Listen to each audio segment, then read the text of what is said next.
phytochemistry and pharmacology. It's a great honor for me to read about the bio of Dr. K. Sudhakar sir.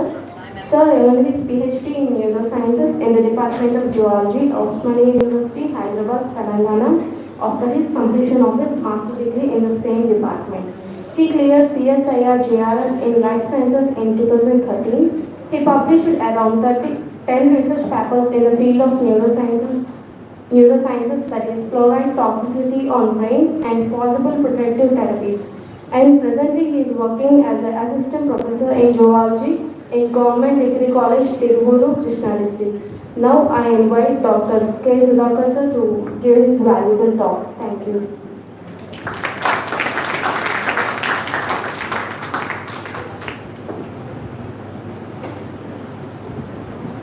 Good morning all. Good morning, sir. Thank you madam, such a wonderful introduction.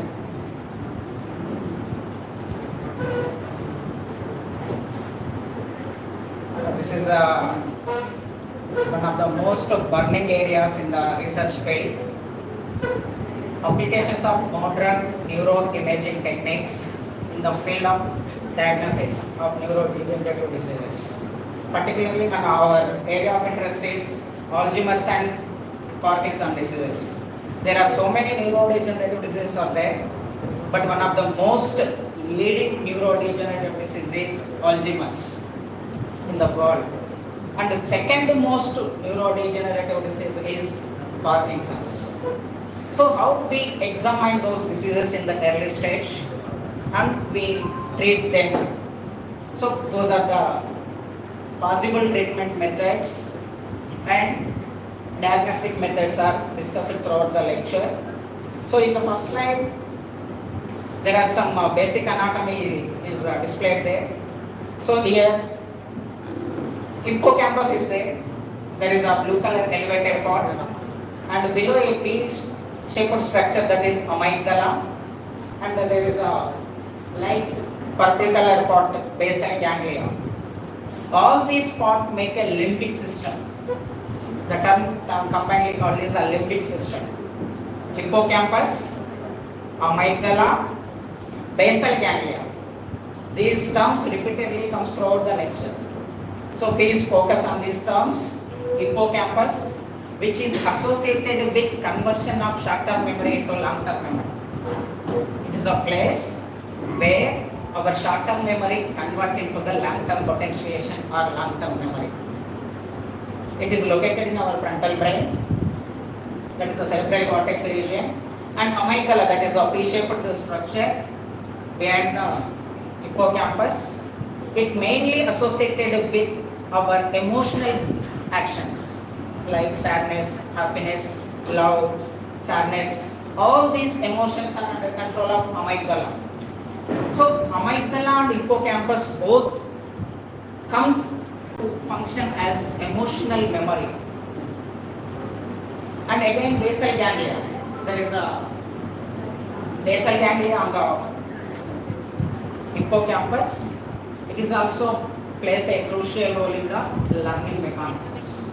So all these three parts come to form a limbic system. So these three portions very crucial for our cognitive functions. So throughout our lecture, because Alzheimer's disease is mainly associated with dementia, the main symptom of Alzheimer's is dementia, that is the loss of memory. So these three functions mainly associated with memory. Hence our focus is on these three areas. Just peripheral anatomy. Next slide. So neurodegeneration. What is neurodegeneration? Degeneration means it is a progressive disease. It's not only related to one day. It's a progressive disease. As age increases, the disease symptoms appears. Generally, these diseases appears in the late 50s or early 60s. 50 plus and early 60s లోపల generally ఈ diseases మనకు కనిపిస్తూ ఉంటాయి. So among the neurodegenerative diseases, there are so many types of diseases are there. Among them, the leading neurodegenerative disease is Alzheimer's. Around 6.2 million people are suffering only in United States with Alzheimer's, and around A million plus people suffering with Parkinson's. This is the second leading disease. Only in United States, not worldwide. There's data 6.2 million people with Alzheimer's in the United States, and again million plus people suffering with Parkinson's in USA only. So that is the severity of the disease to understand and to do research in the field. Hence it is called as a burning area to do research in neurobiology. So before going to the diagnostic techniques, just understand the mechanism, how the Alzheimer's will happen. If you undergo a stress, some of the neurons in your brain will die or undergo stress and undergo damage mechanism. When the neuronal damage or stress or neural cells die, amyloid precursor protein, APP abbreviated as APP, amyloid precursor protein, it is a neuroprotective protein, is released in one brain cells. Just remember the protein, amyloid precursor protein. It is a neuroprotective protein. It is released when you undergo the stress to protect from stress. It is a neuroprotective agent. This precursor protein reduces the calcium ion concentration, thus prevent the neuronal damage. At the same time, there are two enzymes compete to cleave the precursor protein once the task is completed. What are the two secret enzymes are? Alpha secretase and beta secretase. If alpha secretase cleaves, just observe the left side diagram. This amyloid precursor protein cleaves into two parts, that is AB40, A for amyloid, B for beta. Generally proteins are two orientation, alpha helical structure and beta filter sheets. So this amyloid protein in beta orientation. The number 40 indicates number of amino acids present in the protein. So AB40, that means amyloid beta protein which consists 40 number of amino acids. If alpha secretase cleaves, the precursor protein break into the 40 number of amyloid protein, which is soluble in our brain environment and there is no problem. Hence the left side diagram is there is no beta flux. If beta secretase cleaves the precursor protein, again gamma secretase act on the cleaved proteins, and this gamma again cleaves into two, AB40 and AB42. If 40 will comes, there is no problem, it is soluble and intoxic in nature. If 42 cleavage, that means the protein contains 42 number of amino acid, it is more dangerous. It is insoluble. That insoluble particles are oligomers form an aggregate on the neuronal surface or neural membrane surface. That is the cell cytoplasm inside, that is a neuron plasma membrane. Those are the oligomers of the AB42. Those oligomers form an aggregates. Those are called AB42 aggregates or plaques, which plaques block the neuronal communication or neural signals within our brain. Just like the electrical blockage. If any rust form on the electric wire, there is no proper mechanism. In similar way, if AB plaques forms on the surface or neuronal membrane surface, there is a stoppage or there is a blockage of communication signals. So particularly these areas, earlier told areas, hippocampus, cerebral cortex and amygdala regions. If the plaques are found in those regions, our memory is interrupted. Like Gajani, again ఎందుకంటే mechanism మొత్తం interrupt అయిపోతుంది because of plaque formation. That is known as Alzheimer's disease. So ఈ Alzheimer's disease మరి మనం ఎట్లా diagnose చేయాలి? What are the techniques available today? What are the imaging techniques? So this is one more explanation.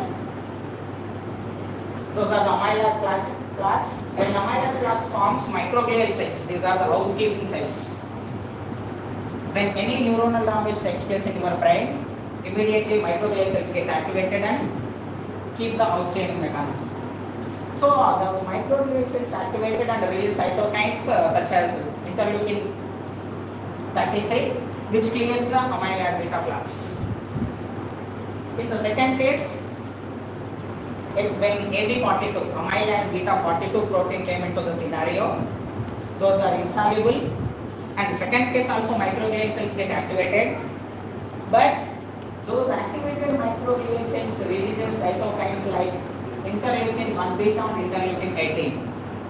These two interleukins promote the neuronal damage, that is synaptic loss. Synapses means where the dendrite and synaptic cleft fuse together form a synaptic synapse. When the synapse damage, the neuronal communication will break. That is the second case. Even in the X-ray diagram also clearly shows the left half of the brain is very clear and the right half of the brain is shrinking. Atrophy. The technical term is atrophy. Cortical atrophy took place in the case of neuronal damage. When beta amyloid plaques will deposit on the surface of the neuronal membrane, the cortical atrophy took place. Thus leads to the memory loss. So these are the techniques. That is just a basic idea about how Alzheimer's will happen. So then how we diagnose the disease. So these are the techniques, modern techniques, like positron emission tomography and SPECT, single photon emission computer tomography, SPECT, that is known as, and MRS, magnetic resonance. We all generally listen MRI scanning, magnetic resonance imaging, modified form of MRS, magnetic resonance spectroscopy. Imaging, spectroscopy add out the MRS, and again MRI. MRI there are different types of MRIs are there. Structural MRI, S for structural, F for functional. Structural MRI cheyachchu manam, functional MRI cheyachchu. And at the same time, magnetic resonance diffusion tensor imaging and perfusion weighted imaging and susceptibility weighted imaging. These all are modern techniques to diagnose the functional and structural abnormalities in the central nervous system. So we go in detail. So X-rays and CT scans. Generally, we mechanisms. X-ray. But through the X-ray, we can only study the bone abnormalities. Why? Because X-rays easily pass through our soft tissues. Only bone tissue block the X-rays, then only bone structure will printed on X-ray films, right? So through the X-rays we cannot assess the or diagnose the Alzheimer's disease because Alzheimer's occurs in the soft tissue, brain tissue. Only cranial, skull abnormalities, skull osteoporosis, skull hyperplasia, these type of abnormalities can study through the X-rays. And at the same time CT scan, computerized tomography. With the help of CT scan we can study the brain and at the same time we can diagnose the Alzheimer's disease, but only in later stage. In earlier stage we cannot detect or we cannot distinguish the Alzheimer's with the help of CT scan. On the ordinary MRI, magnetic resonance technique, మీరు ఎప్పుడైనా diagnostic centre చేస్తే అక్కడ పెద్ద machine ఉంటుంది, దాంట్లో ఒక person పడుకోబెట్టినట్టు ఉంటుంది. That is magnetic resonance technique. This is ordinary magnetic resonance. It is also just give the three-dimensional shape of our brain: coronal plane, longitudinal plane, and sagittal plane. There are three planes of brain. We will show the three planes later slide. This MRI gives the 3D structure of brain, but not in detail. So all these three techniques are traditional techniques. So then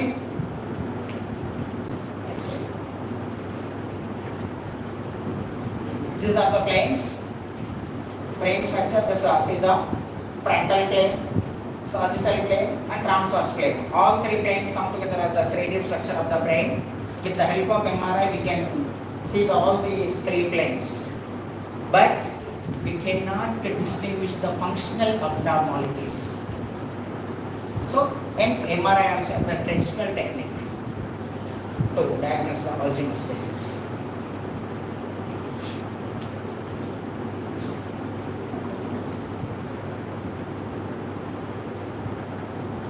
So, what is the major drawback of MRI means? With the help of MRI, we cannot distinguish the physiological and biochemical changes in Alzheimer's disease.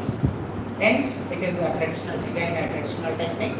That is the green color structures of hippocampal region, and the pea-shaped structures are amygdala, and bean-shaped structures are basal ganglia. That is our brain locations. So these are the MRI scanning images. In the first case, you see the normal brain. The brain peripheral regions is the gray matter. You already studied in 10th or intermediate class level. Our brain outer surface is covered with gray matter, and inner surface is white matter. You can also see the color distribution. Back peripheral region is dark gray, and inner regions are light in color. Those are the white matter of the brain.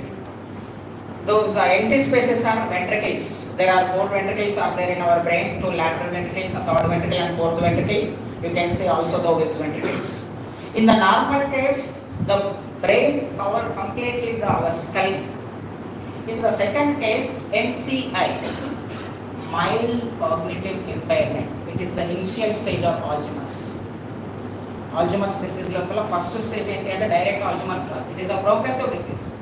Once 40 cross అయిన తర్వాత స్లోగా neuronal damage పెరుగుతూ వస్తుంది, neural cells ఎక్కువ మొత్తంలో చనిపోతూ ఉంటాయి. ఆ 45 తర్వాత ఎంసీఐ స్టార్ట్ అవుతుంది, డైరెక్ట్ ఆల్జీమర్స్కి వెళ్ళాలి. మైల్డ్ కాగ్నిటివ్ ఇంపైర్మెంట్ అంట. ఆ 45 నుంచి లైక్ 55 వరకు కూడా ఇది మనకి ఎంసీఐ సింటమ్స్ స్టార్ట్ అవుతూ ఉంటాయి. ఏదైనా చెప్పామనుకోండి మర్చిపోతాం, మార్కెట్కి వెళ్ళి టమాటోలు ఇస్తారన్నమాట మీకు కొత్తిమీర తీసుకొస్తారు, అట్లా ఉంటుంది అన్నమాట కండిషన్. దాన్ని మనం మైల్డ్ కాగ్నిటివ్ ఇంపైర్మెంట్ కింద చెప్పుకుంటాము. సో దాంట్లో మీరు గమనించినట్లయితే ఒకసారి చూడండి, టాప్ లోపల there is a shrinkage of grey matter, reduction in the grey matter volume. Top లో there is a empty space is there, skull to brain కు మధ్యన some empty space is there. That is reduction of gray matter, value in the reduction of gray matter. In the last case, that is the advanced stage of Alzheimer's, furthermore shrinkage or atrophy in the cortical region. At the same time, you also focus on ventricles. There is a widening of ventricles. మనకు brain లోపల ఉన్నటువంటి ఆ lateral ventricles కానీ third ventricle యొక్క space చూడండి ఎట్లా increase అవుతుంది. ఇక్కడ చూస్తే మీకు ventricle space very less, but in the last case ventricle space are very వైడెడ్. And at the same time, gyri and sulci also affected. What are gyri and sulci? Next one.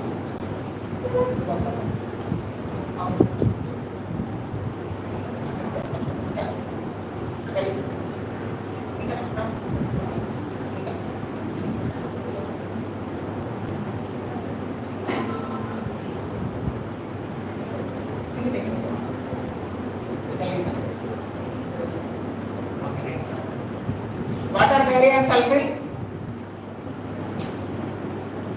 There are ridges and furrows in our brain structure. The ridges are known as gyri. Singular form gyrus, plural form gyri. And between two ridges there is a furrow-like structure, that is a sulci. Plural form sulcus is the singular form. In the advanced stage of Alzheimer's, the gyri and sulci also affected. What is the main purpose of gyri and sulci? These gyri and sulci improve our surface area of brain, which enable the storage capacity. When the gyri and sulci will get affected, our storage capacity will get decreased. That leads to memory loss again. Those are the gyri and sulci. Ridges, పెద్దగా ఉన్నటువంటి గట్టుల structures ఏదైతే ఉందో those are the ridges, gyri. రెండింటి మధ్యన ఉన్న furrow ఏదైతే ఉందో that is the sulci. Go back.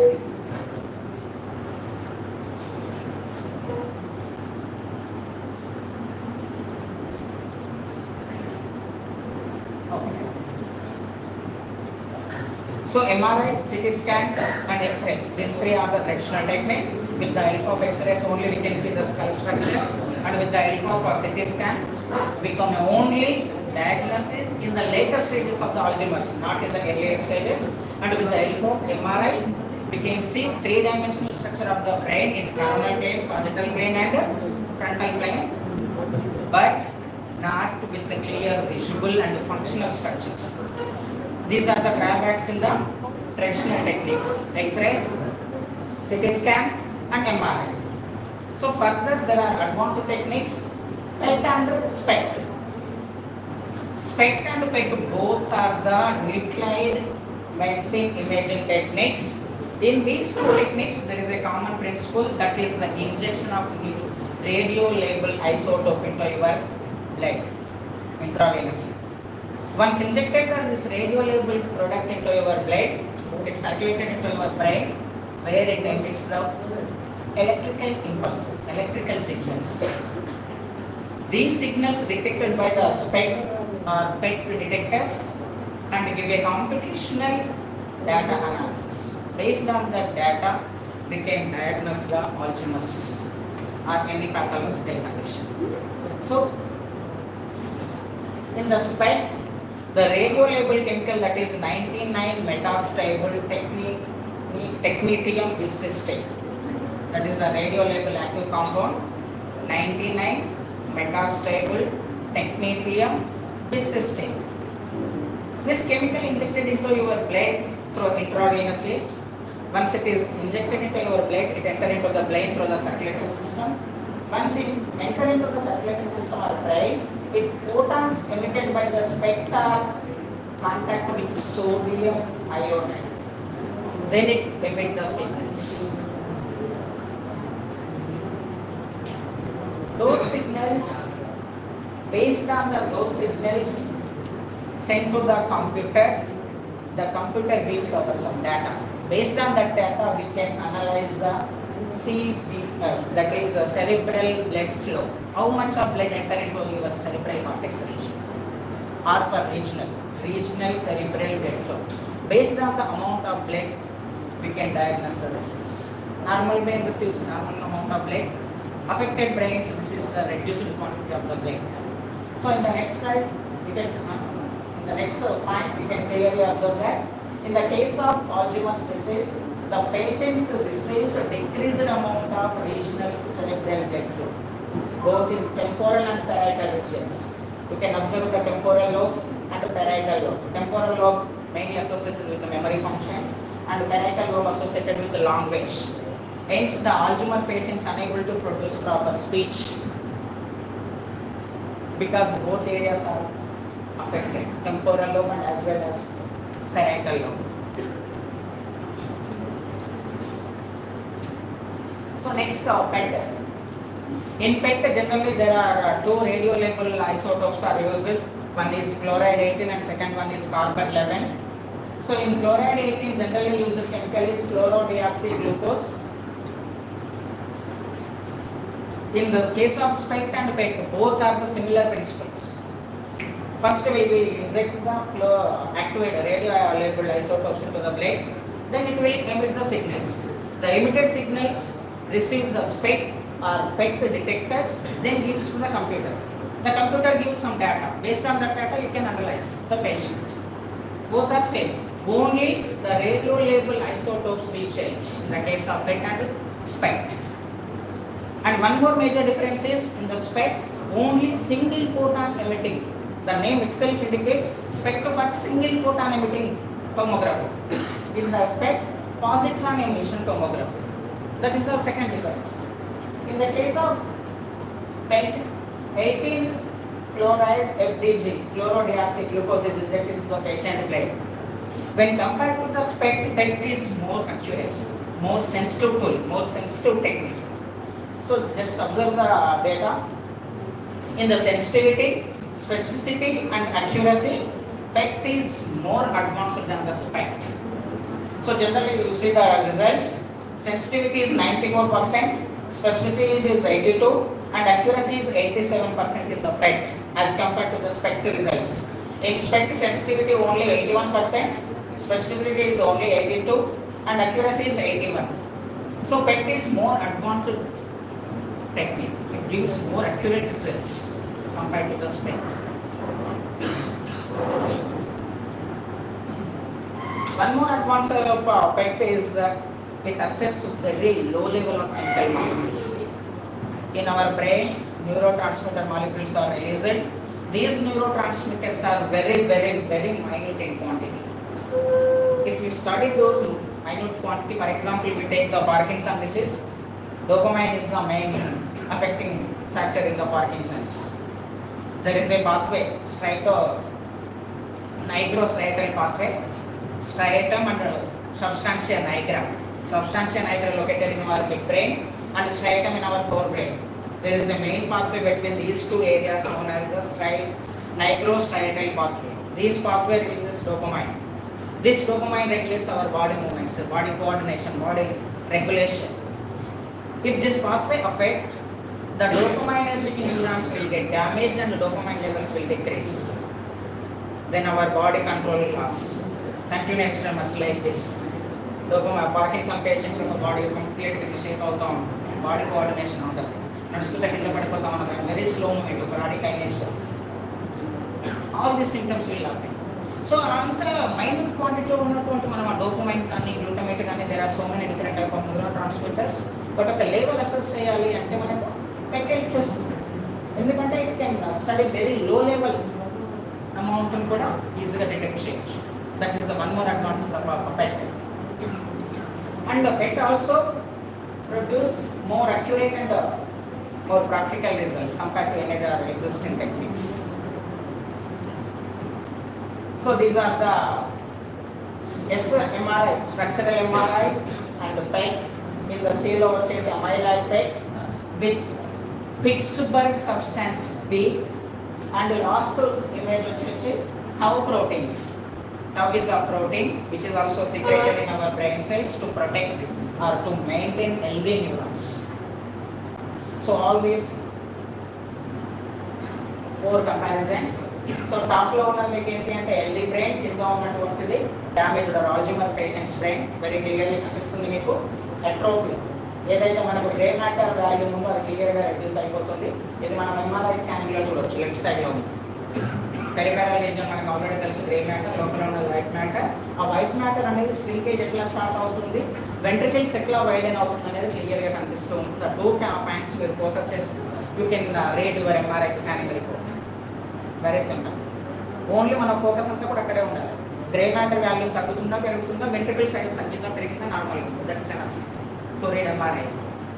In the second case, that is PET scanning reports, fluorodeoxyglucose ఇచ్చినటువంటి PET scanning reports. PET దగ్గరికి వచ్చేసరికి మనం మేజర్గా ఏం చూస్తామంటే రీజనల్ సెరెబ్రల్ బ్లడ్ ఫ్లో అని చెప్పుకున్నాం ఎంతమంది. Vascular system, blood flow. అక్కడ మీకు రెడ్ కలర్ రీజన్ చూడండి, ఇది ఈ సెకండరీ డయాగ్రామ్స్. ఇది sagittal plane and horizontal plane రెండింటిలో ఉంది. పైన ఉన్న దాంట్లో రెడ్ కలర్ రీజియన్స్ వెరీ క్లియర్గా కనిపిస్తుంది. That is blood vascular system. మన బ్రెయిన్ లోపల బ్లడ్ ఎట్లా ఫ్లో అవుతుంది అనేది ఇండికేట్ చేస్తుంది. కింద వచ్చేసరికి మీకు ఇక్కడ చూడండి, బ్రెయిన్ కింద రీజియన్లో రెడ్ సిస్టమ్స్ పైన కొన్ని ప్లాక్స్ డిపాజిట్ అయ్యి డార్క్ కలర్లో కనిపిస్తుంది. That indicates the brain abnormal functioning. కింద ఏదైతే మనకు డార్క్ కలర్ రెడ్ ఏరియాస్ ఉన్నాయో that indicates brain abnormal functioning. That is the PET scanning. And in the case of thought, again PET scanning with Pittsburgh substance B. అక్కడ మీరు observe చేస్తే పై diagram is healthy brain. కింద వచ్చేసరికి మీకు చూడండి ఒకసారి yellow colour flax అనేది పైన క్లియర్గా కనిపిస్తుంది సెరెబ్రల్ కార్టెక్స్ రీజియన్లో. ఆ బ్లాక్ డిపాజిషన్ దేన్ని ఇండికేట్ చేస్తుందంటే అగైన్ మన ఫ్రంటల్ లోబ్లో ఉన్నటువంటి కార్టెక్స్ ఏదైతే ఉంటుందో ఆ cortex will get damage. And last the tau protein PET. Tau proteins already మనం చెప్పుకున్నట్టు there are the proteins which helps in the maintenance of healthy neurons. When this tau protein get phosphorylated, again this forms the plaques. In the kinda diagram lo meeku clear ga kanipistundi chudandi, 2 lobes manaku temporal and parietal lobes lopala there is a plaque deposition, tau protein phosphorylation. Once tau protein phosphorylate ayipoyi aa plaques deposit jariginakondi, there is no proper communication mechanism again in the brain that leads to the Alzheimer's. Very simple. So మనకి ఇప్పుడు 4 రకాల scanning reports కూడా ఎట్లా ఉంది, normal బ్రెయిన్లో ఎట్లా ఉంటుంది, Alzheimer patients లోపల బ్రెయిన్ స్కానింగ్ రిపోర్ట్ ఎట్లా ఉంటుందని మనకు క్లియర్గా తెలుస్తుంది. బెడ్ లోపలికి వచ్చేసి బ్లడ్ ఫ్లో ఎట్లా ఉంది, ఎంఆర్ఐ లోపల స్ట్రక్చర్ ఎట్లా ఉంది, పిట్స్బర్గ్ యూనిట్ చేసినప్పుడు అగైన్ మనకు ఫంక్షన్ ఇండికేట్ చేస్తుంది, అండ్ టౌ ప్రోటీన్ డిపాజిషన్ ఎట్లా జరుగుతుంది. So 4 type of PET scanning reports కూడా మీరు ఈజీగా స్టడీ చేసి based on that you can analyse your brain scanning reports.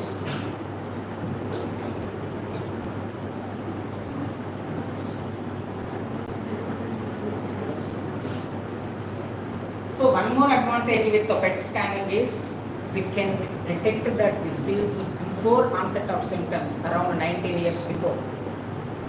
నీకు ఇంకొక 20 years తర్వాత ఆల్జిమర్స్ వస్తుందంటే ఈ రోజే పెట్ స్కానింగ్ ద్వారా నీకు ఆల్జిమర్స్ వస్తుందని మనం ముందే చెప్పొచ్చు with the help of PET scanning. That is the one most advanced technique in the medical field. So మనం ఇప్పుడు ఎంసీఐలో ఉన్నప్పుడు మైల్డ్ కాగ్నిటివ్ ఇంపైర్మెంట్ స్టార్ట్ అవుతున్నప్పుడే నీకు ఆల్జిమర్స్ ఒక 20 years తర్వాత వస్తుందంటే you can take your precautions, health management, diet, exercises, so many precautions తీసుకోవచ్చు. So that is one more advantage. So దీంట్లో మనం ఏం చేస్తాము, గ్లూకోజ్ మెటబాలిక్ రేట్ స్టడీ చేయొచ్చు, and at the same time amyloid beta deposition కూడా study చేయొచ్చు. Based on these 2 data we can assess the Alzheimer's before 20 years. Right?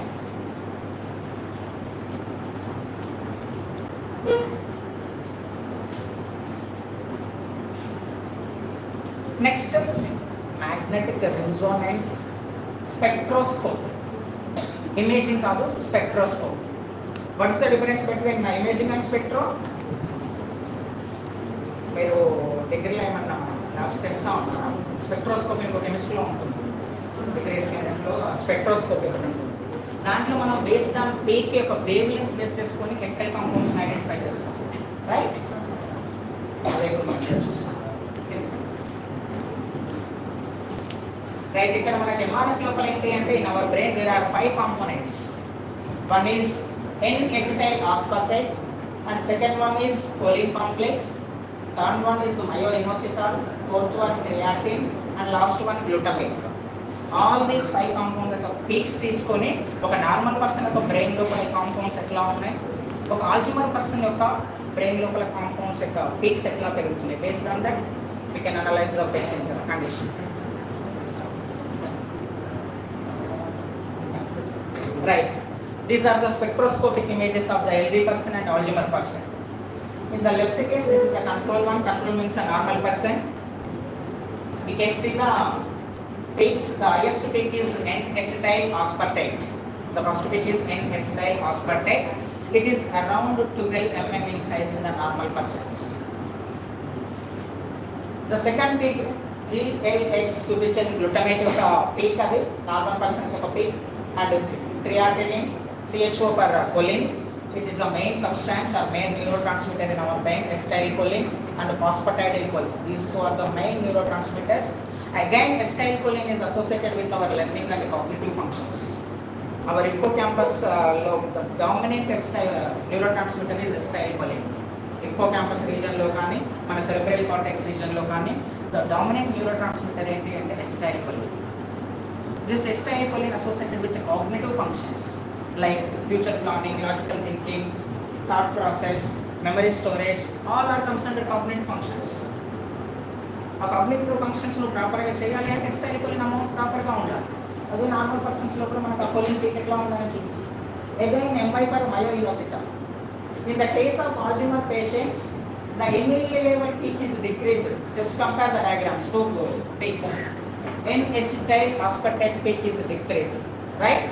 And at the same time, creatinine, choline, and myoinositol peaks are raised or increased. అనిపిస్తుంది డయాగ్రామ్లో మీకు 2 diagrams clear difference తెలుస్తుంది చూడండి. Peaks NAA peaks ఎట్లా తగ్గింది, creatinine, choline, and myoinositol peaks అనేది rise అయ్యింది. And again glutamate peak అనేది కొద్దిగా డిక్రీజ్ అయింది. So based on this peaks length, we can analyze the normal and Alzheimer patients brain scan. Right?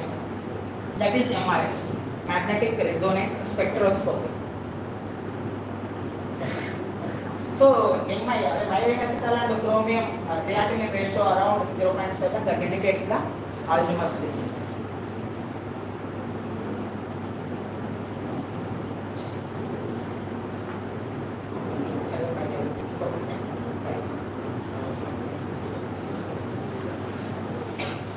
In histile hospitalized levels, particularly in the hippocampal region, and as well as cingulate gyrus, posterior cingulate gyrus, anterior cingulate gyrus, and the neocortex.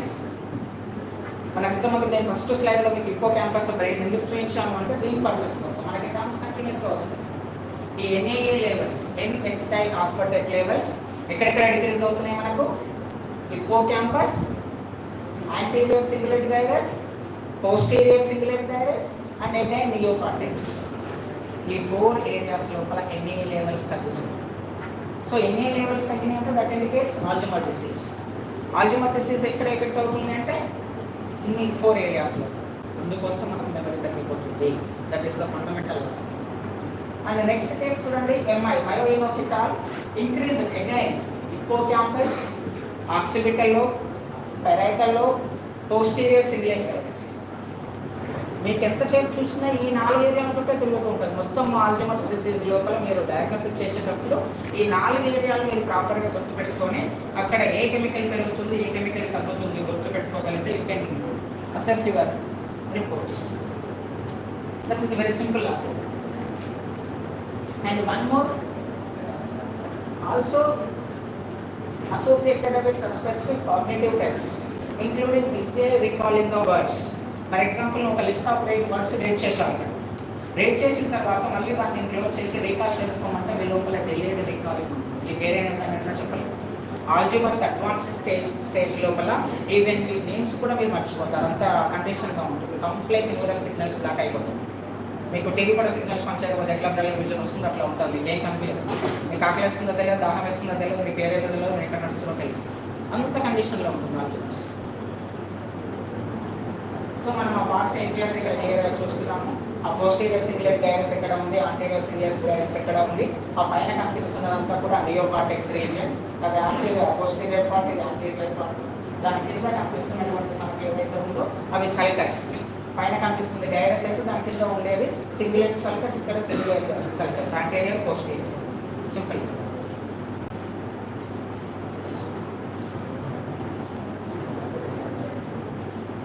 So ఈ మేజర్గా మనము advance technique లోపల SPECT ఒకటి, పెక్ట్ ఒకటి. SPECT లోపల ఏంటి అంటే SPECT కంటే పెక్ట్ అనేటువంటిది మోర్ అక్యురేట్ అనేది మనకు క్లియర్గా అర్థమైపోయింది ఈ 2 స్కానింగ్స్ రిపోర్ట్లో.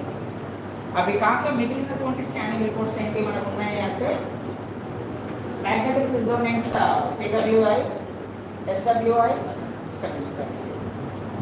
DTI and FMRI. జస్ట్ దీంట్లో గురించి బ్రీఫ్ చూసుకుంటే మీకు ఒక ఐడియా వస్తుంది టోటల్ అవైలబుల్ స్కానింగ్ రిపోర్ట్స్ ఏంటి అనేది. Just small brief. సో మనకు PWI టెక్నిక్ లోపల మేజర్ ఏంటి అంటే దీంట్లో ఉన్నటువంటిది రిలేటివ్ సెరెబ్రల్ బ్లడ్ ఫ్లో కనుకోవచ్చు. మనము రిలేటివ్ సెరెబ్రల్ బ్లడ్ వాల్యూమ్ కనుకోవచ్చు. అంటే ఎంత బ్లడ్ మన బ్రెయిన్ లోపలికి వెళ్తుంది, అదే ఫ్లో రేట్ ఎంత ఉంది, పర్ మినిట్కి ఎంత అమౌంట్ ఆఫ్ బ్లడ్ ఫ్లో అవుతుంది, దాంట్లో ఉండే వాల్యూమ్ ఎంత ఉంది.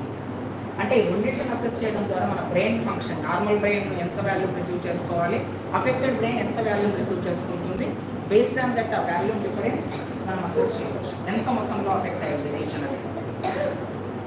సో ఏది పేషెంట్స్ లోపల తీసుకుంటే చూడండి ఇక్కడ క్లియర్గా కనిపిస్తూ ఉంటే volume for the diagnosis of study cerebral diseases as well as the pathogenesis of Alzheimer's. So మనకి ఇక్కడ decrease rate of CRBP and CBBP రెండు కూడా తగ్గుతూ ఉంటుంది. And volume and blood flow రెండు కూడా ఆల్జీమర్స్ పేషెంట్లో తగ్గుతూ ఉంటుంది. That is the advancement of this technique. So ఇక్కడ ఎంఆర్ఐకి ఎస్ఎంఆర్ఐకి డిఫరెన్స్ ఏంటి అంటే ఎంఆర్ఐ ఓన్లీ మనకు 3 ప్లేన్స్ ఇంతకుముందు మనం చూసాం. Sagittal plane, coronal plane and frontal plane. Brain యొక్క 3 ప్లేన్స్ మనం చూసాం.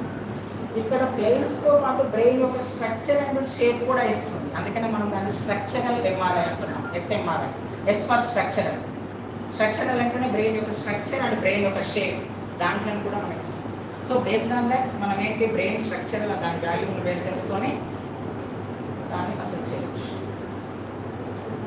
సో ఇక్కడ మనకు మేజర్గా ఇక్కడ చూడండి ఎస్ఎంఆర్ఐ లోపల entorhinal cortex, hippocampus and posterior cingulate gyrus. Again ఈ పార్ట్స్ యొక్క స్ట్రక్చర్ అండ్ వాల్యూమ్ బేస్ చేసుకొని స్ట్రక్చరల్ ఎంఆర్ఐ రిపోర్ట్స్ మనం స్టడీ చేయొచ్చు. Next functional MRI. F for functional అంటే బ్రెయిన్ రీజన్స్ లోపల ఏ రీజన్స్ లోపల ఫంక్షనల్ అబ్నార్మాలిటీస్ వస్తుంది, దాంట్లో స్టడీ చేయడం కోసం ఎఫ్ఎంఆర్ఐ. సో దీంట్లో మనకు మేజర్గా దేని బేస్ చేసుకుని అంటే బ్లడ్ ఆక్సిజన్ లెవెల్ డిపెండెంట్, దాన్ని మనం గోల్డ్ అని అప్రివేట్ చేసాము, blood oxygen level dependent. So blood level అంటే ఎంత amount of blood oxygenated blood ఉంది, ఎంత amount of blood deoxygenated blood ఉంది, అండ్ ఈ రెండింటికి మధ్యన రేషియో, ఆ రేషియోని తీసుకొని దీన్ని మనం స్టడీ చేస్తాం. సో ఎఫ్ఎంఆర్ఐ లోపల మనకు మేజర్లీ 2 టైప్స్ ఉంటుంది. ఒకటి వచ్చేసి గోల్డ్ ఎఫ్ఎంఆర్ఐ, రెండవది రెస్టింగ్ ఎఫ్ఎంఆర్ఐ. ఈ గోల్డ్ ఎఫ్ఎంఆర్ఐ లోపల మనం చేసేటటువంటిది ఏంటి అంటే కాగ్నిటివ్ ఇంపైర్మెంట్స్, తర్వాత particularly structural and functional abnormalities in the temporal lobe and hippocampus, దాంట్లో స్టడీ చేస్తాం. ఈ రెస్టింగ్ ఎఫ్ఎంఆర్ఐ ఏంటి అంటే మన న్యూరోనల్ కనెక్షన్స్, సినాప్టిక్ కనెక్షన్స్. మనకు ఎప్పుడైతే బై బర్త్ మన బ్రెయిన్ అంతా కూడా ఎంటీ, ఏముంది ఒక బ్లాక్ బోర్డ్ లాగా, దాంట్లో మనకి ఏముంది నథింగ్. 1 by 1 మనం నేర్చుకుంటా ఉంటాం. నేర్చుకున్నాం కొద్ది ఏంటి అంటే మనం నేర్చుకుంటామని మనకు ఎట్లా తెలుస్తుంది? జస్ట్ లైక్ మీరు వీడియో గేమ్, స్టార్టింగ్లో వీడియో గేమ్ ఆడుతున్నారు అనుకోండి, ఎంతో స్కోర్ చేయలేదు. అదే మీరు కంటిన్యూస్గా ఆడుతున్నారు అనుకోండి, మీ స్కోర్ బై ప్రాక్టీస్ పెరుగుతూ ఉంటుంది.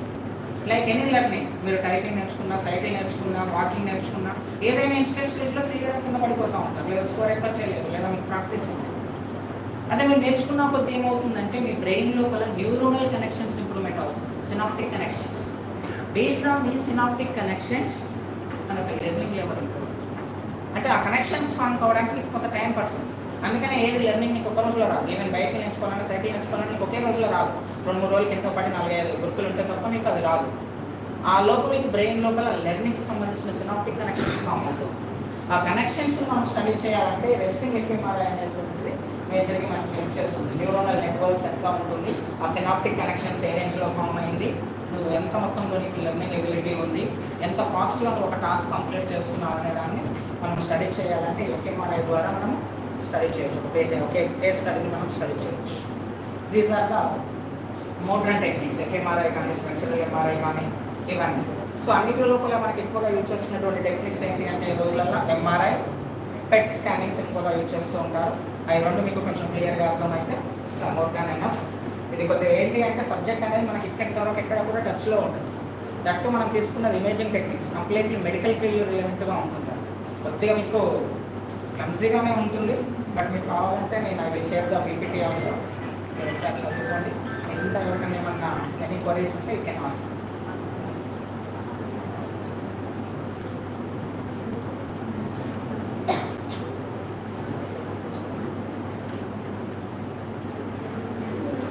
నో పరేషాన్, ఓకే. ఏం అర్థం కాలేదు, ఏం క్వశ్చన్ లేదంటే ఏం అర్థం కాలేదు ఎవరికి, అంతేనా?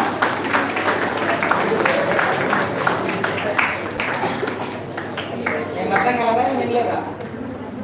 మరే క్వశ్చన్ ఎందుకు లేవు? Okay, thank you all.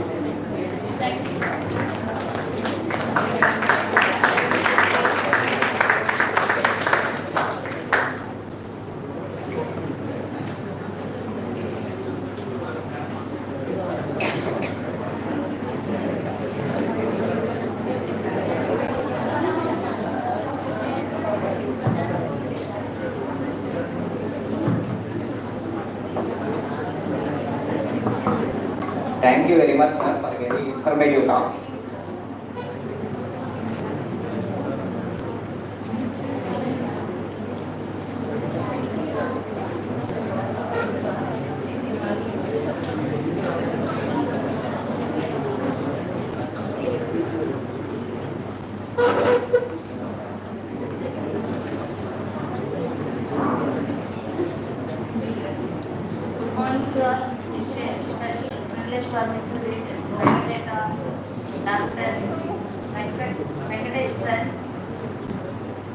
Dr. Venkatesh Sir obtained his PhD from Andhra Nagarjuna University. Now he is working as assistant professor in Government College, Rajahmundry. He conducted ethnobotanical studies in different parts of Andhra Pradesh. His research interests are phytochemical, pharmaceutical, and molecular studies. He has published good number of research articles in peer-reviewed national and international journals. Now I request Dr. Venkata sir to deliver his talk.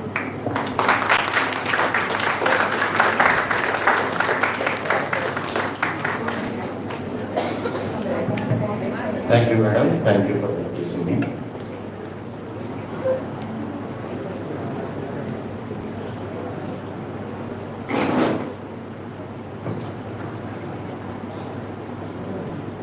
Yeah, good morning, one and all. So, today I would like to discuss some concept of unexplored treasures. This is my concept, unexplored treasures. So you know that what is treasure? So the treasure is nothing but some amount of stored money in particular. So such a way, in our plant point of view also, some kind of the plants which are not explored, they can be preserved, they can be conserved in certain areas. Such type of unexplored forests which we can discuss it. So why I put it this title, unexplored treasures means, you know, there are some kind of the protected forests. They are giving some scenic beauty, and they are giving some timber, and they are also giving some environmental related education. They are providing medicinal plants, and so much lot of benefits we are getting from the such a type of protected forests.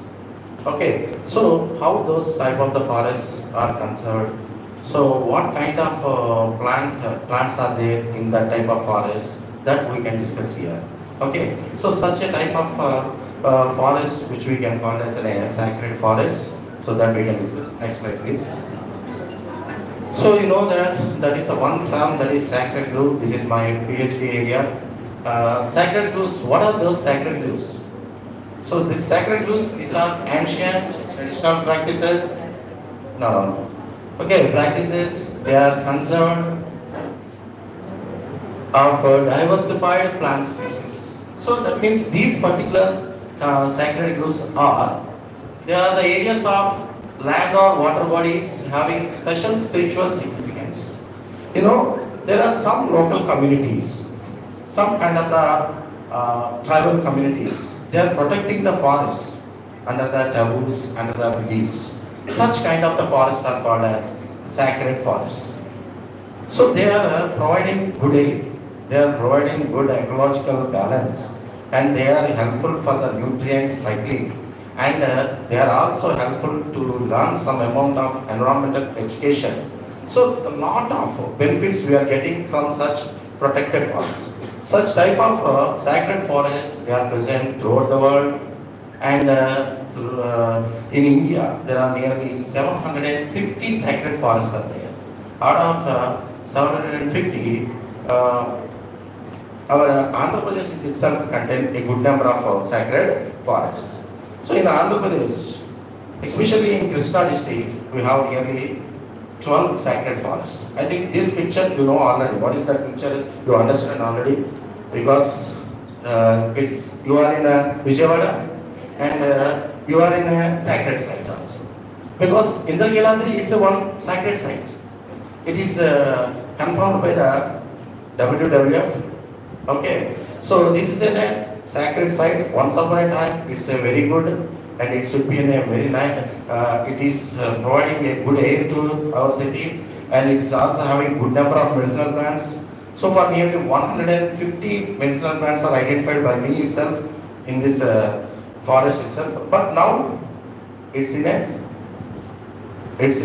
threat position, because there is no protection for this particular sacred group from the local community. If you observe during the summer time, the total hill itself burning itself. Okay, so many plant species, they are lost from this sacred group. At the same time, you can also observe there is a lot of encroachment. Okay, so this is one of the sacred grove which is present in our particular Krishna district, that to Vijayawada itself. And another sacred grove is also there in our Vijayawada, that is Gunadala Hill. That is Gunadharani. That is also considered as a sacred grove, sir. And one more is there. Next slide, please. Okay. So this is the sacred grove of West Godavari district. That is Gopal Mangama sacred grove. So you see, I think you understand what I am trying to tell is what the sacred grove and what the sacred grove forest.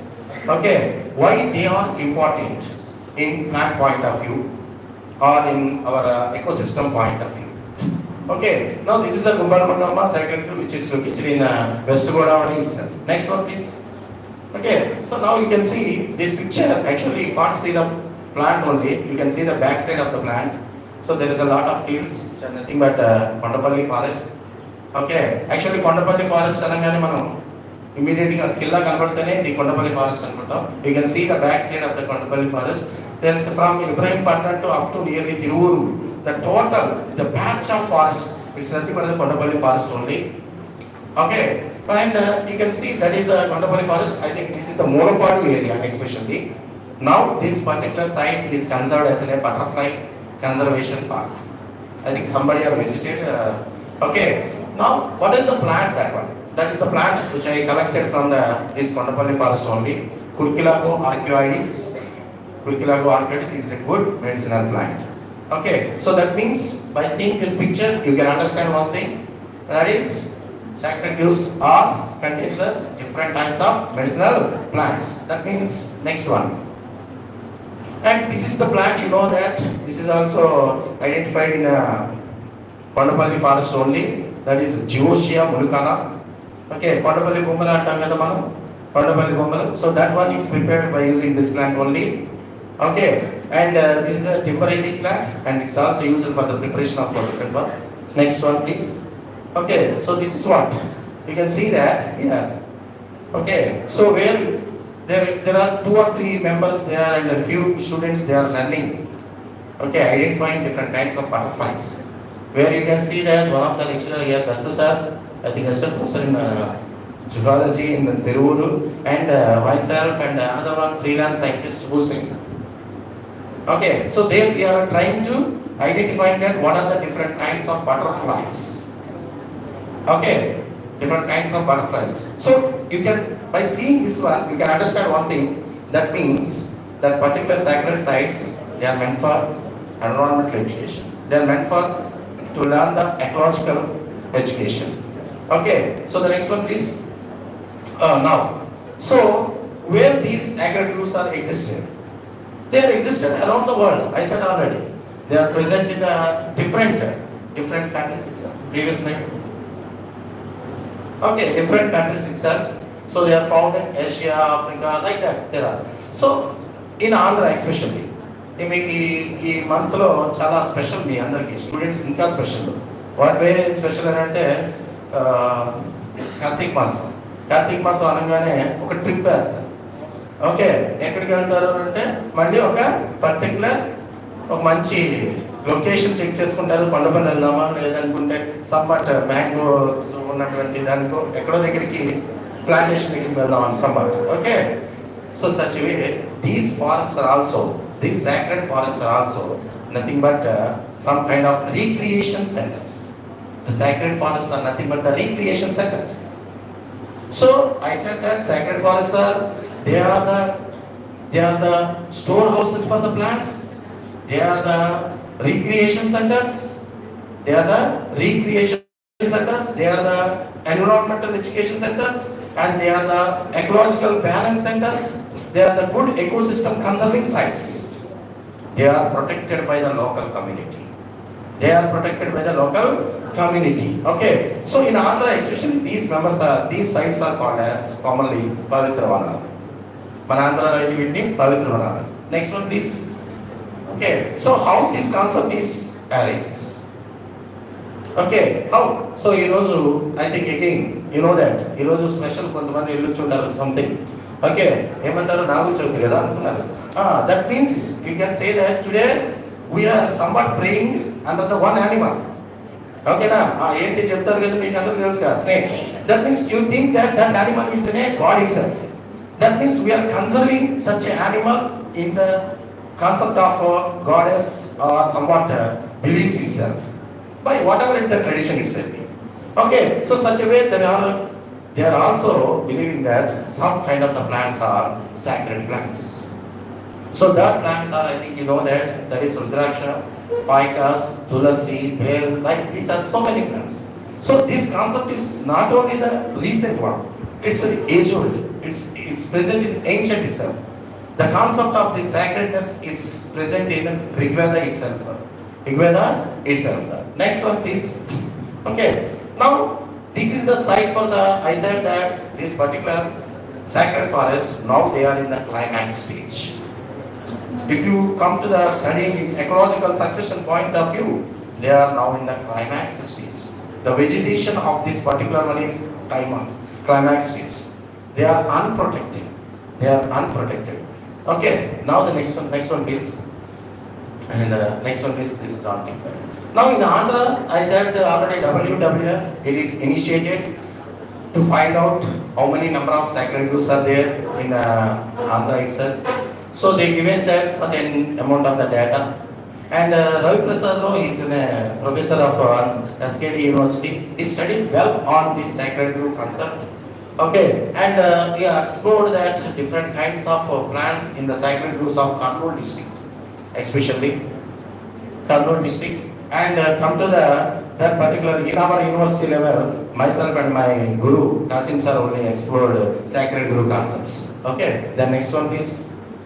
So this is my study area. I studied these different kinds of sacred groves and their plant diversity in that sacred groves in East Godavari. Now it's undivided East Godavari. Now I think this district will be divided into three sub-districts. Okay, so where we studied this particular. Why sir, why you selected that particular thing? Because the sacred groves of East Godavari are protected and they are not disturbed itself. The vegetation in that particular sacred groves are natural. They are not disturbed. So that's why I selected that one.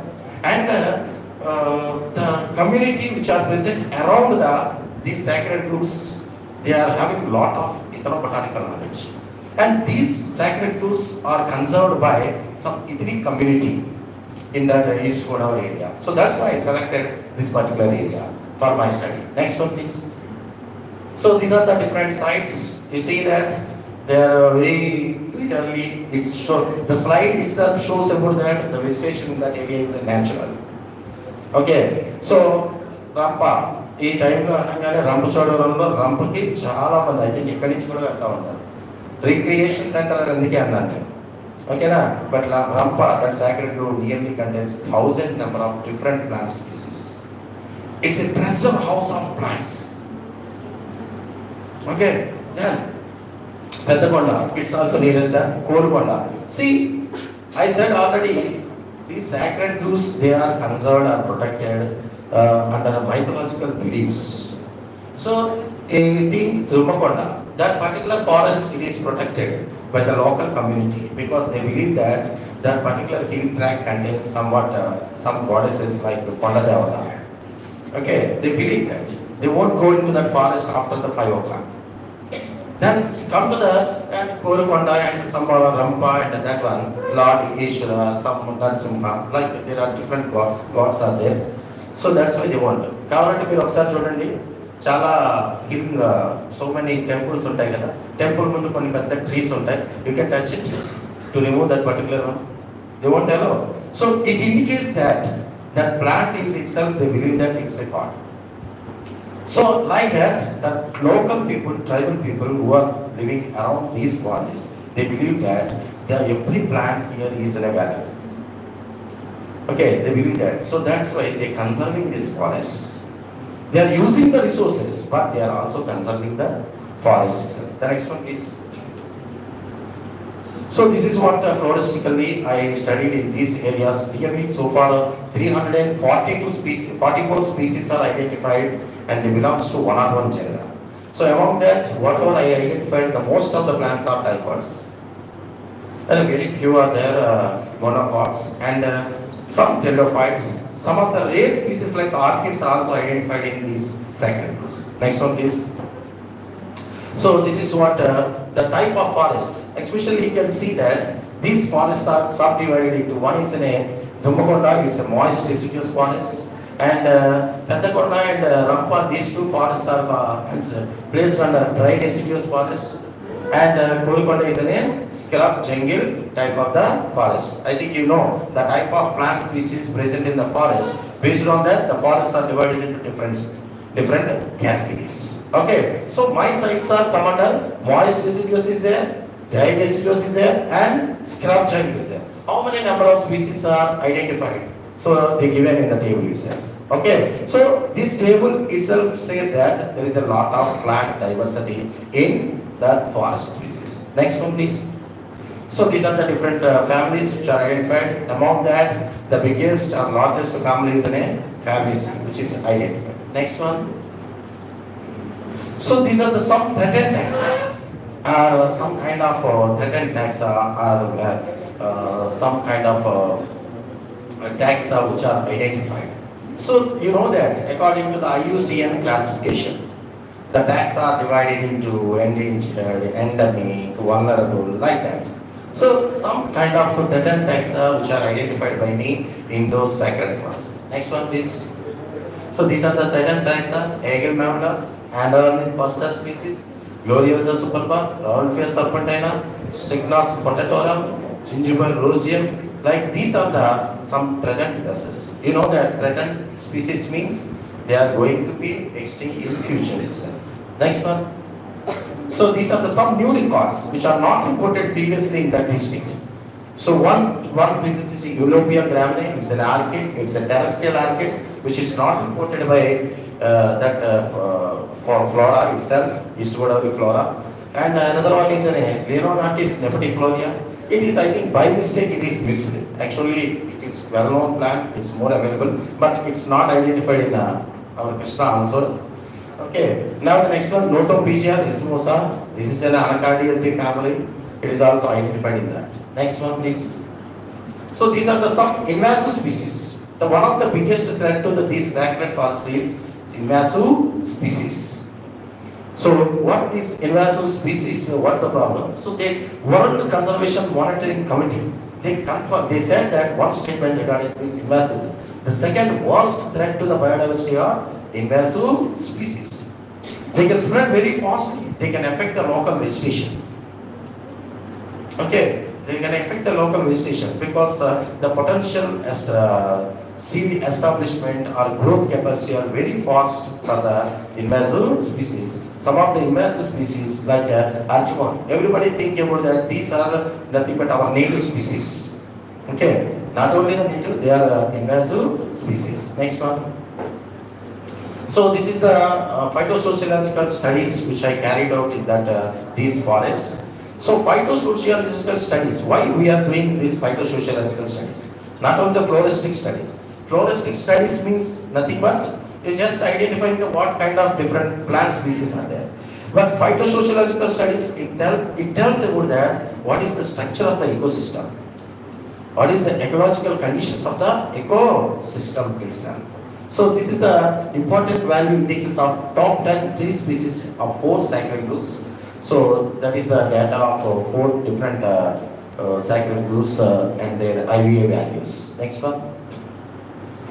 So this is the basal area. So you know that basal area means this is the tree which is covered around the ground space, and the ground space covered just in that. But we can identify that, we can tell about that biomass. How much biomass is there? That is, we can identify it by using this data. So the stem density of tree species in tropical forests may range from 245 to 859 stems per hectare. But in my present study, the density which is ranged from 332 to 561. That means my studies are nearest to the tropical forest, that one. It's not in all sacred forests. It's in the case of Dumakonda in that areas. So you can understand one thing. In phytosociological studies point of view, importance value index, IVA values, and density values, as well as the values like basal area. What these parameters, how these parameters are helpful? These parameters tells about that what is the condition of the ecosystem. Okay, whether ecosystem is in a healthy or the ecosystem in a threatening condition. So that may be very much helpful. Okay, the next one. So this is the biodiversity indices, three species of the four sacred groups. So I calculated the diversity indices of Shannon and different diversity indices like Shannon, Weaver, diversity, Simpson and Magley. Okay, so the diversity indices of the Shannon in indicates good nature and the forest is in good condition now. I think the studies are, I think, 6-7 years back. Now we can't search the same diversity there means we can't say. Because threats are continuously increasing day by day. Threats are continuously increasing the day by day. So that's one of the biggest problem. The next one please. So this is the shrub diversity and their indexes. Next one. Next one please. So next one. What kind of disturbances which are identified in these sacred sites? Sacred sites లో ఏ disturbances ఉన్నాయి? What different types of disturbances? We only divided the disturbances into different categories. Okay, ఆ ఏరియాలో వాళ్ళు చేస్తున్నటువంటి డిస్టర్బెన్స్ని వాటిని base చేసుకొని మేము కొన్ని కెప్ట్ చేసుకున్నాం. దానికి ఒక ఇండెక్స్ క్యాలిక్యులేట్ చేసాం. That is cumulative disturbance index.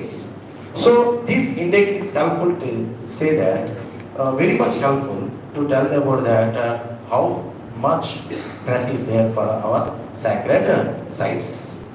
Okay, so అందులో మనం చూడండి the undisturbed one. Finally, the cumulative disturbance index, it tells about that finally Dummakonda is an undisturbed condition and Korukonda is a highly disturbed. Pedakonda and Rampa, these areas are moderately disturbed sites. Moderately disturbed sites. Okay, ఎందుకంటే తుమ్మకొండకి నువ్వు reach అవ్వాలంటే east కూడా nearly ఒక మళ్ళీ 80-90 kilometres వెళ్ళాలి. ఒక 80-90 kilometres వెళ్ళాలి కాబట్టి అంత రీచ్కి local. And this is also present, this site is also present in almost reserve forest area. So that's why it is protected.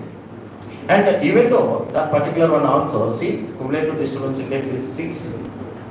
అంటే థ్రెడ్స్ అక్కడికి కూడా రీచ్ అయిపోయింది. ఓకే, ఇప్పుడు మన ఫారెస్ట్లో కానీ మనం కానీ I'm not criticizing anyone, simply you can see cut and go out. Simple concept ఏం చేస్తారంటే cut and go out and use it. Okay, what way you are conserving, ఒక పర్టికులర్గా కన్సర్వ్ చేయండి. సింపుల్, మీరు అందరూ కూడా maximum I think biology students ఉన్నారు. మీ సార్ హెర్బేరియం ప్రిపేర్ చేయగలరు. ఓకే, లోకల్గా ఈ ప్లాంట్ చాలా ఇంపార్టెంట్ అన్నారు. ఇమీడియట్గా ఏం చేస్తారు మీరు? హెర్బేరియం చేయండి అంటే కట్ చేస్తారా లేదా? మొత్తం ఎంత కుదిరితే అంతవరకు కట్ చేసేటో హెర్బేరియం సార్ నేను హెర్బేరియం చేశానంటారు. Okay, but we're conserving or not? We're not conserving. Simply we're doing only one thing, that is cutting. Okay, ఈరోజు మంచి రోజు పండగ కాబట్టి ఇంటికి గుమ్మానికి మారేడు లేదంటే మామిడాకులు కట్టుకుంటే బాగుంది. ఇమీడియట్గా మనం చేస్తాం. ఇమీడియట్గా చూడండి, మామిడి చెట్టు కొయ్యండి, కట్టేయండి మన గుమ్మానికి. ఓకే, మనం కన్సర్వ్ చేసామా లేదా? So that means the biggest problem is our mindsets are only for how to use, but how to conserve. Sustainable use is not there. దాన్ని మనం జాగ్రత్తగా కన్సర్వ్ చేసి దాన్ని మనం యూజ్ చేసుకోవాలి. మనం యూజ్ చేసుకోకుండా యూజ్ చేసుకోవాలి, బట్ ఎలా కన్సర్వ్ చేస్తూ దాన్ని యూజ్ చేసుకోవాలనేది స్ట్రాటజీగా ఉంటుంది. We're not following. Similarly the same way in the forest, that particular areas also cut and go out. That's the simple concept. So that's why there is a lot of threats to these forests. Okay, even though చెప్పే కదా local communities వాళ్ళంతా కూడా మనం చేస్తా ఉన్నాం కానీ but threat is continues. Next one please. So see these are the different kinds of threats. First one, అక్కడ ఒక biggest one Sterculia's one plant is there. ఆ ప్లాంట్ నుంచి గమ్మిని, ఆ గమ్ని మనం క్యాప్సూల్స్ వేసుకుంటాము, ట్యాబ్లెట్స్, ఏటబుల్ గమ్ అంటాం. ఆ గమ్ని యూజ్ చేస్తారు ప్రిపేర్ చేయడానికి. సో ఆ గమ్ కావాలంటే ఏం కావాలి? అట్లీస్ట్ మాత్రం లార్జ్ సైజ్ ట్రీ ట్రంక్ ఉండాలి. కట్ చేస్తారు, ఇమీడియట్గా అయిపోయింది. Now that plant is in a threatened condition. ఇప్పుడు ఏంటి ఆ ఫారెస్ట్లో ఎదిగితే కనిపించదు. యాక్చువల్లీ స్టెర్క్యూలియన్స్ మన కొండపల్లి ఫారెస్ట్లో కూడా ఉండాలి, కానీ కొండపల్లి ఫారెస్ట్ మొత్తం తిరిగితే 2-3 ప్లాంట్స్, 1-2 కనబడితే గొప్ప. అంటే వాట్ హ్యాపెనింగ్, దానికి ఎకనమిక్ యూస్. సో ఇప్పుడు ప్రాబ్లం ఏంటంటే I think I request the botanist ఎవరైనా ఉంటే వాళ్ళకి ఏం చెప్పాలంటే ఓ ప్లాంట్ గురించి చెప్పడం కానీ దాని ఎకనమిక్ ఇంపార్టెన్స్ సరిపోతుంది. ఇంకా ఎందుకని చెప్తే ఇంకా అది ఏమవుతుంది? థ్రెట్ కండిషన్లోకి వెళ్ళిపోతుంది. దాని యూస్ చెప్పామా అయిపోయింది. ఇగో ఈ పర్టికులర్ మెడిసినల్ ప్లాంట్ ఉందంటే దీన్ని ఫర్ ఎగ్జాంపుల్ ఆండ్రోగ్రాఫిస్ పానిక్లేటా ఇది షుగర్ యూజ్ అవుతుంది, నెక్స్ట్ డే ఆ ప్లాంట్ అక్కడ ఉండదు. That's the problem. That's the problem now. So we should give knowledge or we should not give knowledge. It's toughest to the botanist now. Okay, so now see these are the different tests. Okay, ఇప్పుడు నేను అక్కడ ఇంకోటి చూడండి, ఒకటి code cultivation. So recently they changed the right by the central government, but previously tribals are having the right to cut the trees. Tribals are having a right to cut the trees. వాళ్ళు ట్రీస్ని cut చేయొచ్చు, వాళ్ళు చేసుకుని దాన్ని agriculture ల్యాండ్గా convert. See the lot of forests in East Godavari especially, the forest will be converted into cultivated land.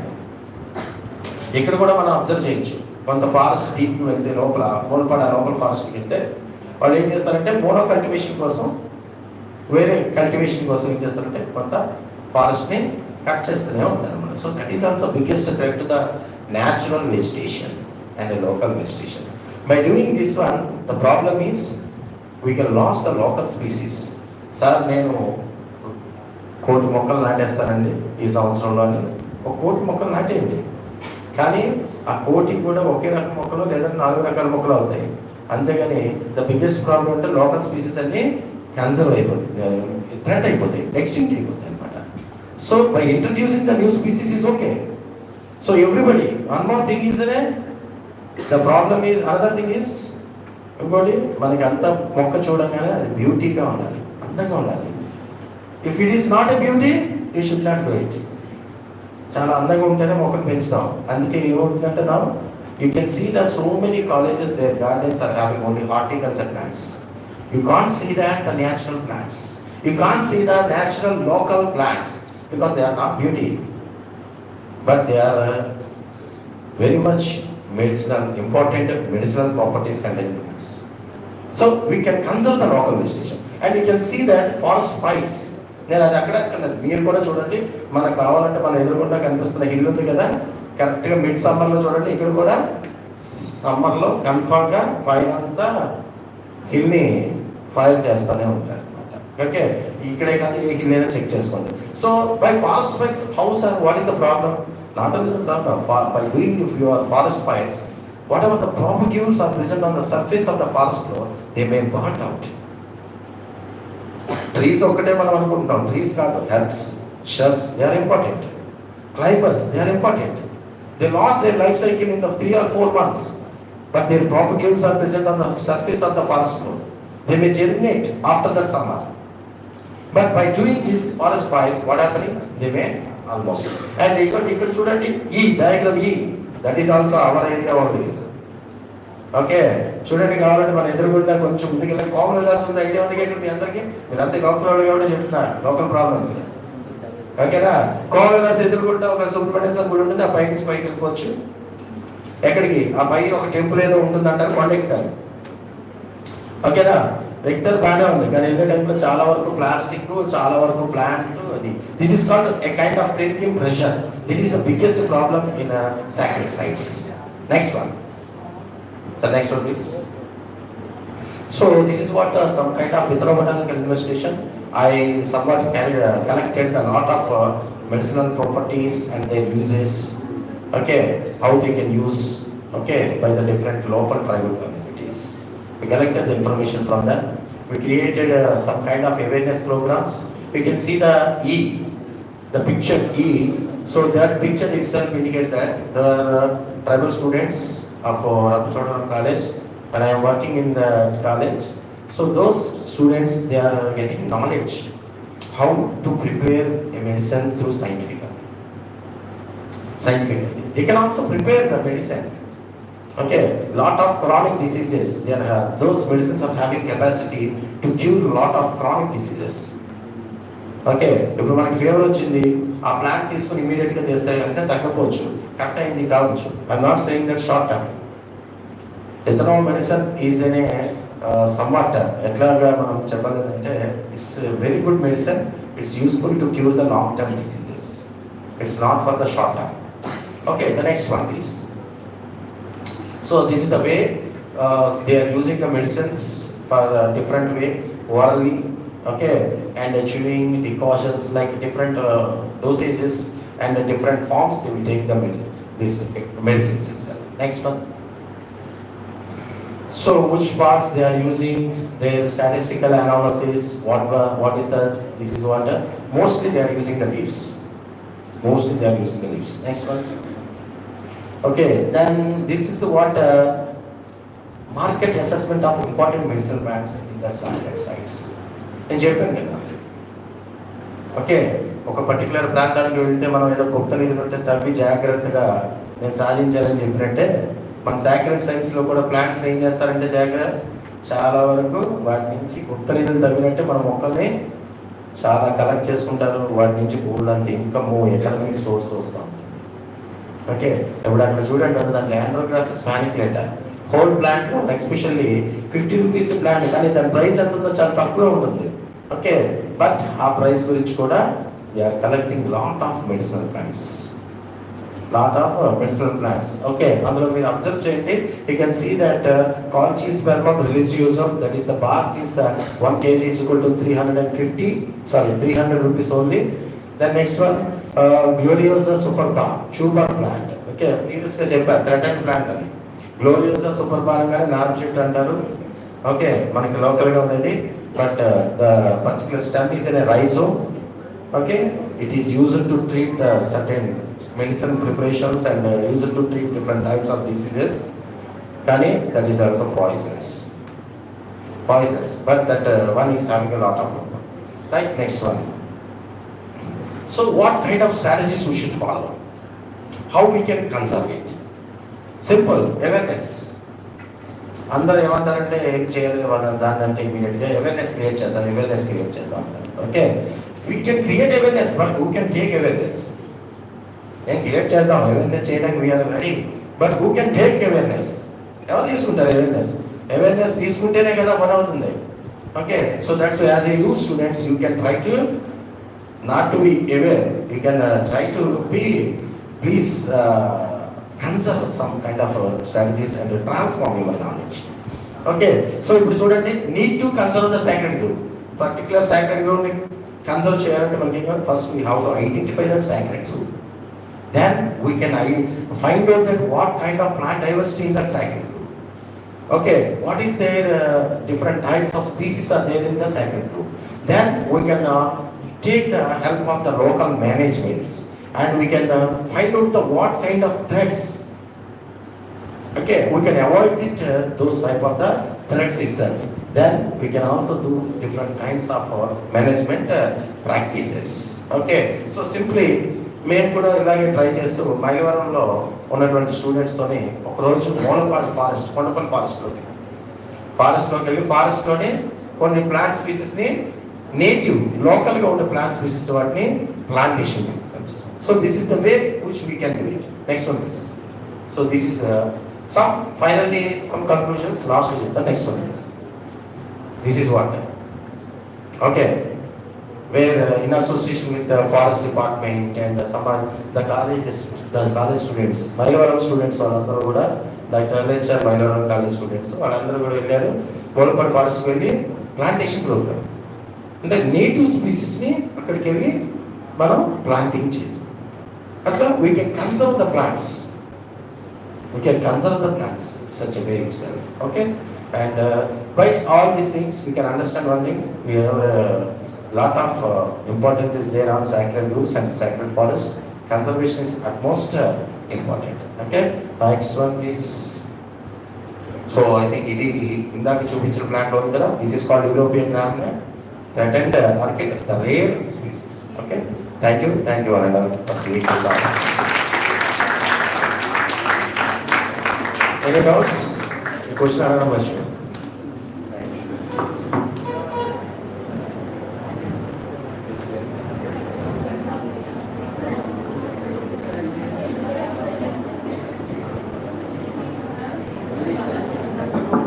Thank you very much, sir, for your very cool talk.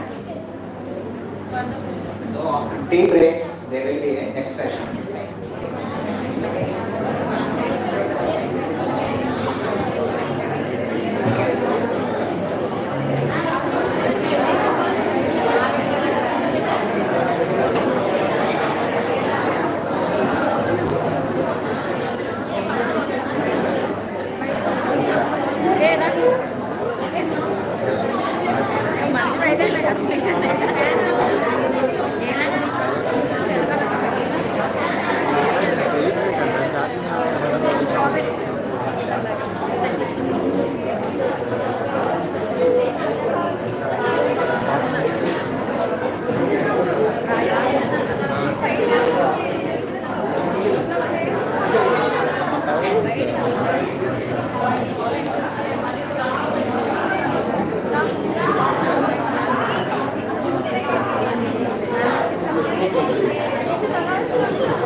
Hi.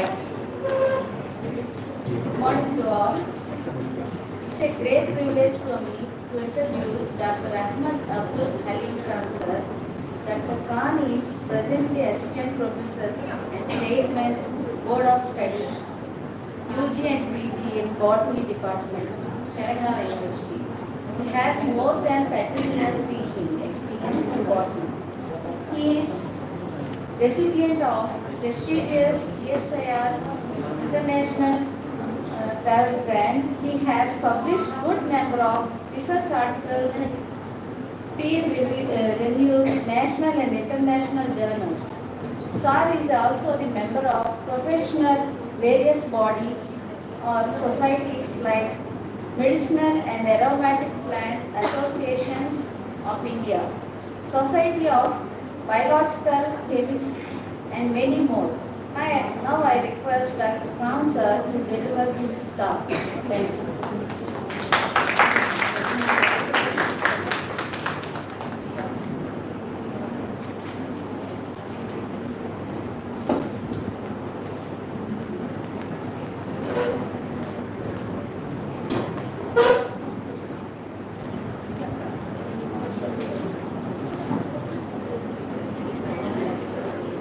Just had a big afternoon, good morning. So, both I wish my dear students and the teachers, friends, teacher friends, very good afternoon and good morning from both sessions.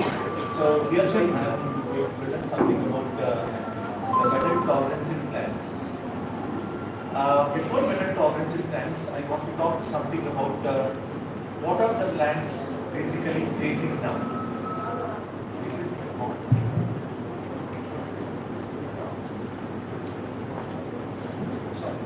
So basically, what are the situations plants are facing? First thing comes is plants are sessile. First word is plants are sessile. Means they can't move from one place to another place. They are sedentary. And we are very much focused about not plants from natural habitat, but we are very much focused about the plants which are present in the farming systems or crops. We are talking mainly basically about the crops.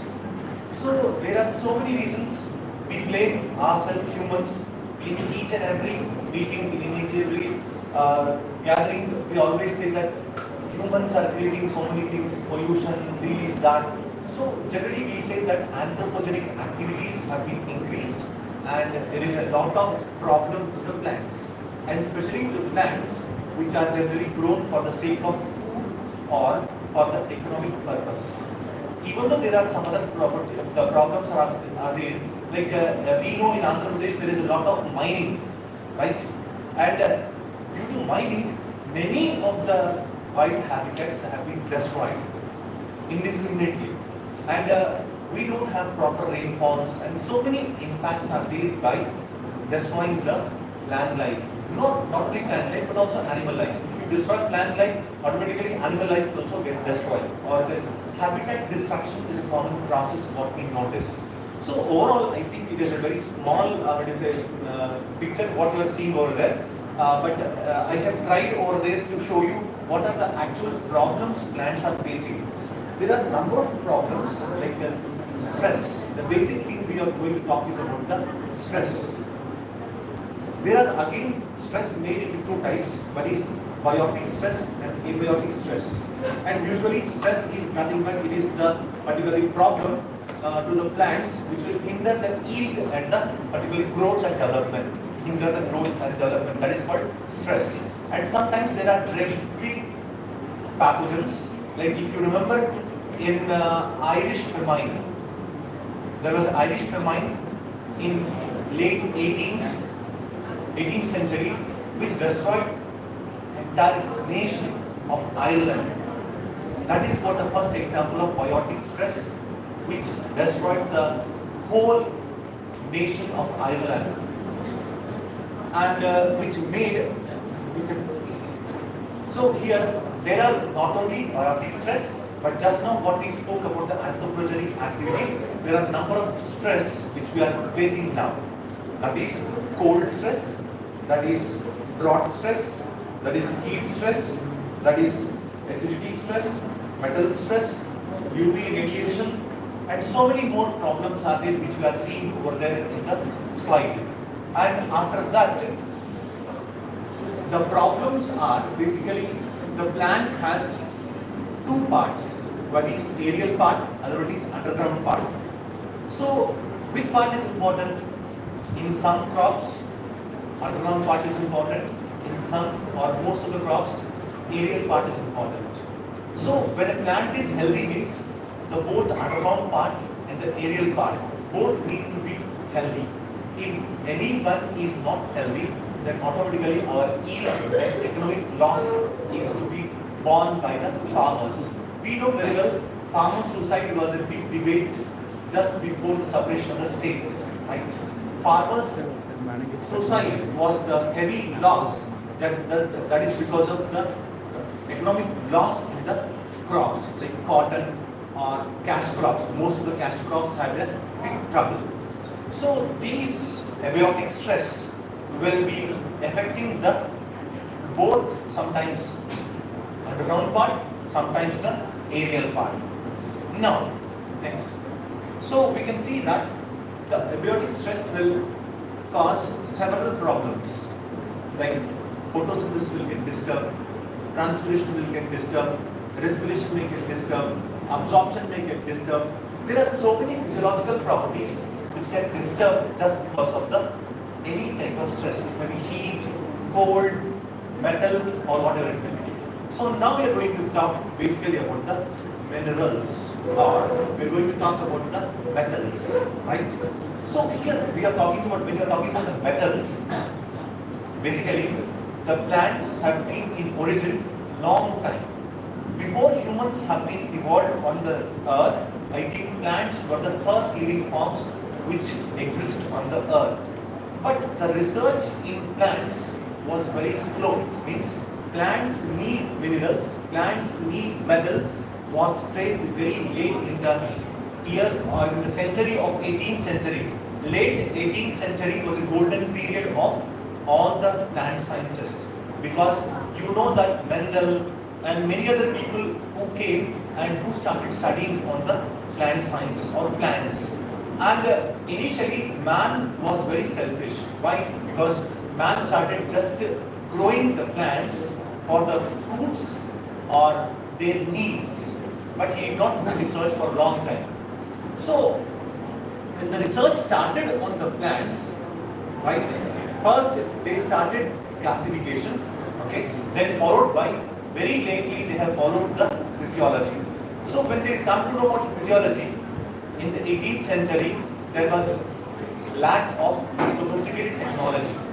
Today we have got a lot of technology. When I was speaking today to Dr. Ahmed in the morning, he was talking that GCMS is there, HPLC is there, NMR is there. There are so many sophisticated techniques, even nano drops are also there.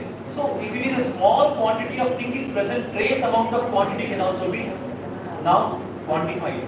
But in the 18th century late, it was not possible. What was not possible? To quantify the things. So minerals or whatever metals absorbed by the plants are there. These metals were absorbed in very little quantity. So the initial thing, what was studied, how people come to know, people started hydroponics. In the early times, people started hydroponics. Julius von Sachs was a person who started in the late 18th century hydroponics, and he demonstrated that these minerals are very, very essential for the growth and development of the plants. And at that time, there was no NMR, there was no nanodrop, there was no GCMS, and no techniques were there. So just a simple techniques, today we feel hydroponics is very easy technique. Even there are so many urban people who are growing the vegetables by using today hydroponics. But at that time in the late 18th century, hydroponics was a very precious technique which was being adopted those times. So like that, by using the hydroponics, they have come to know that metals or whatever minerals are there, some are required in large quantity, some are required in small quantity or little quantity. Like that, you know very well, criteria of essentiality was designed by Arnon, okay, and macronutrients and micronutrients were categorized later on, and there are some elements, there are about 17 elements are there which are made again into macro and micro. Next. So here so many things are there. The availability, mobility of minerals in the soil, it all depends on so many factors. There are a very big list of factors over there you can see. And now the issue is not about the minerals. Now the issue is about the tolerance of metal. Okay. So you know very well, metals are generally born from weathering of the rock. Whatever the rocks are there, the rocks gradually get disintegrate, and after the disintegration from the rocks itself, the metals have been deposited in the soil. Okay, and these are later on absorbed by the plants through xylem, root and xylem, and then aerial part of the plant. So here we can see that the nutrients have been absorbed, which are macro and micro. They are okay when the limits are acceptable. When the limits go beyond the acceptability, then again it becomes a problem. The accumulation of metals, some metals are some metals are essential and some are non-essential. So today we are going to talk about something which is not essential for the plants. Maybe micro and micronutrients are required in some their own quantity. You might have studied in your intermediate as well as in your now degree also. So now there are some metals which are increasing in quantity, and increasing in quantity will cause lot of problems. One of the important problem is production of reactive oxygen species, and the formation of reactive oxygen species, both it is harmful in case of humans, animals as well as in plants. So many of the diseases are found in animals and plants just because of reactive oxygen species. If these reactive oxygen species are not solved properly, then automatically the plant has to die. Plant is dying, then the farmer has to commit suicide because of yield is not proper, and the expenditure becomes very horrible. Okay, so like that, many of the reactive oxygen species and other kind of compounds are made, and that make the plants to suffer. So here are some plants which are being, here are the some elements which are not essential and very problematic are like mercury, arsenic, silver, antimony, cadmium, lead and uranium. Though uranium is not very big problem because it is present in very trace amounts, but still it is in some mining areas where uranium mining is going on, there it is very big problem for the plant lives. Next. So here is the how the detailed picture is given, or here the absorption strategy, how the metals have been absorbed and how they move to the aerial part is given in that picture. So as it is very small in size, I can't go to detail. Next. So here is the you can see our signal, traffic signals. Did you see traffic signals? Yes, all of you have seen traffic signals. So what are red? Stop or danger. Red means stop or danger. Yeah, there is a danger. If you go, somebody will come and come and dash you, or he may hit you, isn't it? You should not walk when red color is there. So here I am showing you the two colors. One is a yellow color and another one is a, and between is a green color. That is why it is not my own, but it is some review has given. He has not shown the useful, essential ones in a green color because plant is already in a green color. As per my understanding, he did not show that in a green color. Though essential elements are there, but it did not show in the green color because plant is in a green color. He can't show that. He showed yellow as a safe part and the unsafe part is a red. And you can see how the toxic ones are smiling. Are they smiling beautifully? No, because you are more and you smile better than them, isn't it? You smile better or not? Isn't it or not? If a girl smiles, boy will fall and he will die. Now you see. Because population is less, the effect is not very severe. So if the population might be more number, then that will shown the effect what I told you. So that is why you see the toxic ones is showing you. Be careful about myself. So in that one of the review, he has shown that the essential elements which are safe and which are toxic or which are harmful, they are looking very different in color.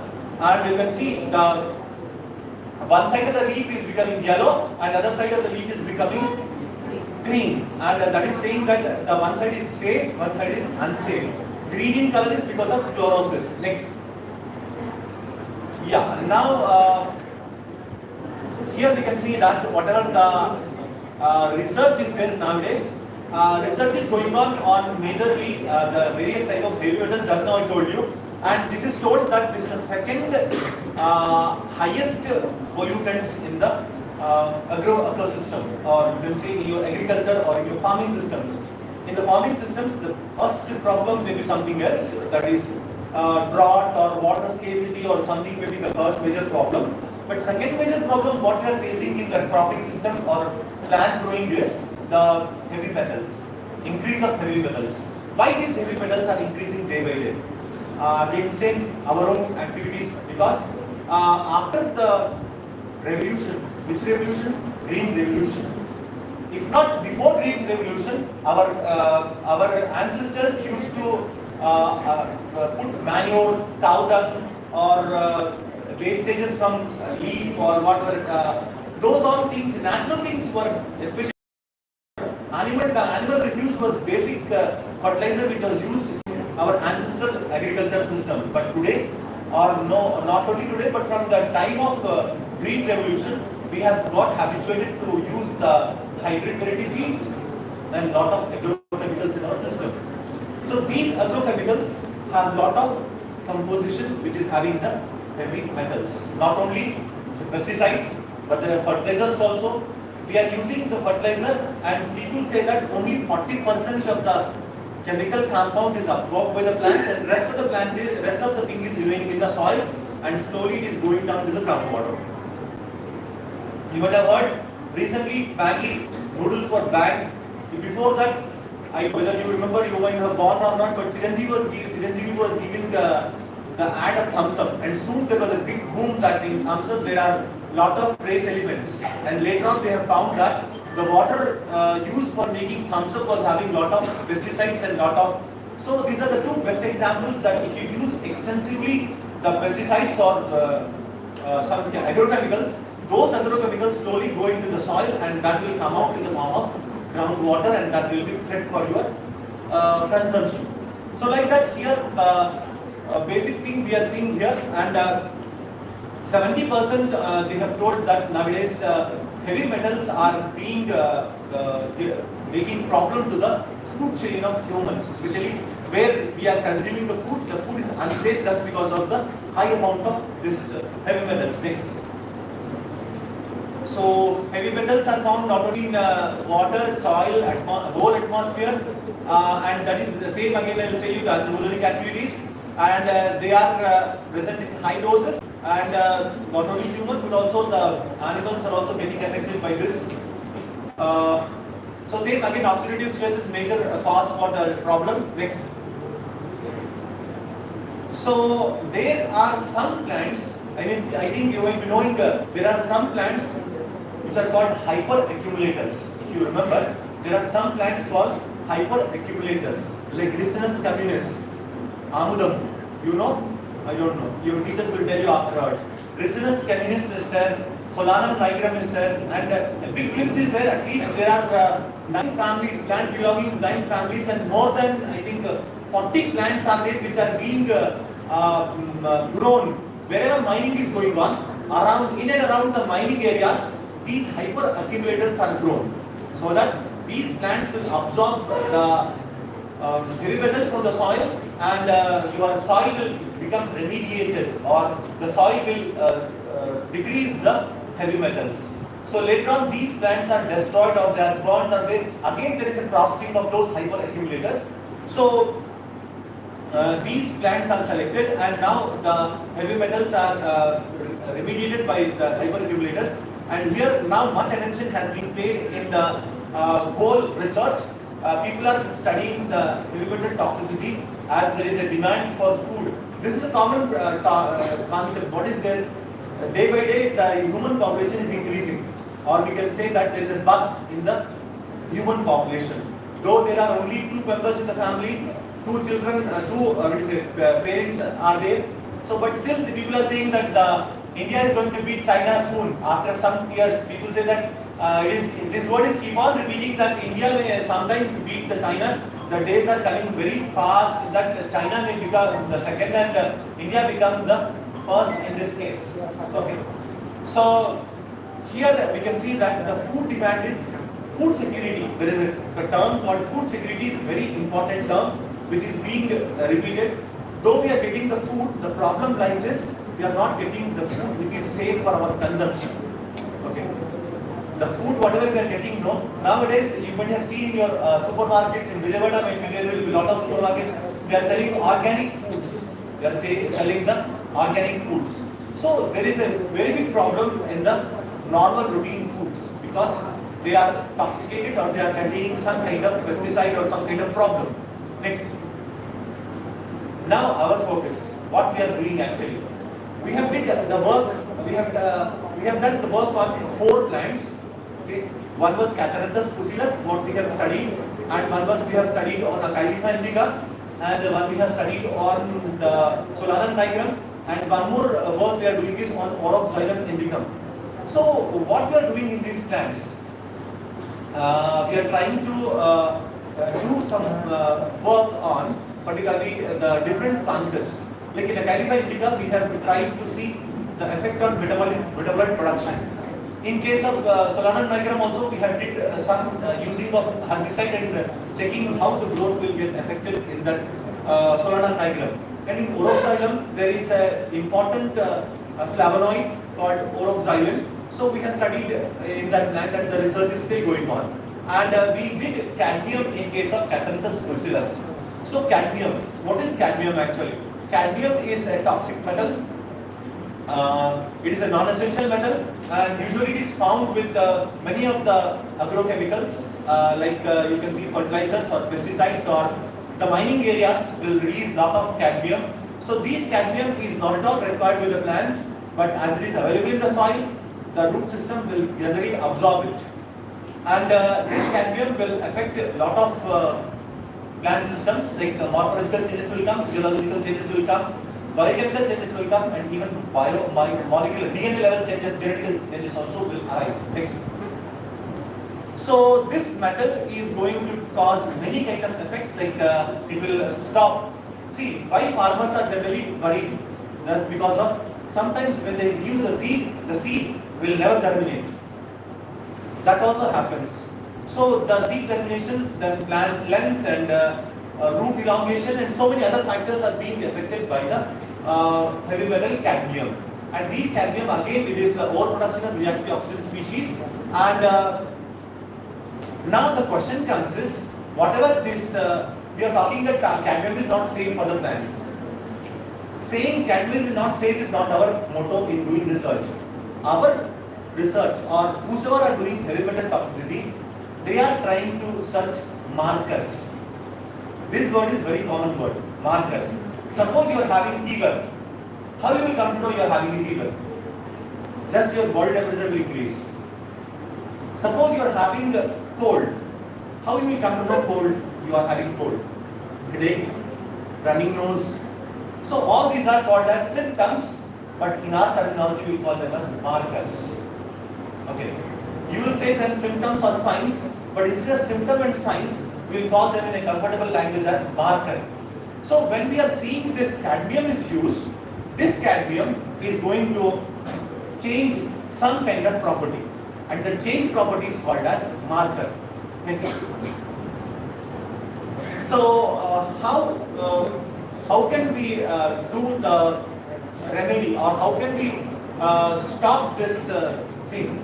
So they have told 2 things, and after entering the plant, we will start the plant immune system. Plant also have immune system, and they'll also have the antioxidants, and they have lot of changes in the biochemistry, like calmodulin, a calcium protein is there, and the phytohormones are very important. So next, you can go next also. Next. Yeah. So now the question is not to talk what is cadmium doing. Now the time is how to prevent the problem by cadmium. So one of the important solution for the cadmium toxicity is mitigation of cadmium. For mitigation of cadmium, the thing is we have so many solutions. One of the solutions is using the phytohormones. You might be knowing that oxen discovery took 125 years.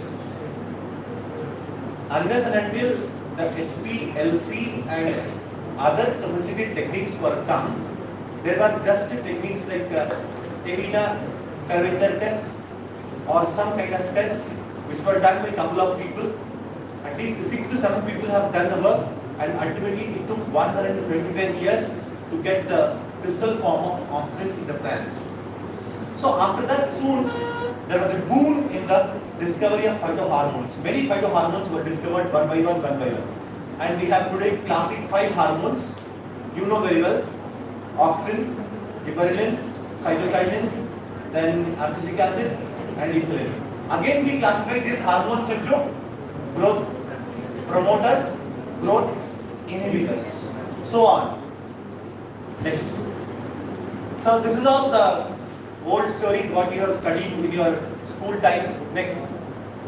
Again, there are some few new compounds are also come into the scene, like jasmolic acid and stigolactones, and other new compounds have also come, which are very important in the disease situation, disease condition. Next.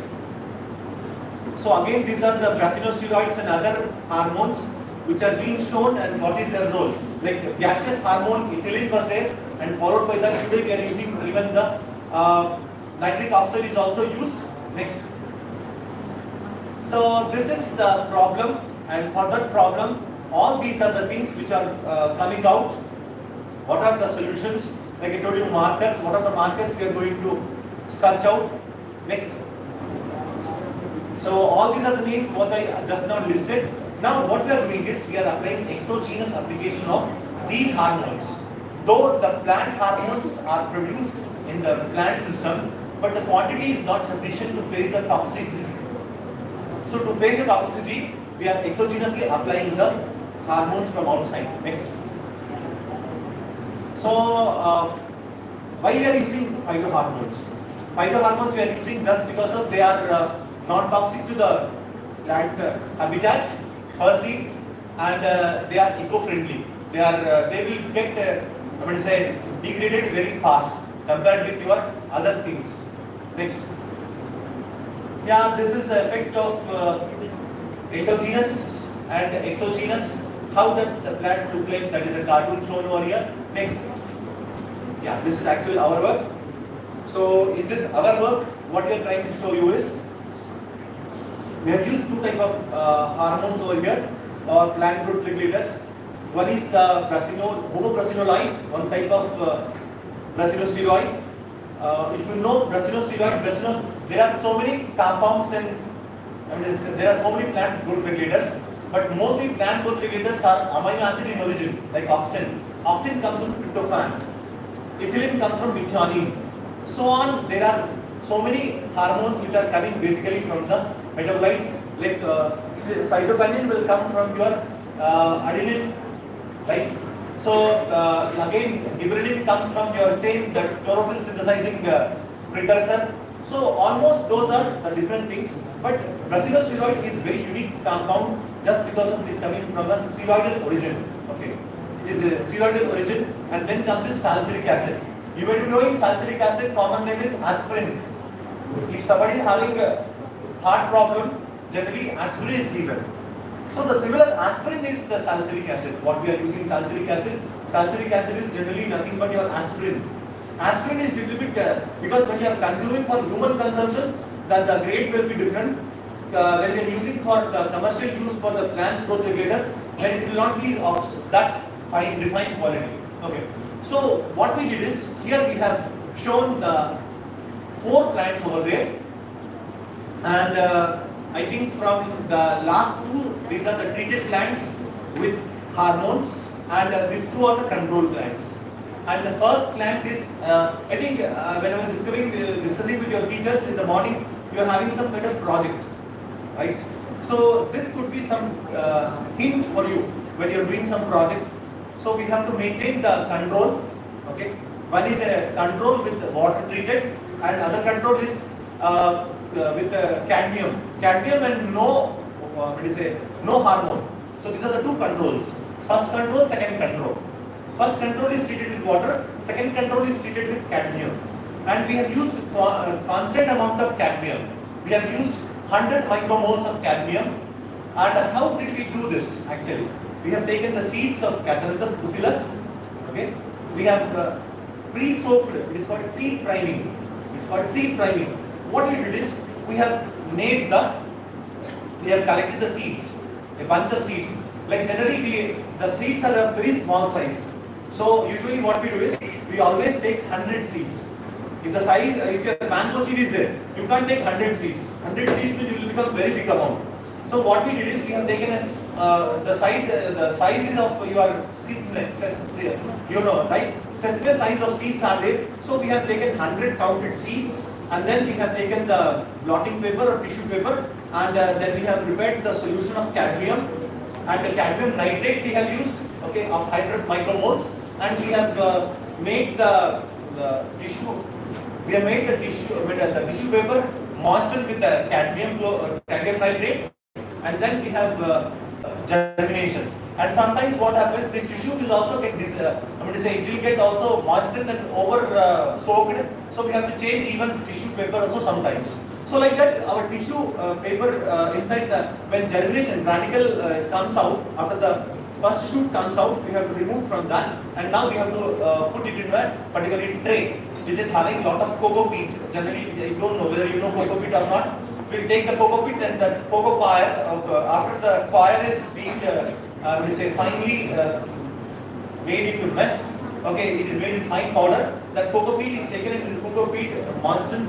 Your radical containing one leaf, or sometimes just radical also can be put into the tray, and then we will maintain this as a control. I told you, just distilled water, no cadmium. Second one, cadmium is treated, and we will maintain. We will do the experiment in pot, and this can be done even hydroponics also. Most of the people who are doing metal toxicity studies, they will be doing this in the hydroponics also. They will take the Hongland solution, or they will use some kind of solution. There are nowadays in tissue culture a lot of salt solutions are available.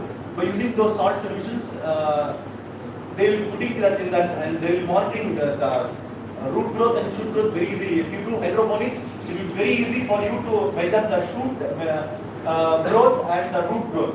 But we did it the soil, as you see. This soil is a combination. We have taken the loam soil and mixed with vermicompost and some part of manure, animal refuse. We have taken animal refuse also in different proportions. We have tried, and at the last we have set one concentration of soil, vermicompost, and the manure, animal manure. So like that we have grown, and we have measured the parameters. I mean, it's a morphology, 35th day, 45th day, and 50th day.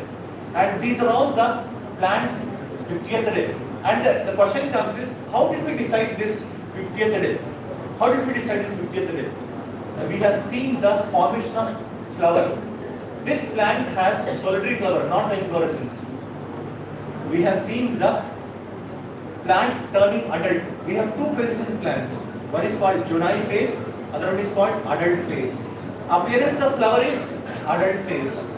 So we have taken the final measurement as the development of flower. So after the flower development, this is the final what I have shown you. So you can see the treatment, individual treatment.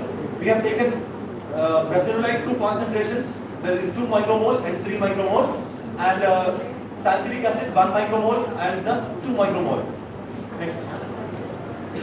And these are again the, as I told you, 3 micromole. We have increased the concentration of the brassicillite and the salicylic acid. Next. So here, how actually the absorption takes place, that and all is shown here. So next. Yeah, here we have seen the instead of individual salicylic acid and homobrassicillite, we have used the combination of salicylic acid and the homobrassicillite. So you can see the satisfactory. From far you would be observing that there is no progress is there, but there is a progress. In our paper we have submitted the table forms, so that people will come to know what are the changes what we have noted. Next. This is the final combination, that is 2 micromole of salicylic acid and 3 micromole of homobrasinol oil. So that was the good effective concentration of the hormone or growth regulator for increasing the growth in terms of stem length or root length or number of leaves and all the phyllotaxy, whole phyllotaxy and flower formation. And this is how we have seen that. You can compare the normal control plant and you can compare the 2 plants or 3 plants. A normal plant without cadmium, how it grows, and a plant which is treated with cadmium, how it grows. So you can see the toxic effect over there. So for setting the 100 micromole, we have at least wasted 2 years. We optimized, it is called optimization. So firstly, whenever we are using a heavy metal or any studies, we are using a herbicide or any chemical compound for toxicity, we need to optimize it. So if you increase the concentration, the whole plants will die. Then the experiment will fail and the result will not come out. So like this, it took 2 years for setting all this. And ultimately we could find this. And now we have found that the plants survive or the plants grow well when we increase concentration. Still we did not set the optimum concentration of the hormone. What is exact quantity of hormone is not yet been set. In further work we are going to set what is exact concentration of hormone which can be decreasing the toxic effect, that we have not set yet. Next. Yeah, I think my time is up. It is 12:30. I feel that there is again another world. What actually I worked on this also for UGC project. That is our endophytic fungi, and that is also related to toxicity itself. But I want to rest here my talk. I don't want to make to become more bore and more talkative in the class. If I talk, you will talk. So my talk will be my talk, and your talk will be your neighbor's talk. So I don't want to make you more talk. So I will stop my talk. So if you quickly ask or adopt this technique, this is not a very big technique. You can, whenever I think these people have told me that they are doing some project, you can do such kind of projects. Always you are welcome. I can help you in this kind of studies. These are very good studies actually, which will give you, I would say, because we all belong somewhere with the farmer's family, isn't it? More than 90% of the Indian population is coming from the farmer's family. So if we do some kind of work on the plants which are like you have fenugreek or some any other, there are a lot of plants are there on which you can work out and you can set, what are the correct concentrations. If the lab is purchasing once growth hormone, we can study it till its expiry date. So it is not a very costly process. Getting the seeds is also not very tough job. So all these, whenever you are doing some project work, you can have, I selected this just because of it's a good and easy method which will give you the fruitful results and you can help the farmers and all. Okay, thank you. If you have any question, please. You are clapping means everything is understood or just if I should get out. There are 2 things. Maybe you are bored, but you want me to get out. So I hope that at least the department people may use this approach and you can study. Because a lot of metals, other metals are also rest we have not done. Arsenic, mercury and so on now. Thank you so much for patient hearing. And last but not the least, I want to thank the entire casting crew of this conference or seminar. I think principal and other management people who were so kind-hearted to give me this opportunity and present this work. And also I equally thank Professor Kasim sir who is being the guide for this department head, I think. So we all, I think the big laurels for all the people who are behind this conference. Thank you one and all.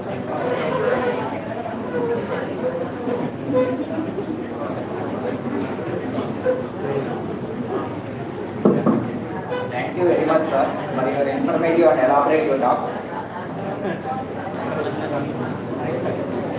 Thank you very much for coming. Now I request our beloved principal, Dr. Narayan Rao sir, to felicitate the resource persons.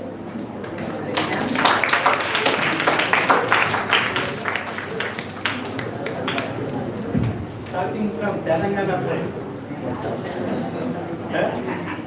Remaining Manawate Now I request Dr. Ahmad Abdul Halim Khan sir from Telangana University.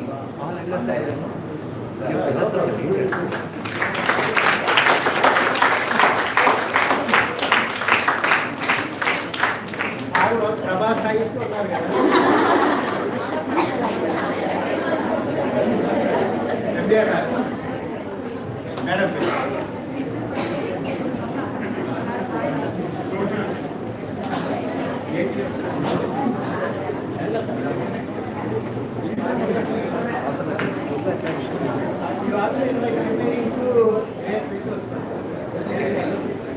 Now I invite Dr. K. Sudhakar sir, Assistant Professor from Tiruvur Government Degree College. I also invite Dr. Venkatesh Rambu. మనం తెలంగాణ కట్టుబట్టు కొంచెం గట్టిగా చప్పట్లు కేసీఆర్ గారు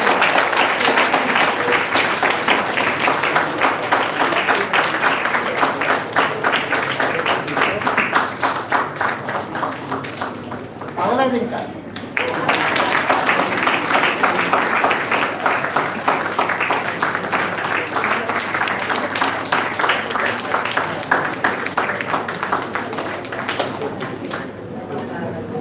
Thank you very much, sir.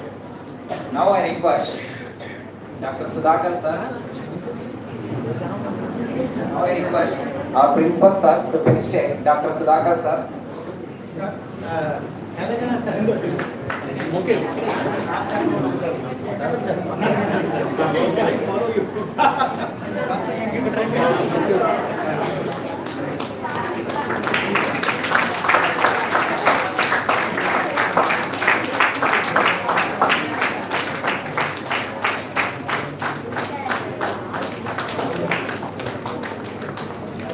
ఇంకా chapter నేను లేదు గట్టిగా పోతారు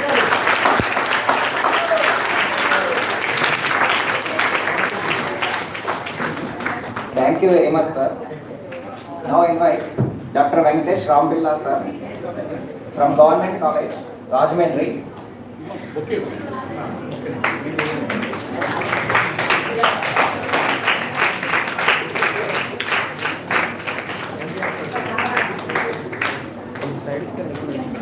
ఒక్క నిమిషం ఆగవయ్యా మా ఎగిదా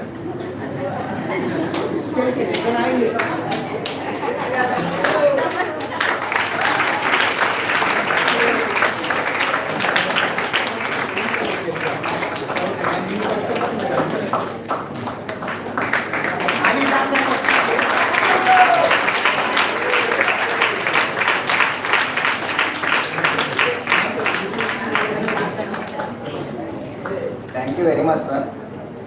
okay carry on thank you అయిన తర్వాత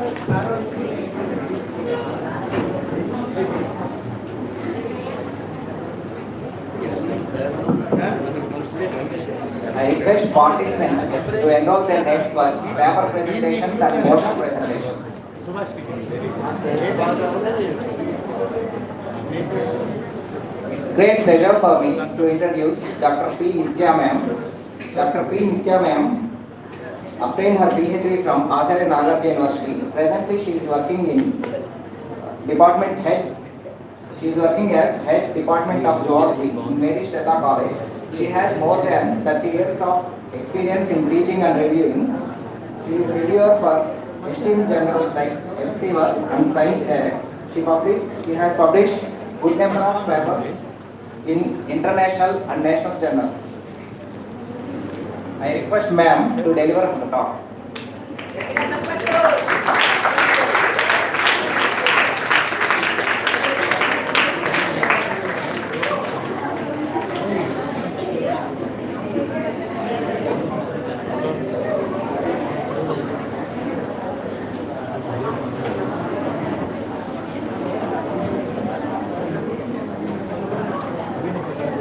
A very good afternoon to everyone.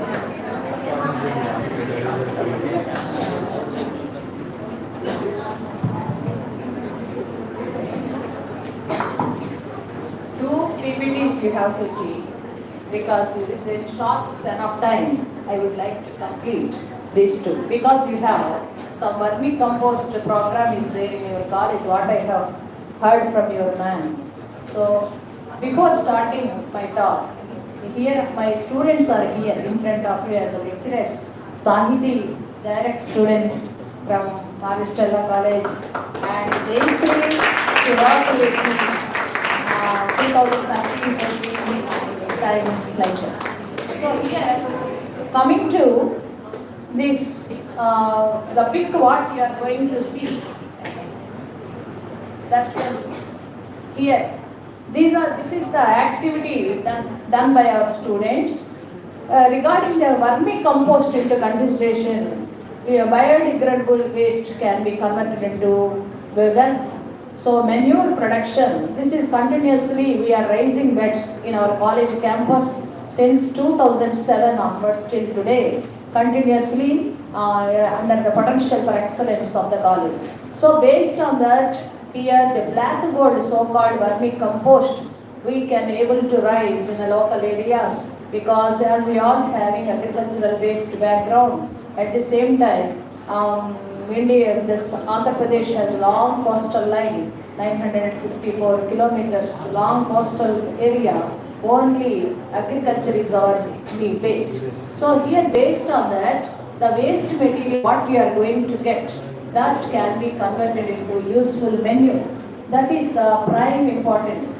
Another point is, as a student you must understand, solid waste can be converted into manure.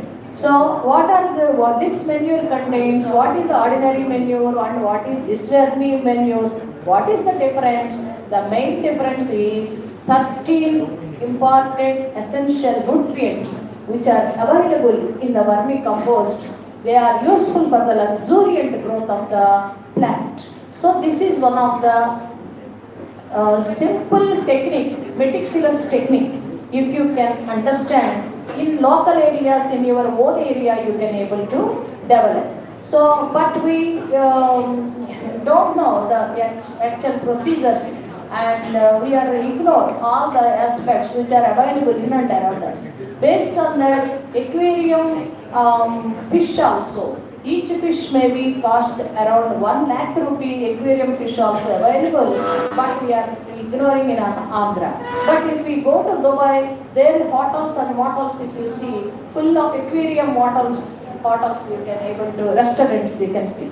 So there they are very costly. But we don't know how to use and how to get income. So that's why these are all small entrepreneurs. That is, as a small cottage industries you can able to develop and can able to get income within stipulated time, short time, throughout the year. Income generative enterprises you can able to see. That's why in our college, as you all know, you have also vermi technology, I think. This black gold, how to produce, what are the local, by using worms, by using earthworm, not ordinary earthworms what they are available near our bathrooms. They are not voracious eaters. The available earthworms, African night crawlers, imported earthworms, they can able to eat the biodegradable waste. They can digest the waste. The crop or the area which is present inside the body, they can able to digest the waste and the vermicast, the waste material what is actually eliminated from the body.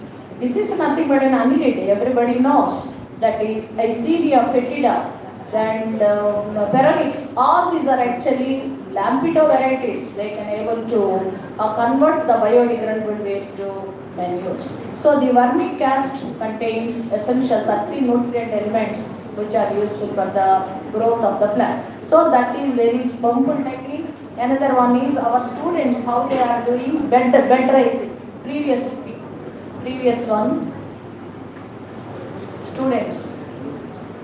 Student, yes. Here we have in our college campus 20 feet long and 3 feet width, 1 foot depth. These are the dimensions of the feet. From each there are two compost beds are available. From this first layer must be actually covered with coconut hulls or dried leaves, and second layer is actually we have to wet it thoroughly, regularly, and after that above that cow dung if you use. Cow dung is the raw material. After using the cow dung we have to introduce the earthworms. These earthworms they can able to eat away the cow dung and can liberate vermicast that contains nutrients. So that's why here within first crop you can able to get 90 days, second crop 45 days, third crop 30 days, fourth crop 30 days. Throughout the year it is an income generator. If you know the simple technique, so yearly wise income you can able to get. But our farmers are attracted towards the chemical fertilizers. But we must discourage them because chemical fertilizers are fast acting. They are very fast, quick results may see. But here what happened? But this vermicompost is long lasting, slowly it can use. That's why it is pollution free. Safely you can able to use in pickles and also that one. Our Priya pickles, our materials. Many countries are actually ignored. Why? They are not taking our items because Pakistani people they are actually depend on the vermi technology, these fertilizers only. In many areas, but our farmers are not attracted. But we need, you are the agents to give awareness to them. In future, you are the agents. In your areas, you can able to give awareness to them so that they can able to start their own farm. Next one. Our students are doing next. This is about the working compound. What is the entire thing? I don't want to take much time. My topic I am going to explain now. So another one is second.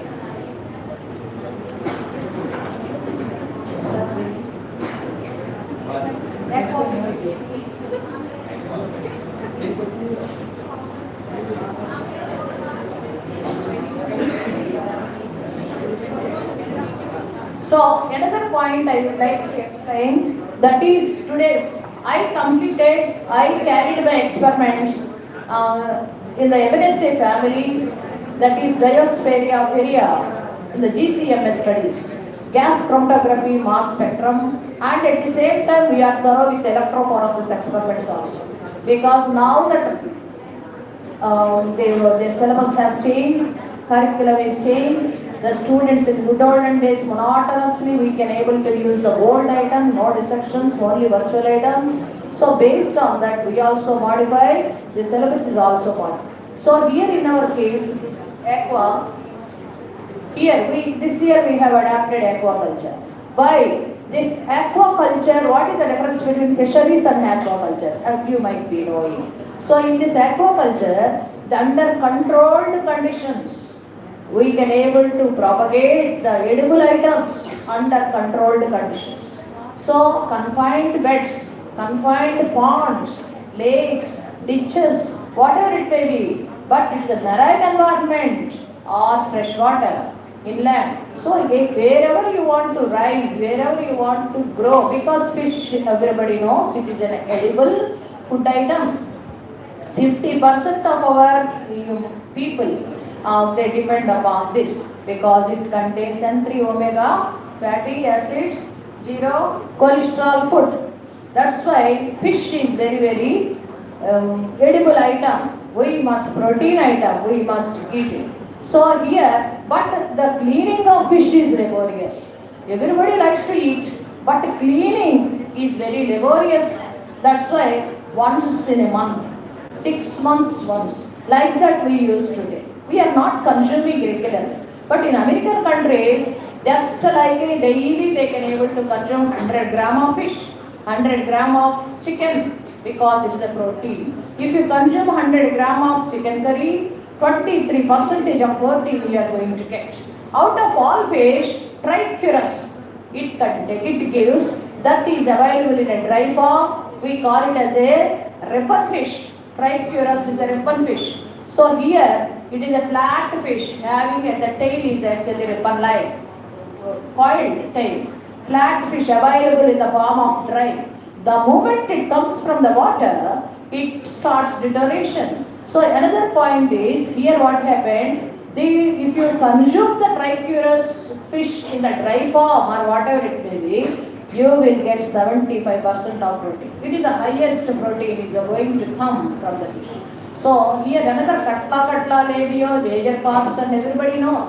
But when we go and visit the local fish markets, those are the items we can able to see. Those are the common fishes we can able to consume regularly. But they are also good edible. They can able to.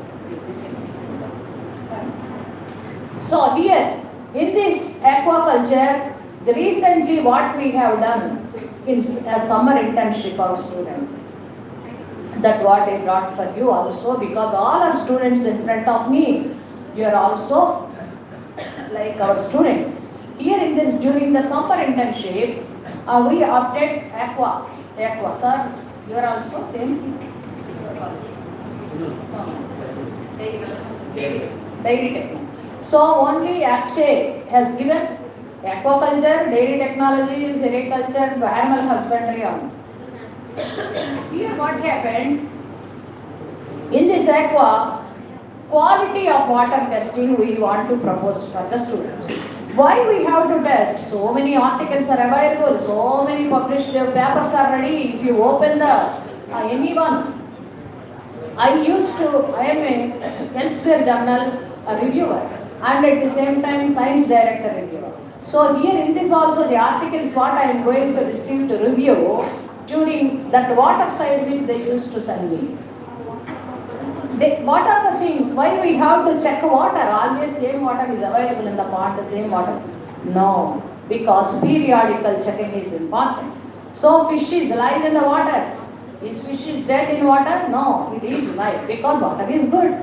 Yes or no? That's why it is roaming. That's why it is actually swimming nicely. So because nutrients are available, the nutrient availability and life of the fish, and at the same time some parameters we must measure and check important. So we as a seniors we did many times, but as an youngster, as a student, budding student, you have to motivate yourself based on your research. How to do selection of a topic. One topic you have to select and can able to identify the quality of water, how to test. What are the tests are available? Introduction, literature collection, materials and methods, sample collection, and what type of the sample, after collection of the sample, what type of method is used to understand the quality. That is method. Material is sample water and method is what type of method to estimate each parameter. That is the various methods and procedures. Different procedures are ready compared with the standards. Okay, one sample if you collect and this is my answer, like that you should not say. Periodically we have to go to the pond, go to the site and collect water. Not on the exact area, different areas are also we have to collect. So we have selected Penamaluru. Their CIFT is their Central Inland Maritime Fisheries Institute. We tie up with that. So there when we go, they are asking, they have taken so many classes for us.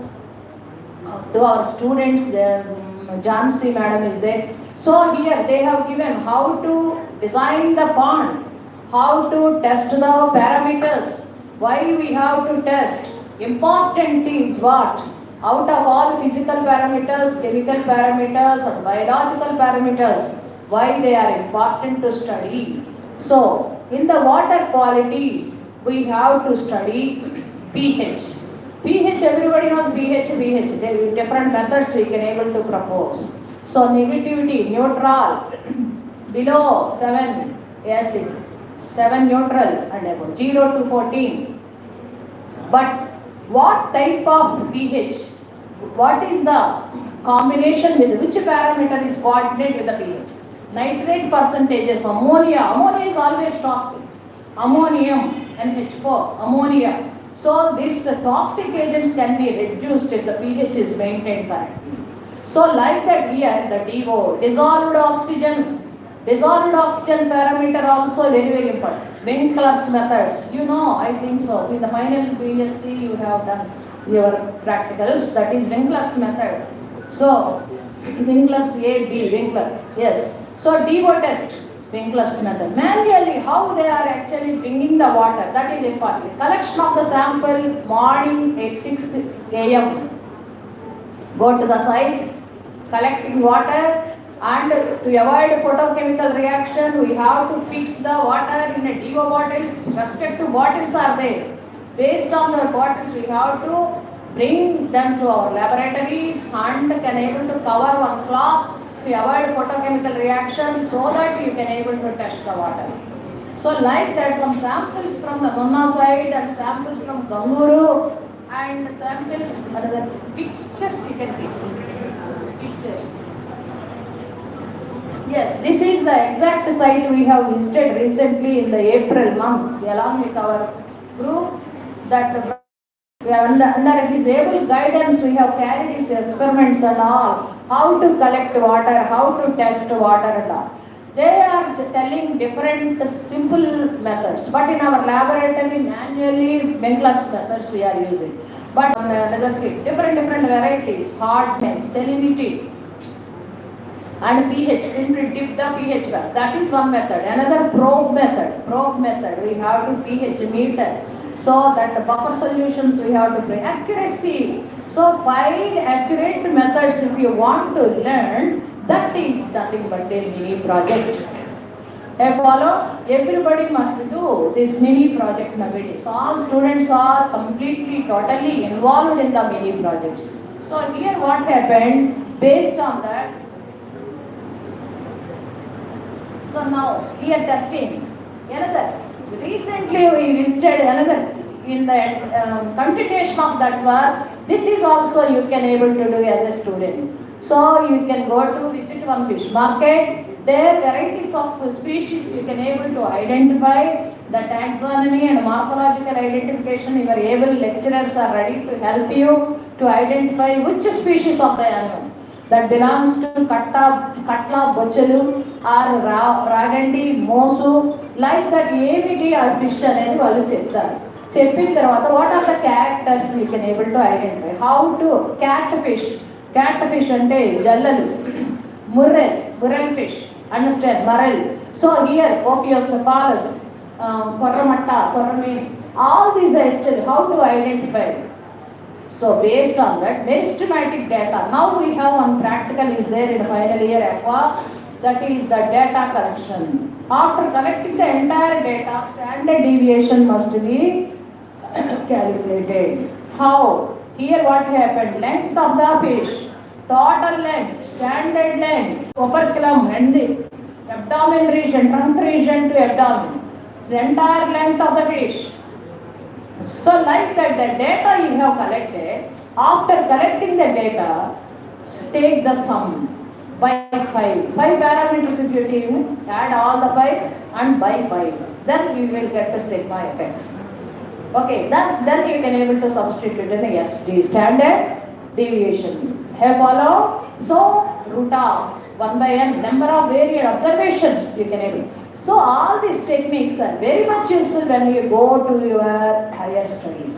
If you pursue your higher studies, you such type of ambition you have to develop. That's why the basic points we are going to. Another pH and alkalinity, OH minus ion negativity, we can able to test. Another one.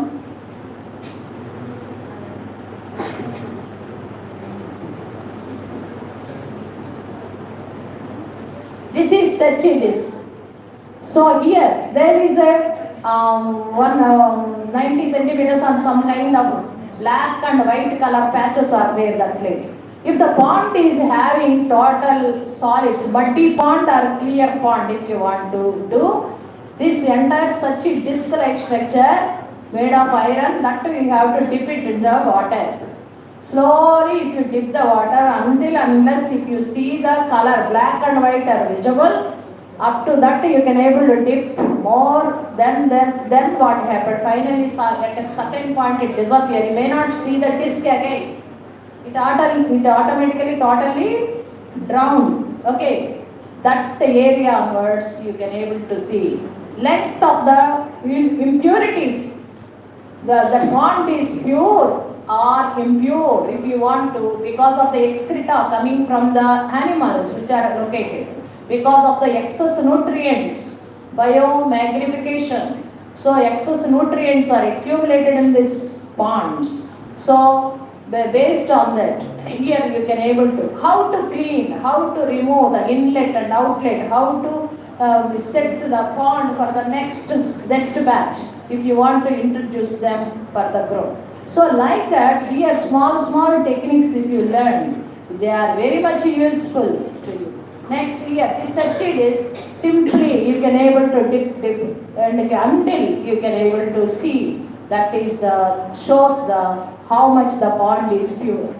Understand? So the thickness of the impurities can be estimated by using. This is the manual and costly. No, we cannot spend any money for this. These are the cheap items we can able to use to test the water. Understand? If you want to estimate, if you want to isolate, that is different. Particular procedures we have to follow. Okay, next one. This is the circuit disc, and here also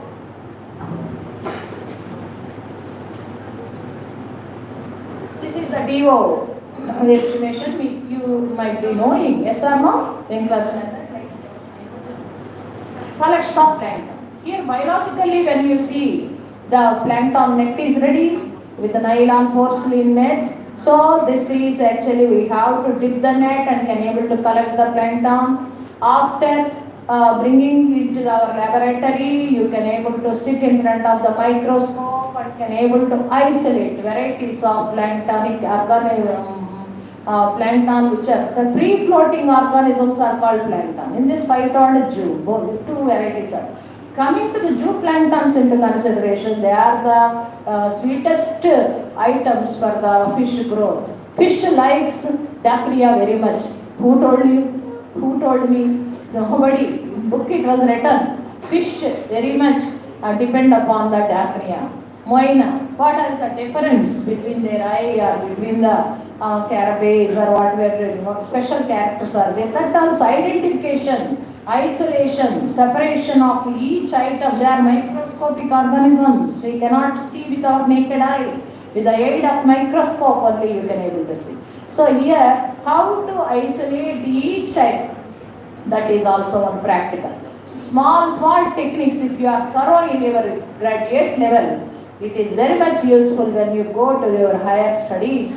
There you can able to do it happily and pursue the higher, that is PhD and all. So many papers you are in a position to publish. Another one is the all items.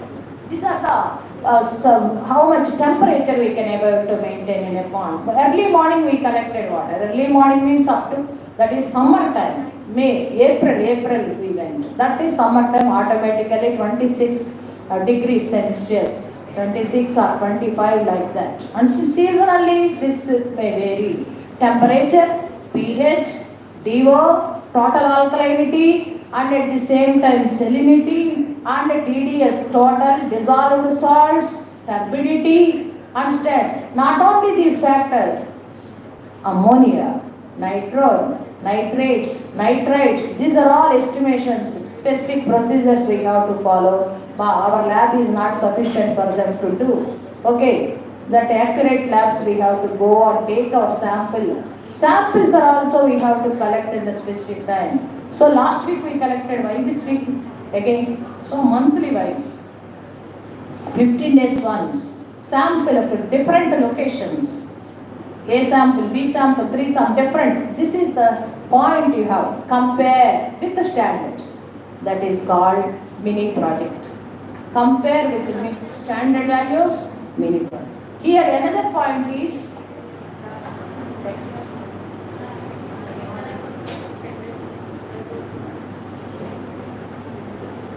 So why we have to study the water quality. Within 5 minutes I would like to wind up. So why we have to collect the water quality, test the water quality? Because periodical check is important. The fish is edible, what depends upon our staple food, it acts as our staple food. That's why here we have to continuously check. So in one example, one case study I would like to share with you. In one area, people are actually fighting with their collector because that pond water we depend upon the pond water. That pond water is become polluted. How we have to drink that pond water? Like that they are starting big struggle with people. Then this brave collector, what he did, he asked them to bring that water. They are thinking something is actually in the last night some other people they release some kind of poison into the water body. So that water body, how can we drink? We depend upon that water body for our survival because we know water. So here immediately collector after listening their queries and all, immediately asked them to bring the water bottle, 2 bottles of water bottle bring, like that he made the orders. Then they bought the 2 bottles of water from the pond, polluted pond. They are thinking, local people are actually thinking that they are polluted, somebody introduced something. In front of them, we drank nicely entire water. Hours together, after 1 hour, 2 hours, they are not dying. So then he gave the example. So this water is good. You are all happy and go on testing water. Effluents, if the release of effluents, they may cause some kind of pollution, toxics, different varieties we can able to think. We should not deviate, the subject is vague. Here, based on that, what kind of planktonic forms are also available for the luxuriant growth of fish. That's why, and adding some kind of cow dung here and there also, it is productive lakes are also, productive ponds also we can able to see. That is one of the basis for the successful aquaculture. That's why our coastal line and our coastal area, Andhra area, Krishna district area, all are actually having this agricultural basic. So based on that, we have to test the local items. So what are they? Uneducated people, farmers are also simply they are taking their kids into the pond region and can able to dip the water into the pond and can able to test. Such type of simple techniques are all. But manually you can learn in the laboratories. Okay, manual testing is different from the kit testing. Some kits, one drop if you add immediately gives color. Accuracy is different, but based on that they can. Next one is, this is another very systematic data of our fish. Today along with our students we visited and completed our mini project. Thank you. Thank you Ananda. So many thanks. Thank you for the wonderful time. I congratulate. I congratulate the K.B.N. College management and our dear lecturers, Jayasri and Hindu College sir, and our sir is also here, and Ramdullah sir, and this madam is also our student Sahiti. So they invited me to give presentation in front of you. Thank you. Good luck to all.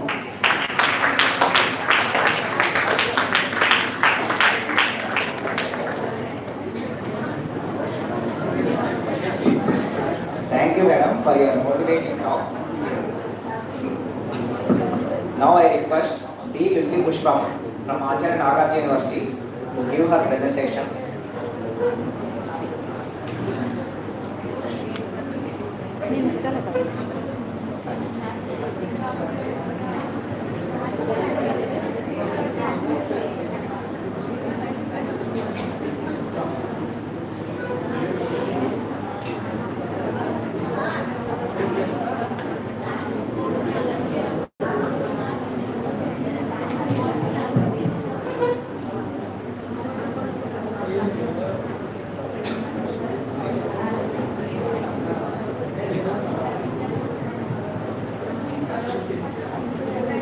I request the participants to complete their paper presentation within 5 to 10 minutes.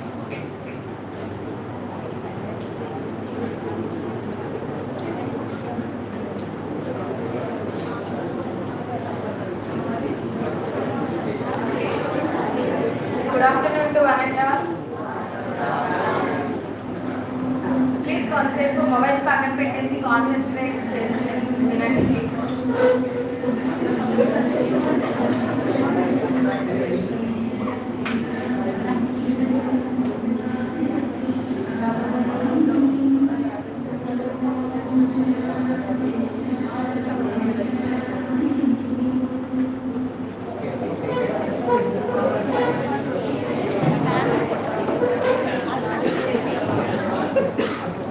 thank you.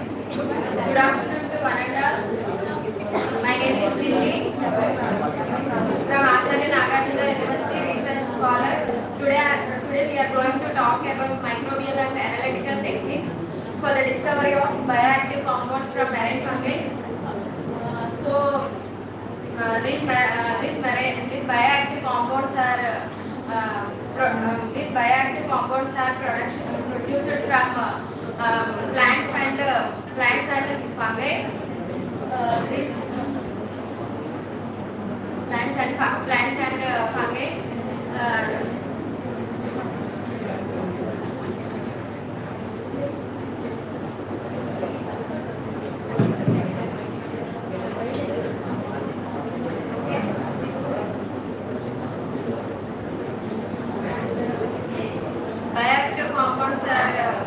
Bioactive compounds are produced from plants and fungi. These bioactive compounds are produced from marine environment and plants. These bioactive compounds are promising sources for the production of marine fungi is the promising source for the production of bioactive compounds. These bioactive compounds are produce biological activities like anti-cancer compounds and antioxidant activity, anti-cancer activity and antifungal activity and antibacterial activity and cytotoxic activity and anti-diabetic activity are produced by these bioactive compounds from marine fungi. The bioactive compounds are also known as secondary metabolites. Some of the secondary metabolites are alkaloids, peptides, ketoids, terpenoids, steroids and polypeptides. These are the secondary metabolites from isolation of fungi, and this is the experimental design for the production of bioactive compounds from marine fungi. And we have to collect the sample from marine environment, and we have to isolate the fungi from those samples. And after that, the fungi was identified and isolated pure colonies, and that pure colonies are identified morphologically and genotypically, and that identified pure colonies are cultivated and extracted to produce bioactive compounds, and that bioactive compounds are extracted by using different types of solvents, and that secondary metabolites are purified using different types of techniques like DLC, thin layer chromatography and HPLC, and that purified bioactive compounds are analyzed chemical structure by using UV visible spectroscopy and NMR and FTIR techniques, and that pure compounds are observed and subjected to antimicrobial activity, and that is the biological activity we get from bioactive compounds. And this first part was sampling collection of samples from marine environment, and in the marine environment we can collect marine soil and marine water and marine sediments and marine algae and fungi and marine sponges. We have to collect the samples using different types of sampling equipments like Corer sampler is used to collect the soil sample, and Niskin sampler equipment is used to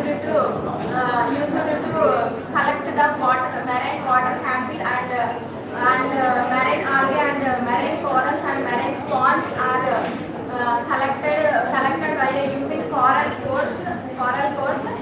and next by using these samples. So the next van and grabs are used for the sediment collection of marine fungi. For the isolation of marine fungi, we have to select different types of samples. So for the different samples, we have to use different techniques or different samplers. So these are the different samplers which we use for the collection of marine samples. So first one, borer. So borer is used for the collection of soil sample that is from marine ecosystem. So we have to collect, why we have to collect all these samples?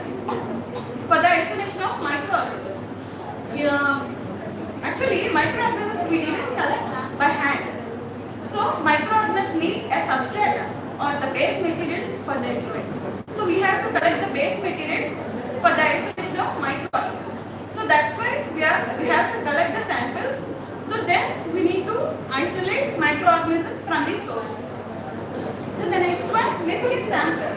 So the Niskin sampler is used for the collection of water samples, that is marine water samples at different depths.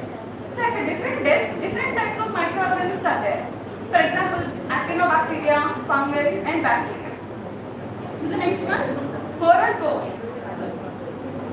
So the third one is coral cores. For the collection of coral samples, generally we use we opt for scuba divers. So scuba divers will help us to collect the sample from coral reefs. Those coral reefs were collected by hydraulic drills and also coral cores. So the next one is van and grab. So these grabs are used for the collection of sediments. So the marine sediment. What is the marine sediment? So the deepest part of the sea, which is the bottom of the part of the sea, is called marine sediment. So we have to grab the marine sediment by using specialized structures or specialized techniques. So these van and grabs will help us to collect the marine sediment. So marine sponges and also marine algae will also collect by scuba divers. Next slide please. So next, isolation. For the isolation, we have to different types of samples need different types of isolation techniques. For the marine water, soil, we have to dilute it first and then we have to isolate. Why we have to dilute? Because there are numerous number of microorganisms in 1 ml or 1 ml of marine water and also soil. So what? Then so that's why we have to serial dilute the marine water and soil first. Then we have to pour it on a petri dish with media. So what are the media we use for the isolation of marine fungi is called differential media or the complex media. So there are several different types of media we have used for isolation of marine fungi. So the first one is PE, that is potato dextrose agar, STA, saprotextrose agar, CZA, Sebectox agar, and MEA, maltose extract agar, and next rose bengal agar and artificial sea salt agar. These are different types of media which could be used for the isolation of marine fungi. So then we have to incubate all the plates after the inoculation at 28 to 30 degrees centigrade for 7 days for the isolation of marine fungi. Next slide please. So after the isolation, we have to purify them. Means we have to isolate, pick a single colony of a bacteria or a fungi. So then we have to again re-inoculate into pure petri plates. Then we can isolate pure colonies. The pure colonies were sent for identification. So identification, so there are two types of identification. That is phenotypic identification and also genotypic identification. Phenotypic identification, we do microscopic and macroscopic observation.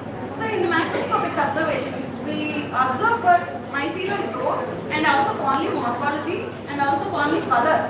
So which is an indication of a pigment production, and also for the microscopic observation we have to cultivate the microorganism or whether it is a bacteria or fungi. For fungi we have to use light culture technique for the observation of microscopic structures. So in the light culture techniques, first we have to cut the agar block and place it in a slide. So ఎందుకు మీకు అంతా ఇదంతా చెప్తున్నానంటే మీరు అందరూ botany and micro zoology background అయ్యేదచ్చు. So మీకు ఎప్పుడైనా అంటే బోటనీ వాళ్ళు మీకు ఎప్పుడైనా రీసెర్చ్ అంటే మీరు ఇంకా ఫర్దర్ స్టడీస్లో ఎవరైనా రీసెర్చ్ చేయాలనుకుంటున్నారు అనుకోండి, అప్పుడు మీరు ప్లాంట్స్ నుంచి endophytic fungi and also next వేరే ఆర్గానిజమ్స్ కూడా మీరు ఎండోఫైటిక్ ఫంగైని ఐసోలేట్ చేసి ఆ ఫంగై పైన కూడా మీరు వర్క్ చేయొచ్చు. సో కాబట్టి మేము ఇవంతా ఎక్స్ప్లెయిన్ చేస్తాం. Please cooperate. So the next one is molecular identification. For the molecular identification, so first we have to extract the DNA from which organism that we have chosen. So after the DNA extraction, we have to amplify it. Amplify by PCR. So then the amplified DNA is sent for sequencing. The sequence of DNA is then identified by using different phylogenetic tree analysis. So you can see the picture of phylogenetic tree. అక్కడ కింద మీకు ఉంది అదే phylogenetic tree అంటారు. So ఆ phylogenetic tree base చేసుకొని మనం ఆ డిఫరెంట్ టైప్ ఆఫ్ ఫంగై ఆ డిఫరెంట్ టైప్ ఆఫ్ బ్యాక్టీరియాని మనం ఐడెంటిఫై చేయాలి. So next slide. So this is the cultivation and extraction. So first we have to cultivate the microorganism. So what is cultivation? So first we have to grow the bacteria or fungi for the isolation of bioactive compound. For the isolation of bioactive compound, there are several methods of cultivation. That means solid state fermentation and also liquid state fermentation. That is submerged state fermentation. So we have different submerged state fermentation.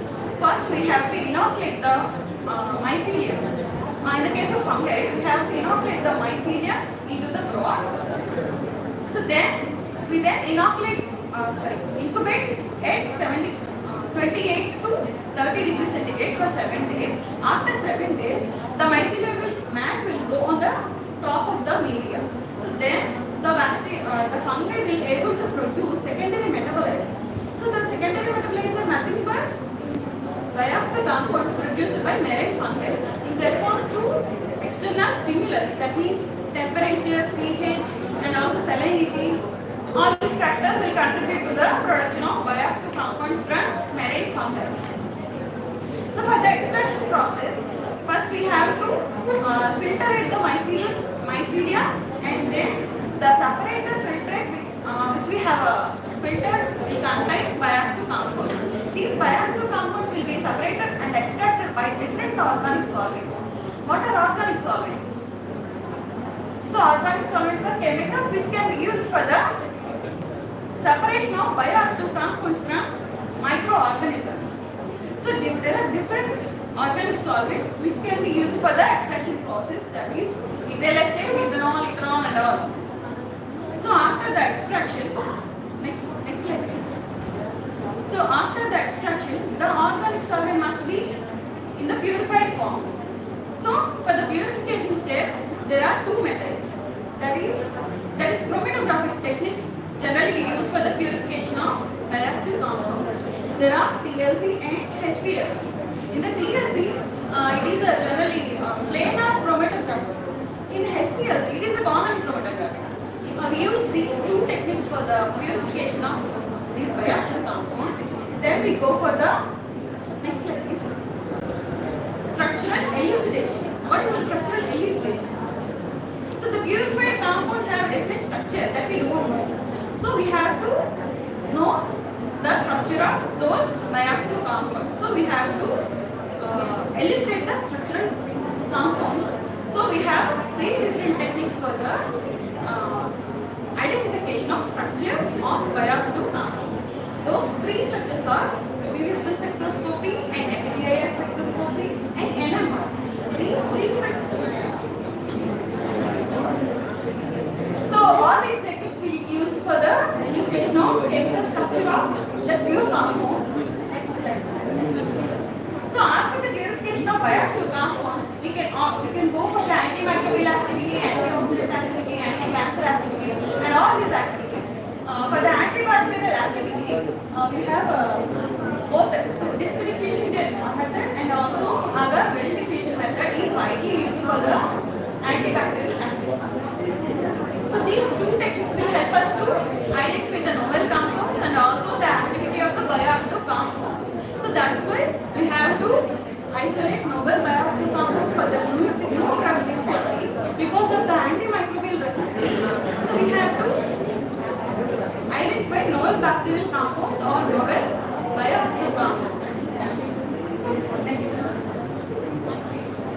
if we identify novel bioactive compounds from marine sources, that will be helpful for the pharmaceutical industry to develop new drugs. Thank you.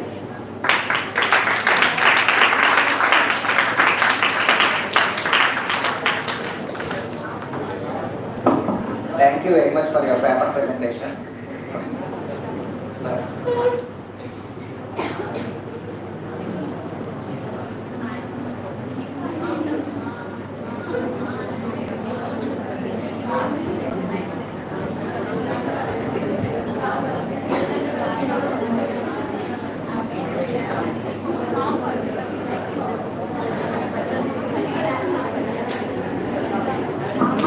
Audience should maintain silence.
Now I invite Ms. Kasturi to give her paper presentation. She is student from Siddhartha Mahila Kalasala.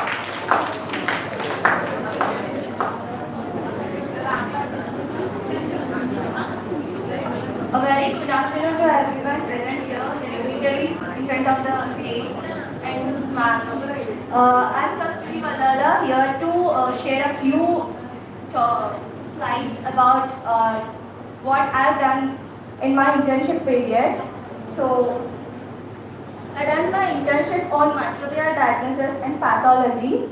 But the interesting topic is mainly I have gained some knowledge on antimicrobial resistance and microbial drug susceptibility. So I want to share such things in front of you all. So mostly I done my internship on urine sample collections only. So it's a Prashant Hospital in near Lovely Peta, Vijayawada. So actually it's a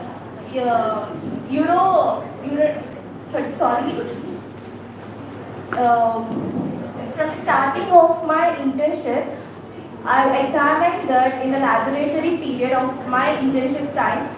So mainly the urine samples and the serum samples were mostly I observed. In that mainly they are mostly the microbial diagnosis which I observed.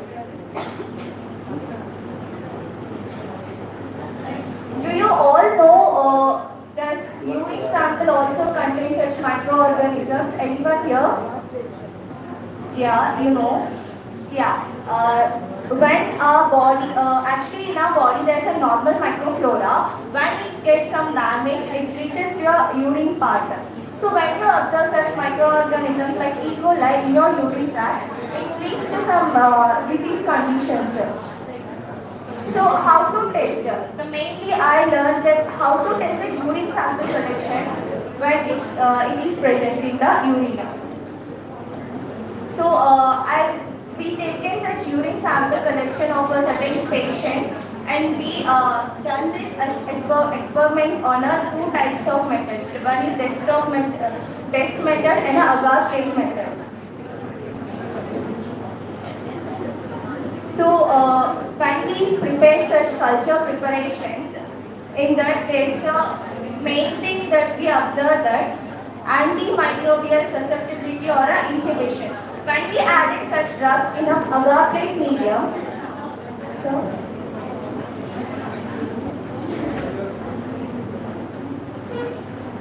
then when the particular microorganism is present in that agar-plate medium, if we added such drugs in that, so there is no type of any growth taken place in that agar-plate medium. That thing I observed. That means mostly we can understand that about if there is a presence of such organism and it is resistant means the growth will not take place.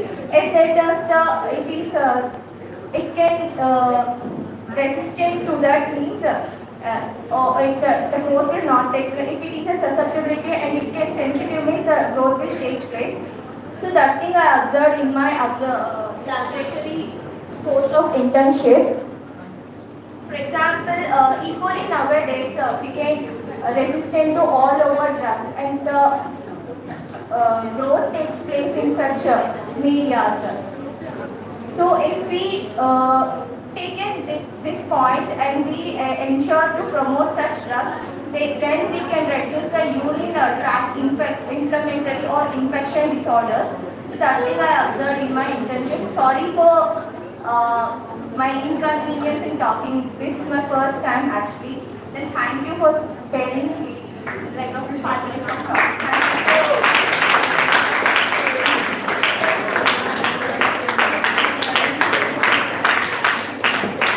Thank you very much. Now I request the participants to have their lunch. Next technical session will start at 2:30. Next technical session will start at sharply 2:30 p.m. Okay.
Charging పెట్టాను ఎక్కడ sir ఏంటో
తరఫున lock వేసుకుంటారు lock వేసి అంటే మా mobiles అంటే charging ఉన్నాయి అలా వచ్చేసి మళ్ళీ వస్తుంది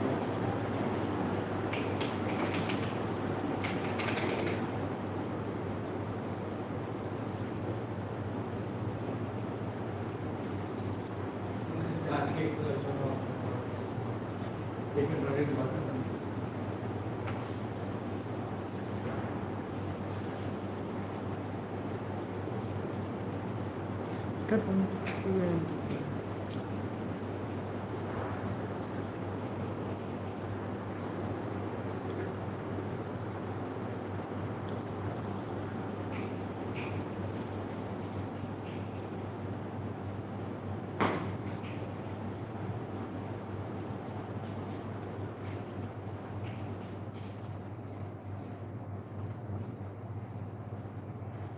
వేరేంటి అసలు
వెళ్ళు ఊరికి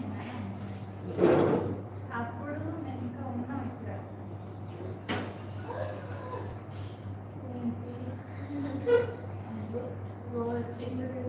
చెప్తున్నానా స్పూన్ గోచుకులు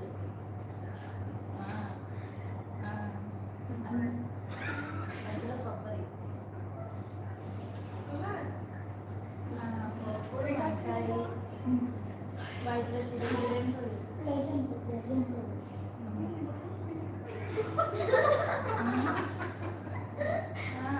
ఒకటే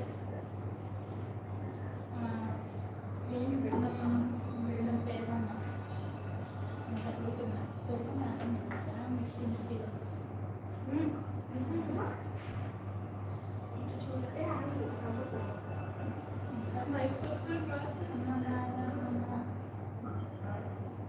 ఇంకా స్టూడెంట్స్ చెప్తారంటే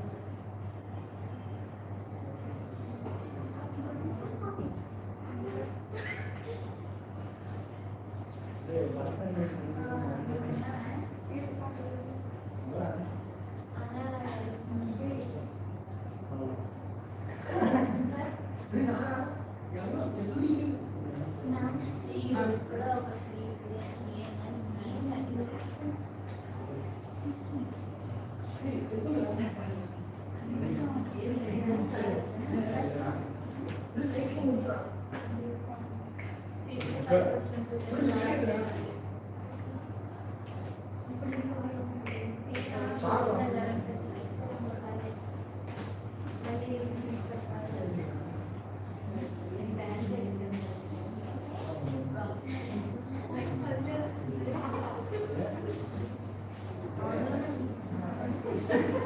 Please leave your food outside.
Babu back side ఉంది రావమ్మా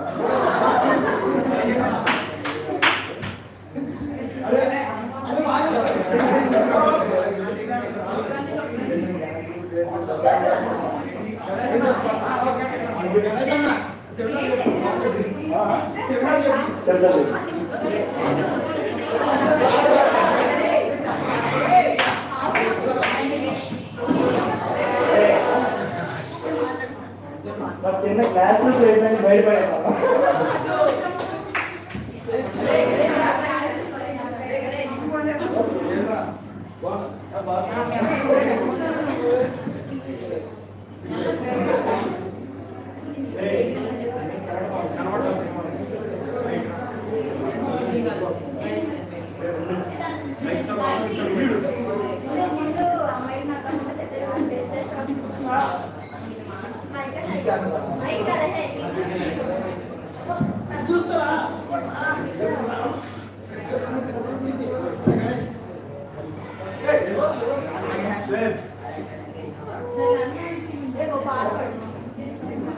ఇది చూడు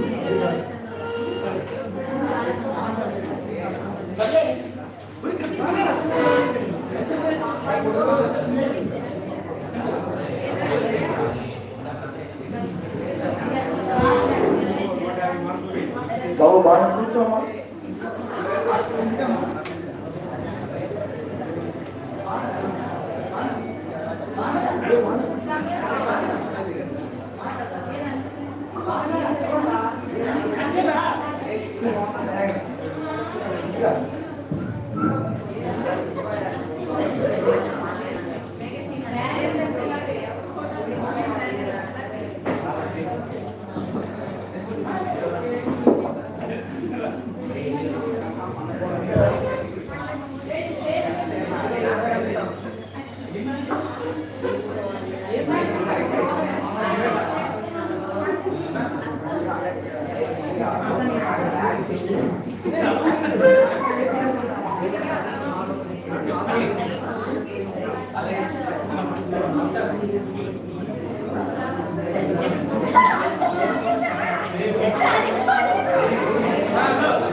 Thank you.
Sunday morning.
Okay, we are starting now technical session 5. The name of this technical session is molecular biology, bioinformatics and biotechnology.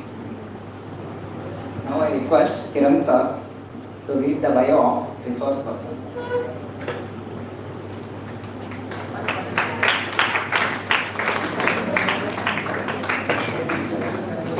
Thank you, sir. Good afternoon, one and all. This is Dr. K.B.N, the Department of Chemistry. It is a great honor for me to introduce Dr. Navina Lavanya Lata Madam. Madam is presently working as an assistant professor in the Department of Biotechnology, Eastern University, Machilipatnam. She obtained her PhD in biochemistry from Usmania University and later worked as a research associate in the Department of Biochemistry, Usmania University, and then Madam completed her postdoctoral fellow in CCMB Hyderabad, and further she worked as a scientist in Dr. Reddy's laboratory, Hyderabad. Madam has guided around 6 PhD students and many more are working under her guidance. She has published 64 articles in peer-reviewed national and international journals. With this a very brief introduction, I would like to call Madam Navina Lavanya Lata Madam. Please deliver her lecture. Welcome, ma'am.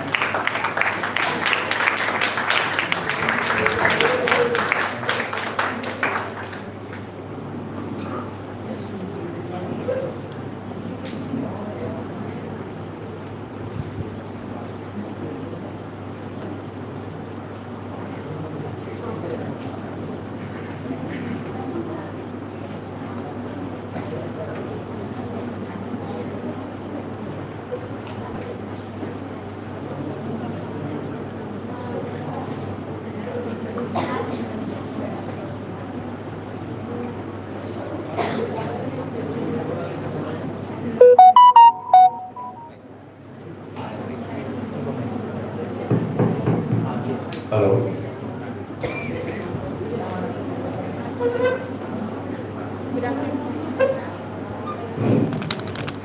Good afternoon, Michael. I am Dr. Navina from Krishna University. So, Navina from Krishna University.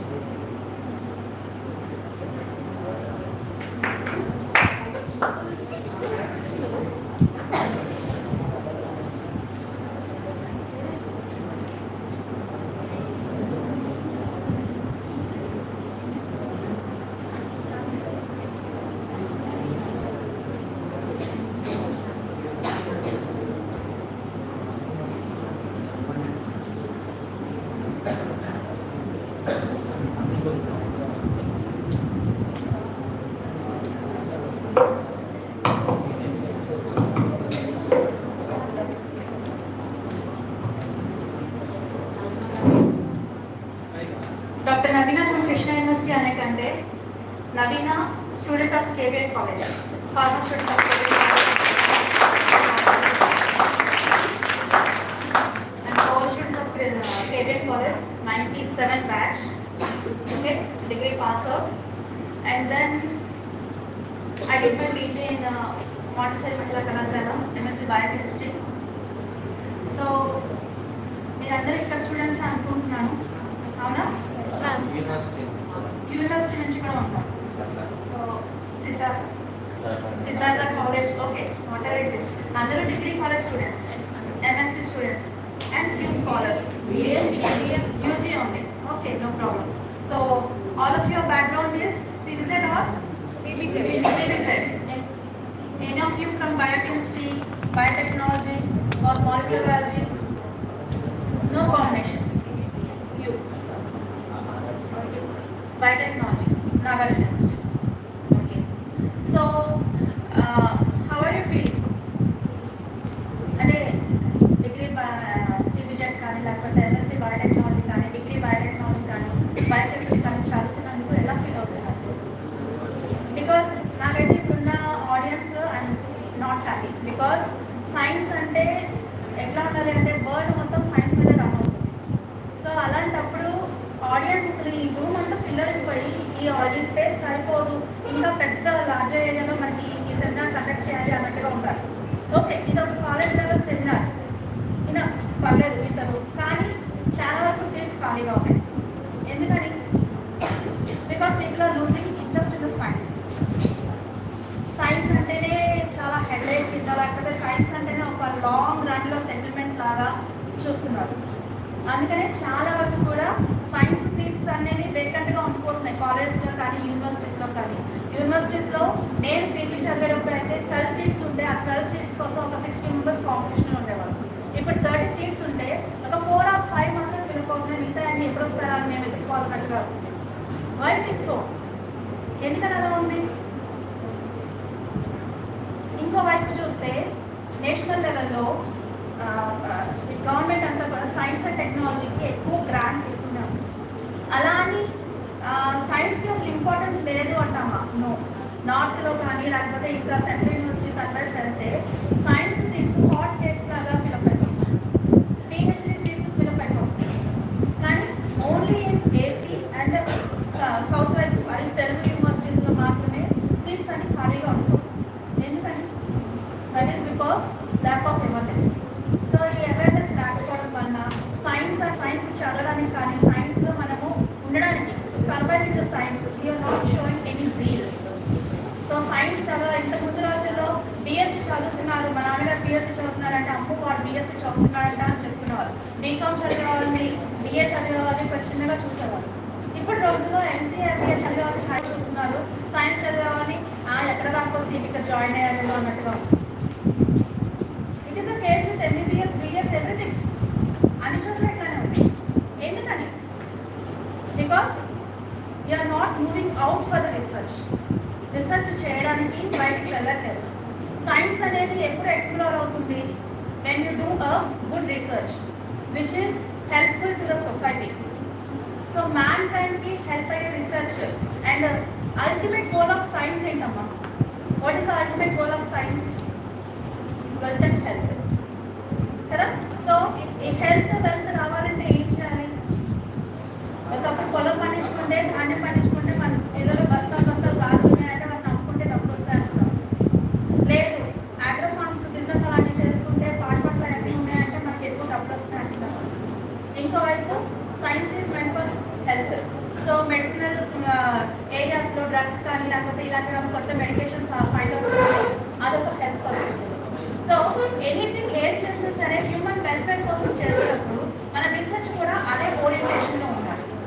When your research or when your research objective or when your research concept is towards the society development or mankind development, then definitely funds will come automatically.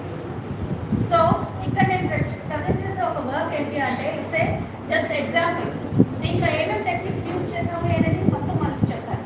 కానీ ఇక్కడ ఏంటి అంటే what we have chosen for research నా scholar compare చేసింది. So Srinivas అని చెప్పి, so తను చేసిన వర్క్ ఒకటే చెప్పాను. నా స్కాలర్స్ వచ్చే వాళ్ళకి ఎవరికైనా సరే చెప్పాను,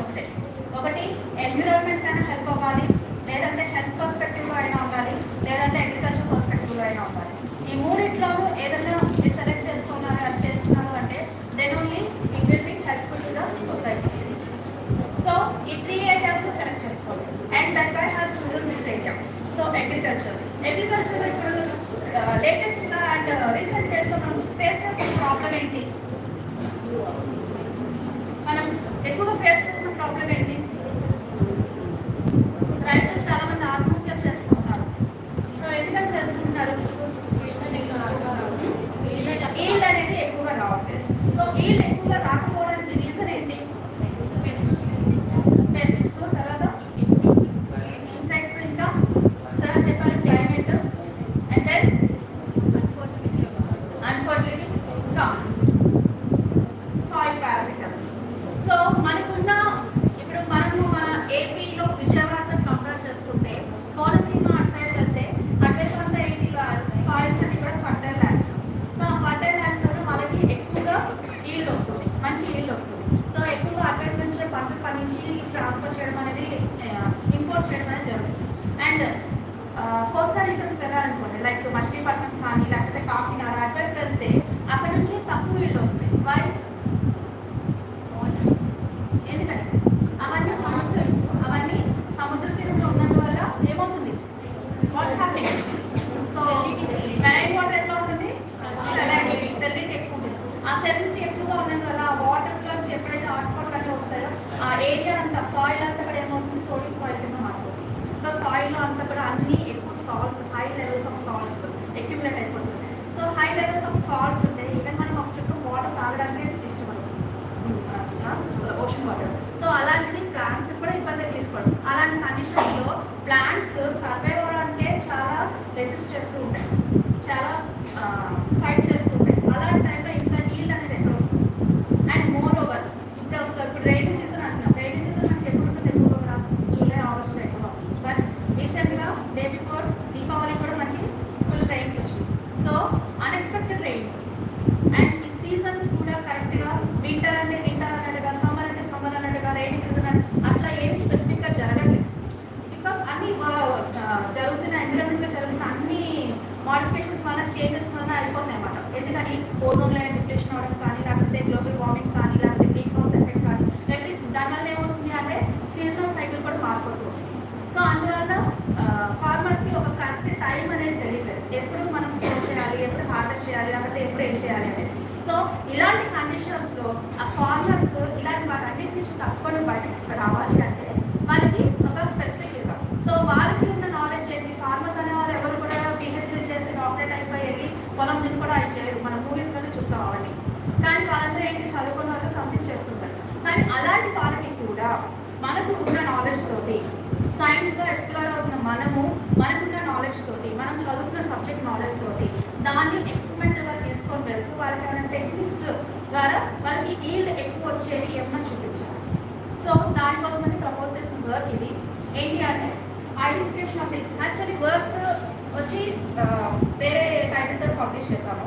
బట్ దీని వర్క్ కాన్సెప్ట్ టైటిల్ ఏంటి అంటే identification of the candidate jeans that improves the agronomic traits of oryza అంటే rice for the stress. So drought stress నుంచి ఏ విధంగా తట్టుకొని నిల్చోవాలి. సో వరదలు వచ్చినప్పుడు పంటలు మునిగిపోతుంటాయి. అలాంటి కండిషన్లో మునిగిపోయినప్పుడు నీళ్ళు అనేది రావు, వాటి సర్వైవల్ అనేది తగ్గిపోతుంది. అలాంటి కండిషన్లో ఎలాగో ప్లాంట్స్ తట్టుకొని ఉంచుకోవాలి.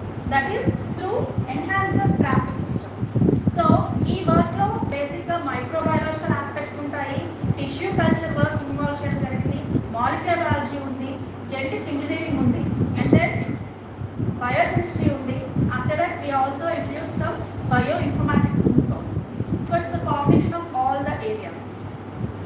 Okay, so we know that rice is the main cereal. So అందరూ ఎక్కువ కన్జ్యూమ్ చేసేది rice. And worldwide rice consumers daily increase అవుతున్నారు.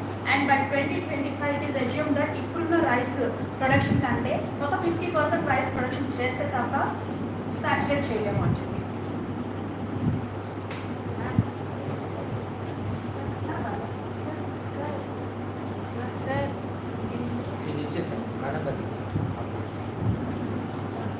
సో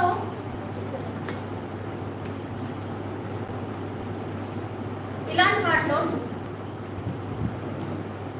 సో రైస్ ప్రొడక్షన్ని ఏం ఎఫెక్ట్ చేస్తున్నాయి అంటే one is salinity of soil, second one drought, and third one adulterated seeds. So ఈ types are మీకు అందరూ సరిగ్గా కావట్లేదు. అండ్ మేము సెలెక్ట్ చేసుకుంది ఏంటంటే డ్రాట్ అనే దాన్ని సెల్విటీ అనే దాన్ని సెలెక్ట్ చేస్తాం. సో డ్రాట్ సెల్విటీ ఎందుకని we're located in the Machilipatnam. So we have to work in that area. కాబట్టి అక్కడ సాయిల్ అంతా కూడా సెలైన్ సాయిల్ ఉంటుంది, సోడిక్ సాయిల్ ఉంటుంది. సో అదొకటి మెయిన్. రెండవది సడన్గా ఎప్పుడైతే సముద్రం పొంగుతుందో ఆ వాటర్ అంతా ఫ్రెష్ అయిపోయి లోపలికి వచ్చి పొలమంతా నింపదు. సో అలాంటి కండిషన్లో వాటర్ ఎక్కువైనా సరే ప్లాంట్కి స్ట్రెస్ క్రియేట్ అవుతుంది. సో అలాంటి సర్వైవ్ అవ్వడం కష్టం.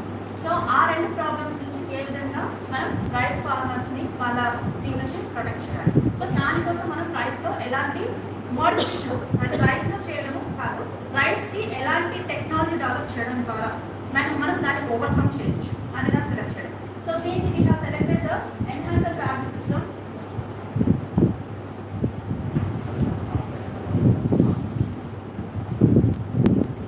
Enhancer gravity system.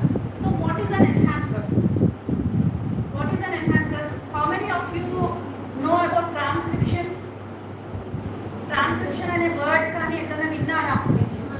ఎక్కడ విన్నారు? బాటనీలో. So what is the central dogma of molecular biology? Central dogma of molecular biology. Replication, transcription and translation are the central dogma of molecular biology. So what is meant by replication? Synthesis from DNA to DNA. Synthesis of DNA from DNA is called the replication. Transcription, synthesis of RNA from DNA. So RNA నుంచి DNA transfer. And then translation అంటే proteins RNA నుంచి protein synthesis ని మనం translation అని చెప్తాం. So ఈ translation and transcription together are called as gene expression. So మన బాడీలో ఏంటి అంటే జీన్స్ అనేవి ఉంటాయి. మన DNA ఉంటుంది. సో DNA ఉంది and DNA through the DNA అందరూ చిన్నప్పటి నుంచి చదువుకున్నది ఏంటి అంటే DNA is the matter for inheritance. DNA ఉండడం వల్లనే మనకి లక్షణాలు వస్తున్నాయి అని చెప్పి. But how we're getting those characteristics or how we're getting this features.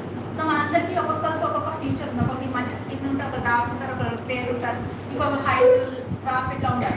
So ఇలాంటి ఫీచర్స్ అన్ని దేని వల్ల వస్తున్నాయి అంటే బికాస్ ఆఫ్ ద DNA ఒకటి ఉన్నందు వల్ల సరిపోదు. దాని నుంచి ప్రొడ్యూస్ అయ్యే ప్రోటీన్ వల్ల. సో ఆ ప్రోటీన్ ప్రొడక్షన్ జరగాలి అంటే ట్రాన్స్క్రిప్షన్ అనేది జరగాలి. సో ఈ ట్రాన్స్క్రిప్షన్ అనేది it is the process which is under the tight control. So transcription జరిగితేనే mRNA ఫామ్ అవుతుంది. ఈ mRNA ఫామ్ అనేది ఎట్లా ఉంటుంది అంటే it is depending on the pace or requirement. ఇప్పుడు మన బాడీలో మనం ఉన్నాము. So we're sitting and listening to my class. So అదే మీరు రన్నింగ్ రేస్లో పార్టిసిపేట్ చేయమని చెప్పాను. మీరు ఇలానే కూర్చుంటే రన్నింగ్ రేస్లో పార్టిసిపేట్ చేయగలరా? So you have to be get ready. So ఏం జరుగుతుంది? ఫస్ట్ మీ మైండ్లో ఒక సిగ్నల్ స్టార్ట్ అవుతుంది. I have to participate in the signal running race. So I have to be ready for that. So ఆ signal ఏమవుతుంది అంటే బాడీలో ట్రాన్స్మిట్ అయ్యి యాంప్లిఫికేషన్ జరిగి ఎగ్జాక్ట్లీ ఎక్కడైతే ఏ సిగ్నల్స్ ద్వారా అయితే మనం ఈ రన్నింగ్ రేస్లో పార్టిసిపేట్ చేయగలము. అంటే రన్నింగ్ రేస్లో పార్టిసిపేట్ చేయాలంటే వీ నీడ్ సమ్ ప్రోటీన్స్. ఆ ప్రోటీన్స్ అనేవి ఎక్కువ ప్రొడ్యూస్ అయితే తప్ప వీ కెనాట్ రన్. సో ఒక బాడీలో ఫంక్షన్ కానీ స్ట్రక్చర్ కానీ జరగాలి, ఒక స్ట్రక్చర్ ఫార్మేషన్ జరగాలి అన్నా, ఒక ఫంక్షన్ జరగాలి అన్నా సరే ఈ ప్రోటీన్ ఇస్ రిక్వైర్డ్. సో ఆ ప్రోటీన్కి కావాల్సిన DNA కానీ mRNA కానీ ఓన్లీ 1 కాపీ ఉంది. బట్ ఇది నెంబర్ ఎక్కువ చేయాలి అంటే there are some regulators. ఆ రెగ్యులేటర్స్లో one of the regulator is enhancer. So ఇలాంటి రెగ్యులేటర్స్లో మనకి 6 టైప్స్ ఉన్నాయి. Silencers, inducers, enhancers, activators, repressor, suppressors అని. So repressor, suppressor and inhibitors will down regulate. Enhancers, activators and inducers will up regulate. So taking that phenomenon which acts as the enhancer, it is a DNA sequence. So ఈ enhancer అనే sequence కనుక మనం ఏదైనా ఆర్గనిజంలో కానీ ఏదైనా ఒక సెల్లో కానీ ఇంట్రడ్యూస్ చేస్తే అక్కడ 1 కాపీ ఫామ్ అవ్వాల్సిన చోట 10 కాపీస్ మేము. సో అలాంటి ఎన్హాన్సర్ తీసుకొని దాని మేము కావాల్సిన వెక్టార్లకి ప్రొడ్యూస్ చేస్తాం. సో వెక్టార్ అనేది ఏంటి అంటే ఇప్పుడు సపోజ్ ఏదైనా ఒక యానిమల్ నుంచి ఆ జీన్ని తీసుకొని హ్యూమన్ బాడీలో కానీ వేరే అదర్ ఆర్గనిజంలో కానీ ఇంట్రడ్యూస్ చేయాలనుకో. సో డైరెక్ట్గా ఏ ఇంజెక్షన్ కావాలనో లేకపోతే ఏ ఓరల్ డ్రగ్ కావాలనో అక్కడ పెట్టుకోవాలి. ఇవన్నీ లివింగ్ సిస్టమ్స్ కాబట్టి దాన్ని లోపల సెట్ చేసుకోవాలి, ఇంటిగ్రేట్ చేసుకోవాలి. సో ఆ DNA అనేది ఇప్పుడు మనం ఇంట్రడ్యూస్ చేసే DNA కాబట్టి ఆ DNA ఒక ఆర్గనిజం నుంచి ఇంకొక ఆర్గనిజంలోకి ఇంట్రడ్యూస్ చేయాలి అంటే ఒక వెక్టార్ కావాలి. That vector is called as plasmid. మనం ప్లాస్మిడ్ అంటే extra chromosome DNA of bacteria మాత్రమే చదువుకుంటాం. vector to introduce one gene from one organism to the other organism. So అలాంటి వెక్టార్ ఒకదాన్ని సెలెక్ట్ చేసుకుంటాం అండ్ ఎన్హాన్స్ సీక్వెన్స్ అనే దాన్ని ఒకదాన్ని సెలెక్ట్ చేసుకుంటాం. ఈ రెండింటిని కలిసి దేని ద్వారా చేయాలి? సో ఇక్కడ మనం తీసుకున్న ప్లాంట్ ఏంటిది? రైస్. మోడల్ ఏంటి? Rice plant. సో రైస్ ప్లాంట్లోకి మనం ఇంజెక్ట్ చేయాలి అంటే షూట్లో ఇంజెక్ట్ చేస్తామా, లీఫ్లో ఇంజెక్ట్ చేస్తామా, లేకపోతే రూట్లో ఇంజెక్ట్ చేస్తామా? దాని అంతటా అదే తీసుకోవాలి. సో అది మనం ఇంజెక్ట్ చేసే విధంగా కాకుండా దాని అంతటా అదే పర్సనల్ తీసుకోవాలన్నమాట, సెల్ఫ్ తీసుకోవాలి. సో సెల్ఫ్ తీసుకోవాలి అంటే ఎలాంటి ఆర్గానిజం సిస్టమ్ యూజ్ చేయాలి? That is nothing but the Agrobacterium. So ఈ అగ్రోబ్యాక్టీరియం అనేది సాయిల్లో ఉంటుంది. సో ఆ సాయిల్లో ఉన్న బ్యాక్టీరియాని తీసుకొని దాంట్లోకి మనం వెక్టార్ ద్వారా మనం కావాలనుకున్న ఈ ఎన్హాన్సర్ సీక్వెన్స్ని ఇంజెక్ట్ చేస్తాం. సో అగ్రోబ్యాక్టీరియంలోకి ఏముంటుంది? మన enhancer along with the plasmid. And దీన్ని ఎప్పుడైతే మన సాయిల్లో రూట్ సిస్టమ్లో దగ్గర ఉంచామో రూట్ ఏం చేస్తుందంటే దాన్ని అసిమిలేట్ చేసుకోవాలి. ఎప్పుడైతే ఈ అగ్రోబ్యాక్టీరియం కంటైనింగ్ ఎన్హాన్సర్ రూట్లోకి వెళ్తుందో, అసిమిలేట్ చేసుకుంటుందో, ఎసిమిలేషన్ జరిగిన తర్వాత ఏమవుతుంది? రూట్లో ఉన్న సెల్స్ అన్ని కూడా అగ్రోబ్యాక్టీరియంలో ఉన్న జీన్ని ఇంటిగ్రేట్ చేసుకుంటాయి. ఎప్పుడైతే అవి ఇంటిగ్రేట్ చేసుకుంటాయో రూట్లో ఉన్న అన్ని సెల్స్ కూడా ఇది ఉంటుంది. సో దట్ రూట్స్కి ఒక కెపాసిటీ వస్తుంది. ఏ కెపాసిటీ? ఆ ఎన్హాన్సర్ ఏదైతే ఎఫెక్ట్ని క్రియేట్ చేస్తుందో ఆ ఎఫెక్ట్ని ఇవి ఇంటిగ్రేట్ చేసుకుంటున్నాయి. కాబట్టి డివిజన్ జరుగుతుంది, ప్రొలిఫరేషన్ జరుగుతుంది, రూట్ ప్రొలిఫరేషన్. అది జరిగేటప్పుడు ప్రతి సెల్లో కూడా ఈ ఎన్హాన్సర్ అనేది ఉంటుంది. సో ఆ ఎన్హాన్సర్ ఏ ఎఫెక్ట్ అయితే ట్రిగ్గర్ చేస్తుందో ఆ ట్రిగ్గర్ ఎఫెక్ట్ అనేది మనకి కొత్తగా ఫామ్ అయ్యే ప్లాంట్లెట్స్లో కనిపిస్తుంది. That is the concept different. So దీనికి చూడండి,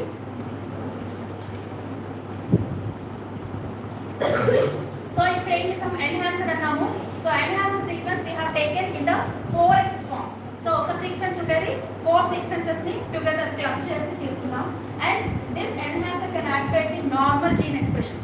నార్మల్ ఫేజ్ లో 1 కాపీ మాత్రమే ప్రొడ్యూస్ చేసే ఫేజ్ లో ఉన్న దాన్ని ట్రిగ్గర్ చేసి ఓవర్ ఎక్స్ప్రెస్ చేస్తారు. ఎన్ని టైమ్స్? 4 టైమ్స్ తీసుకున్న కానీ 4 టైమ్స్ హైయర్ చేస్తుంది. And this high expression leads to the increased expression of the phenotypic trait. So నార్మల్గా ఒక మనం సో చేసిన తర్వాత విత్తనాన్ని సో చేసిన తర్వాత అది 1 డేకి 1 సెంటీమీటర్ లెంత్ రావాలనుకోండి. So because of the enhancer one అదేమవుతుంది? 4 సెంటీమీటర్స్ హైట్ వస్తుంది. సో ప్రొలిఫరేషన్ జరుగుతుంది, ఎక్కువ ప్రొలిఫరేషన్. అంటే 1 సెల్ ఫామ్ అవ్వాల్సిన తర్వాత 10 సెల్స్ ఫామ్ అవుతుంది. అండ్ ప్రతి దాంట్లో కూడా ఇది ఉండడం వలన అది ఎన్హాన్సర్ ఎక్కడైతే ఇన్సర్ట్ అవుతుందో, ఇంటిగ్రేట్ అవ్వడం అంటే ఏంటి? ఆ జీనోమ్లో ఎక్కడో చోట కలుస్తుంది. ఆ కలిసిన చోట దాని పక్కన ఉన్న జీన్స్ని ఓవర్ ఎక్స్ప్రెస్ అయ్యేలా చేస్తుంది. ఆ జీన్స్ అంటే ఓవర్ ఎక్స్ప్రెస్ అవ్వడం వల్ల ఏంటి? ఆ జీన్స్ ట్రిగ్గర్ చేసే ఎఫెక్ట్ అంతా కూడా మనకి దీంట్లో కనిపిస్తుంది plants. And depending on where it inserted in the genome. So this phenotypic expression may be advantageous since we're calling it as enhancer. ఈ ఎన్హాన్సర్ క్రియేట్ చేసే ఎఫెక్ట్ బోత్ నెగిటివ్ అయినా ఉండొచ్చు, పాజిటివ్ అయినా ఉండొచ్చు. కానీ పాజిటివ్ అయితే కనుక అది అడ్వాంటేజెస్ ఉంటుంది అని చెప్పి హైపోథెసిస్. సో దీనికి నేను తీసుకున్నది 4x ఎన్హాన్సర్. అండ్ ఈ ఎన్హాన్సర్ అనేది ఇన్సర్ట్ చేసినప్పుడు అది ఇన్సర్ట్ అయిందా లేదా అనేది మనం చెక్ చేసుకోగలగాలి. సో అలా చెక్ చేయడానికి మేము యూజ్ చేసిన ట్యాగ్ ఏంటి అంటే ఈ GFP అనేది. GFP stands for green fluorescent protein. So 4x enhancer సీక్వెన్స్కి వెనకాల కానీ ముందు కానీ ట్యాగ్ లాగా ఈ GFP ప్రోటీన్ జీన్ని ఇన్సర్ట్ చేస్తాం. సో ఎప్పుడైతే ఈ ఎన్హాన్సర్ వెళ్ళి జీనోమ్లోకి ఇంటిగ్రేట్ అవుతుందో ఆ జీనోమ్ ఇంటిగ్రేట్ అయినప్పుడు along with enhancer this GFP will also be expressed. ఎప్పుడైతే GFP ఎక్స్ప్రెస్ అవుతుందో డేవిడ్ నా పేరు GFP అంటే green fluorescent protein. Fluorescent protein అంటే ఏంటి? ఫ్లోరసెంట్ ప్రోటీన్ అంటే ఏంటి? ఫ్లోరసెన్స్ అంటే లైట్ని ఫాస్ట్గా తీసుకొని స్లోగా ఫాస్ట్గా ఎమిట్ చేసేది అని అర్థం. సో ఈ ఫ్లోరసెంట్ ప్రోటీన్ ఏం చేస్తుందా అంటే when you check under the fluorescent microscope wherever the cells ఎక్కడెక్కడైతే ఈ GFP అనేది ఇంటిగ్రేట్ అయిందో అక్కడ మనకి ఫ్లోరసెన్స్ అది గ్రీన్ కలర్లో ఫ్లోరసెన్స్ కనిపిస్తుంది. సో అందువల్ల we can make sure that our enhancer got inserted or not. Okay, so దానికి మనం యూజ్ చేసిన వెక్టర్ ఏంటి అంటే PSB1 bar vector. So vectors అనేవి చాలా టైప్స్ ఉంటాయి. పక్ 18, పక్ 21, పెక్ట్, తర్వాత PBR322 అంటారు. నెక్స్ట్ PGFP అంటారు, RPFP అంటారు. ఇలాంటి చాలా వెక్టర్స్ ఉంటాయి. సో ఇప్పుడు మేము యూజ్ చేసిన వెక్టర్ ఏంటి అంటే PSB11 బార్ వెక్టర్ అనమాట. సో కాన్సెప్ట్ ఆఫ్ ది వర్క్లో చూస్తే first వెక్టార్ని along with the plasmid he introduced into agrobacterium and second one దాన్ని ఏం చేశారు యాక్రోబాక్టీరియం ద్వారా సీడ్స్లోకి ఇంజెక్ట్ చేశారు. ఇంజెక్ట్ చేసిన తర్వాత దాని నుంచి ప్లాంట్లెస్ గ్రో అయ్యి ఆ ప్లాంట్లెస్ గ్రో అయిన వల్ల ట్రాన్స్ఫర్మెంట్స్ ఏవైతే ఉన్నాయో, ట్రాన్స్ఫర్మెంట్స్ అంటే వేట్లోకి అయితే కొత్త ఎన్హాన్సర్ జీన్ వెళ్ళిందో వాటిని ట్రాన్స్ఫర్మెంట్స్ అంటారు. ఆ ట్రాన్స్ఫర్మేషన్ సెలెక్ట్ చేసుకొని వాటిలో ఉన్న స్పెసిఫిక్ నేచర్ ఏంటి అనేది ఐడెంటిఫై చేయడము, ఆ నేచర్ వల్ల ఆ కొత్త జీన్ ఎక్స్ప్రెషన్ అవ్వడం వలన అంటే హయ్యర్ జీన్ ఎక్స్ప్రెషన్ వలన ఎలాంటి అడ్వాంటేజ్ ప్లాంట్కి వచ్చింది అనేది మేము ప్రూవ్ చేస్తాం. సో తీసుకున్న వెక్టార్లోకి 4x ఇక్కడ తీసుకున్న ఎన్హాన్సర్ సీక్వెన్స్ ఏంటి, that is California mosaic virus 35S అనే సీక్వెన్స్. సో దీని యొక్క మాలిక్యులర్ లెంత్ మాలిక్యులర్ వెయిట్ వచ్చి 1.4 kb. 1.4 kb అంటే 1.4 కిలో బేసెస్. సో అంత వెయిట్ ఉన్న దాన్ని 4 కాపీస్ తీసుకున్నాం. ఈ 4 కాపీస్ తీసుకొని దాన్ని జిఎఫ్టీతో క్లబ్ చేసి అండ్ ఈ రెండింటిని లైగేట్ చేసి ఫైనల్గా 1.4 అండ్ 1.8 ఎంత 3.2. సో 3.2ని ఏం చేస్తారు అంటే PSP111 బార్ వెక్టార్లోకి ఇంట్రడ్యూస్ చేయడం. So this is the work. ఇది దేని కింద వర్క్ అంటారు, genetic engineering work or cloning work అంటాం. సో మాలిక్యులర్ బ్యాచ్ లెవెల్లో తీసుకున్న వర్క్.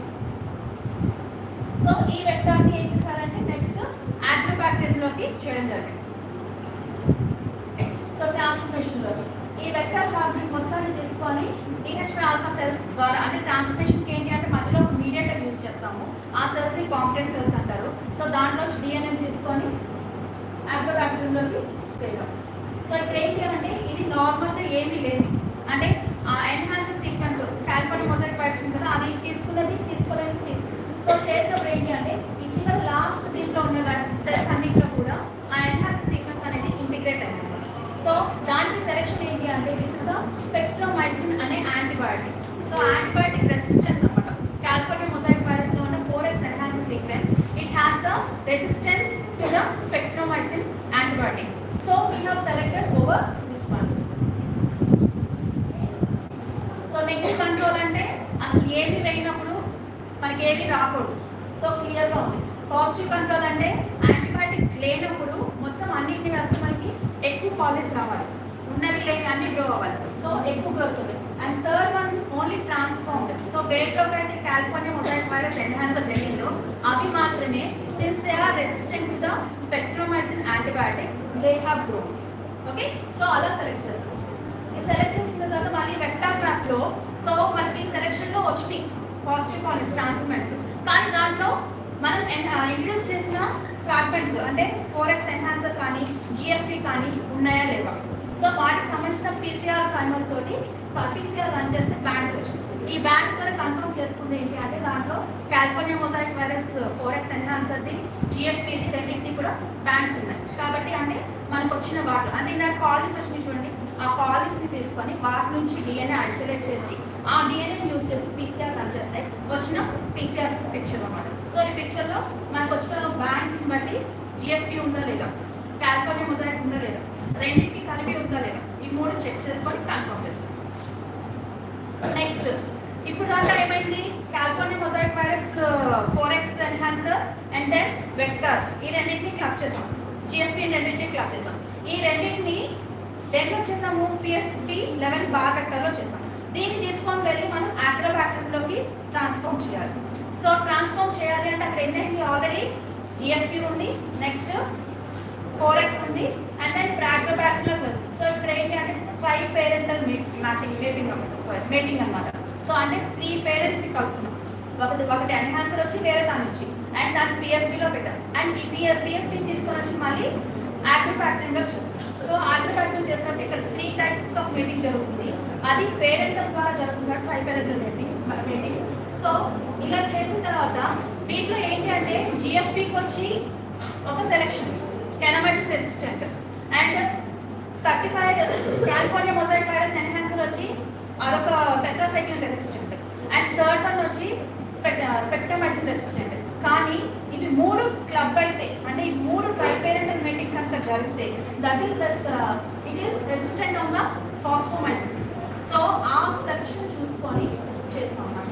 సో ఇక్కడ అన్ని యాగ్రోబాక్టీరియం కాలనీస్ అన్నీ వచ్చినాయి మీటింగ్ జరిగిన తర్వాత అండ్ వీటిని సెలెక్ట్ చేసుకొని వాటిలో కూడా మళ్ళీ ముందున్న సీక్వెన్సెస్ అన్నీ ఉన్నాయా లేదా కన్ఫర్మ్ చేసుకోవడం ఈ ఫిగర్. అండ్ వన్స్ ఇది కన్ఫర్మ్ చేసిన తర్వాత మేము మ్యాపింగ్ ఎట్లా ఉంటుంది. సో దీంట్లో already California mosaic virus 4x enhance sequence జిఎఫ్పి and ఇట్లా 2 సైడ్స్ ఉండేలాగా చెక్ చేస్తాం. అండ్ దీన్ని తీసుకొని వెళ్ళి now we have introduced in to the plant system. So plant సిస్టమ్లో ఎట్లా చేస్తాము అంటే we have taken the rice seeds వడ్లు తీసుకొని హస్క్ రిమూవ్ చేసేసి వాటిని మొత్తం 70% ఇథనాల్తో వాష్ చేసి మళ్ళీ 7 వాషెస్ విత్ వాటర్. ఎందుకని వచ్చేటప్పుడు హస్క్ సీడ్స్ ఎట్లా వస్తాయి, దుమ్ములు అన్నీ వస్తాయి, దాని మీద ఉండే మైక్రోబ్స్ ఏమైనా ఉండే ఛాన్స్ ఉంది. కాబట్టి 70% ఇథనాల్తో చేస్తే ఏమవుతుంది, స్టెరిలైజేషన్ అవుతుంది. అండ్ బాయిలింగ్ చేయడం బాయిలింగ్ చేస్తే డిగ్రేడ్ అయిపోతుంది. కాబట్టి తీసుకో. సో వాటిని ఏం చేస్తామంటే వాష్ చేసిన తర్వాత 10 hours వాటర్లో ఇంక్యుబేట్ చేస్తే స్వెల్ అవుతాయి. ఆ స్వెల్ అయిన వాటిలోకి ఈ అగ్రోబాక్టీరియం ఉన్నాయి కదా, సో వాటిని సరౌండింగ్ చేసినప్పుడు ఏమవుతాయి, అవి తీసుకుంటాయి, ఇన్ఫ్యూజ్ చేసుకుంటాయి. తీసుకున్న తర్వాత తీసుకున్న సీడ్స్ ఏం చేసామంటే చిన్న చిన్న పీసెస్ కింద కట్ చేసి టిష్యూ కల్చర్ టెక్నిక్లో క్యాలస్ ఇండక్షన్ కోసం పెట్టాం. సో క్యాలస్ ఇండక్షన్ ఫస్ట్ చేసిన తర్వాత ఆ క్యాలస్ ఇండక్షన్లో ట్రాన్స్ఫార్మ్ అయ్యా లేదా చెక్ చేసుకోవడం, సెలెక్షన్ అండ్ వాటి నుంచి రీజనరేషన్ ఇండ్యూస్ అయిన వాటిలో ట్రాన్స్పరెన్స్ వచ్చిన తర్వాత వాటిలో ఏవైతే వీటన్నింటిలో జిఎఫ్పి 4x ఎన్హాన్సర్ ఉంది అనుకున్నామో వాటిని రీజనరేట్ చేయడం అంటే ఫస్ట్ ప్లాస్టిక్లో గ్రో చేయడము, ఆ తర్వాత ఫీల్డ్ స్టడీస్లోకి తీసుకెళ్దాం. After that plant like formation. So ఈ 5 steps ఫాలో అప్ చేస్తాం. And these are the calli. So ఒక్కొక్క సీడ్ని ఆ సీడ్స్లోకి ఏదైతే అగ్రోబాక్టీరియం ఇంట్రడ్యూస్ చేసామో ఆ సీడ్స్ అన్ని కూడా గ్రో అయినాయి అన్నమాట. So these are selection is carried out on the terms of fosfinothrycin. So this is the antibiotic we have taken. So దీని మీద గ్రో అయ్యి అంటే కన్ఫర్మ్లీ they have that 4x enhancer and జిఎఫ్పి బాగా పెట్టారు. సో ఈ గుడ్డాన్ని సెలెక్ట్ చేసుకున్న తర్వాత వీటిని ఏం చేస్తాము అంటే we have gone for callus induction. So callus induction చేయాలంటే ఏం చేయాలి, మనం ఆక్సిన్స్, జిబ్రెలిన్స్ తెలుసు కదా, phyto hormones. So root length పెరగాలంటే ఏం చేయాలి, సైటోకైనిన్స్ యాడ్ చేయాలి. సో 1 to 1 యాడ్ చేసి ప్లాంట్స్ని with in the petri plates with in the test tubes and conical glass grow చేసినంత ల్యాబ్స్కి ఇవన్నీ చాలా సింపుల్గానే చేసాం. సో చేసిన తర్వాత చెక్ చేసుకున్నప్పుడు ఏంటి అంటే అన్ట్రాన్స్ఫార్మ్ క్యాలస్లో జిఎఫ్పి లేదు కాబట్టి figure was like this. There is no fluorescence. When there is a transformation the callus was fluoresce with green fluorescence. Okay, so ఇది కన్ఫర్మ్ చేసిన తర్వాత whether this has the same thing or not అనేది మనం check చేసుకున్నాం already. And then వీటిని regeneration అంటే first callus induction జరిగిపోయింది. ఈ జరిగిపోయిన దాన్ని ఏం చేసాము అంటే రూట్ ఫార్మేషన్కి, షూట్ ఫార్మేషన్, లీఫ్ ఫార్మేషన్ అయ్యేలాగా కెమికల్స్ యూజ్ చేసి రీజనరేట్ చేసాం ఆన్ ద పెడిక్లేట్స్. సో వీటి నుంచి ఒక్కొక్క దాన్ని తీసుకొని టెస్ట్ ట్యూబ్స్లోకి వేసేసి ఎంఎస్ మీడియం తెలుసు కదా, ఎంఎస్ మీడియం మీద గ్రో చేస్తే రూట్ ఫార్మేషన్ అంతా జరిగింది. అండ్ ఈ వచ్చిన వాటిని క్యారెక్టరైజ్ చేయడం first. So compare to the untransformed rice and transformed rice. So రెండింటిని చెక్ చేసినప్పుడు దేంట్లో అయితే మనకి సిగ్నిఫికెంట్ డిఫరెన్స్ ఉందో వాటిని మాత్రమే ఫర్దర్ స్టడీస్కి తీసుకోవడం.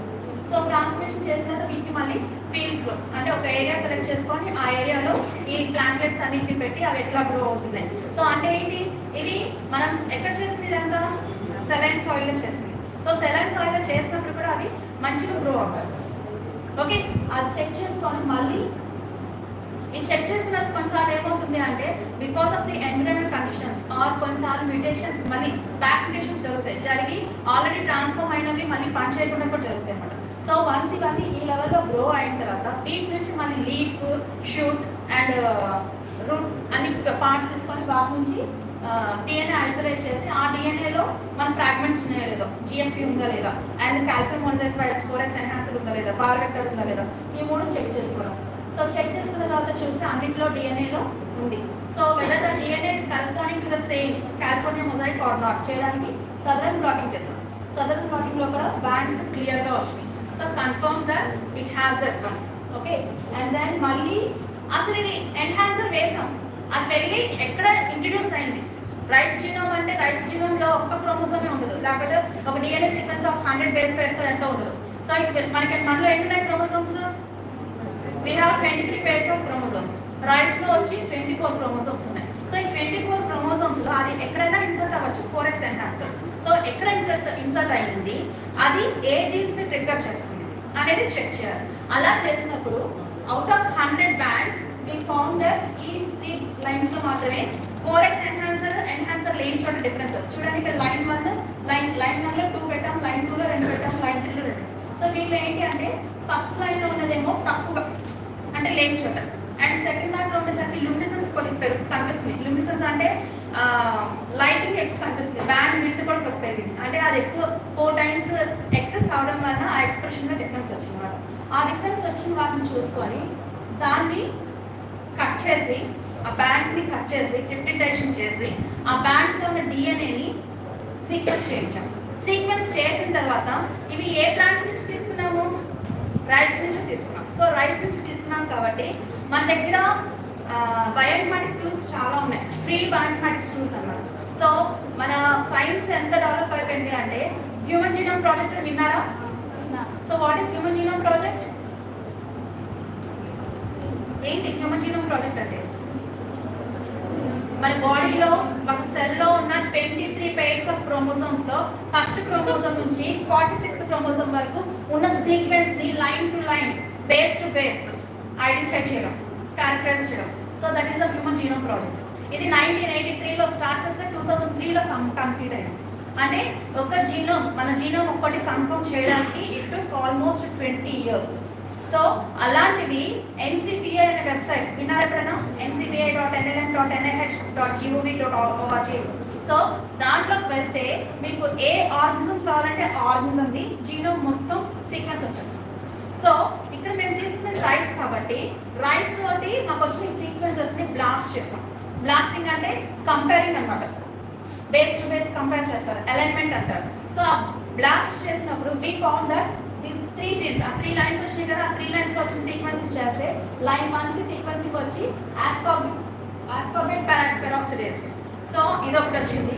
అండ్ సెకండ్ లైన్ వచ్చి అన్ఎక్స్ప్రెస్డ్, ఇంకా దాని గురించి మాకు తెలియదు, we have to work on that, we're still working on that. And third one ఇంకొకటి వచ్చింది. సో ఈ 3 ప్రోటీన్స్ కి కావాల్సిన సీక్వెన్స్ ఏంటి అనేది తెలిసింది. సో యాజ్ యూజువల్ మనకి ఫస్ట్ ఏదైతే నేమ్ తెలుస్తుందో దాంతో వెళ్తాం కాబట్టి మేము అలానే human tendency we went up with ascorbate peroxidase. So what is ascorbate peroxidase? అసలు అది రైస్లోనే ఉంటుందా, మనందరిలో ఉంటుందా? మనలో ఉంటుందా? ఉండదా? ascorbate peroxidase APX ఎంజైమ్ అంటారు. అందరిలో ఉంటుంది, అన్ని ఆర్గనిజమ్స్లో ఉంటుంది, మైక్రోబ్స్ నుంచి హైలీ ఇవాల్వ్ హ్యూమన్స్ వరకు అందరిలో కూడా ఉంటుంది. ఏంటి ఎంజైమ్? సో ఈ ఎంజైమ్ ఏంటి అంటే whenever there is some stress it will release the reactive oxygen species. So మనకి ఏదైనా ఫీవర్ వస్తుంది, ఆ ఫీవర్తో ఫైట్ చేయాలి అంటే బాడీలో ROS ఒకటి జనరేట్ అవ్వాలి. సో ఆ స్ట్రెస్ తోటి పోరాడాలన్నమాట. సో ఆ స్ట్రెస్ తోటి పోరాడే కెపాసిటీని ఇచ్చే ఎంజైమ్ ఇదన్నమాట. So it is present in all the organisms through out the tree, phylogenetic tree. So అన్ని ఆర్గన్స్ లో ఉంటుంది. సో ఇదేంటి అంటే దీంట్లో 2 or 3 టైప్స్ ఉంటాయి ఒక్కొక్క సిస్టమ్ ప్రకారంగా.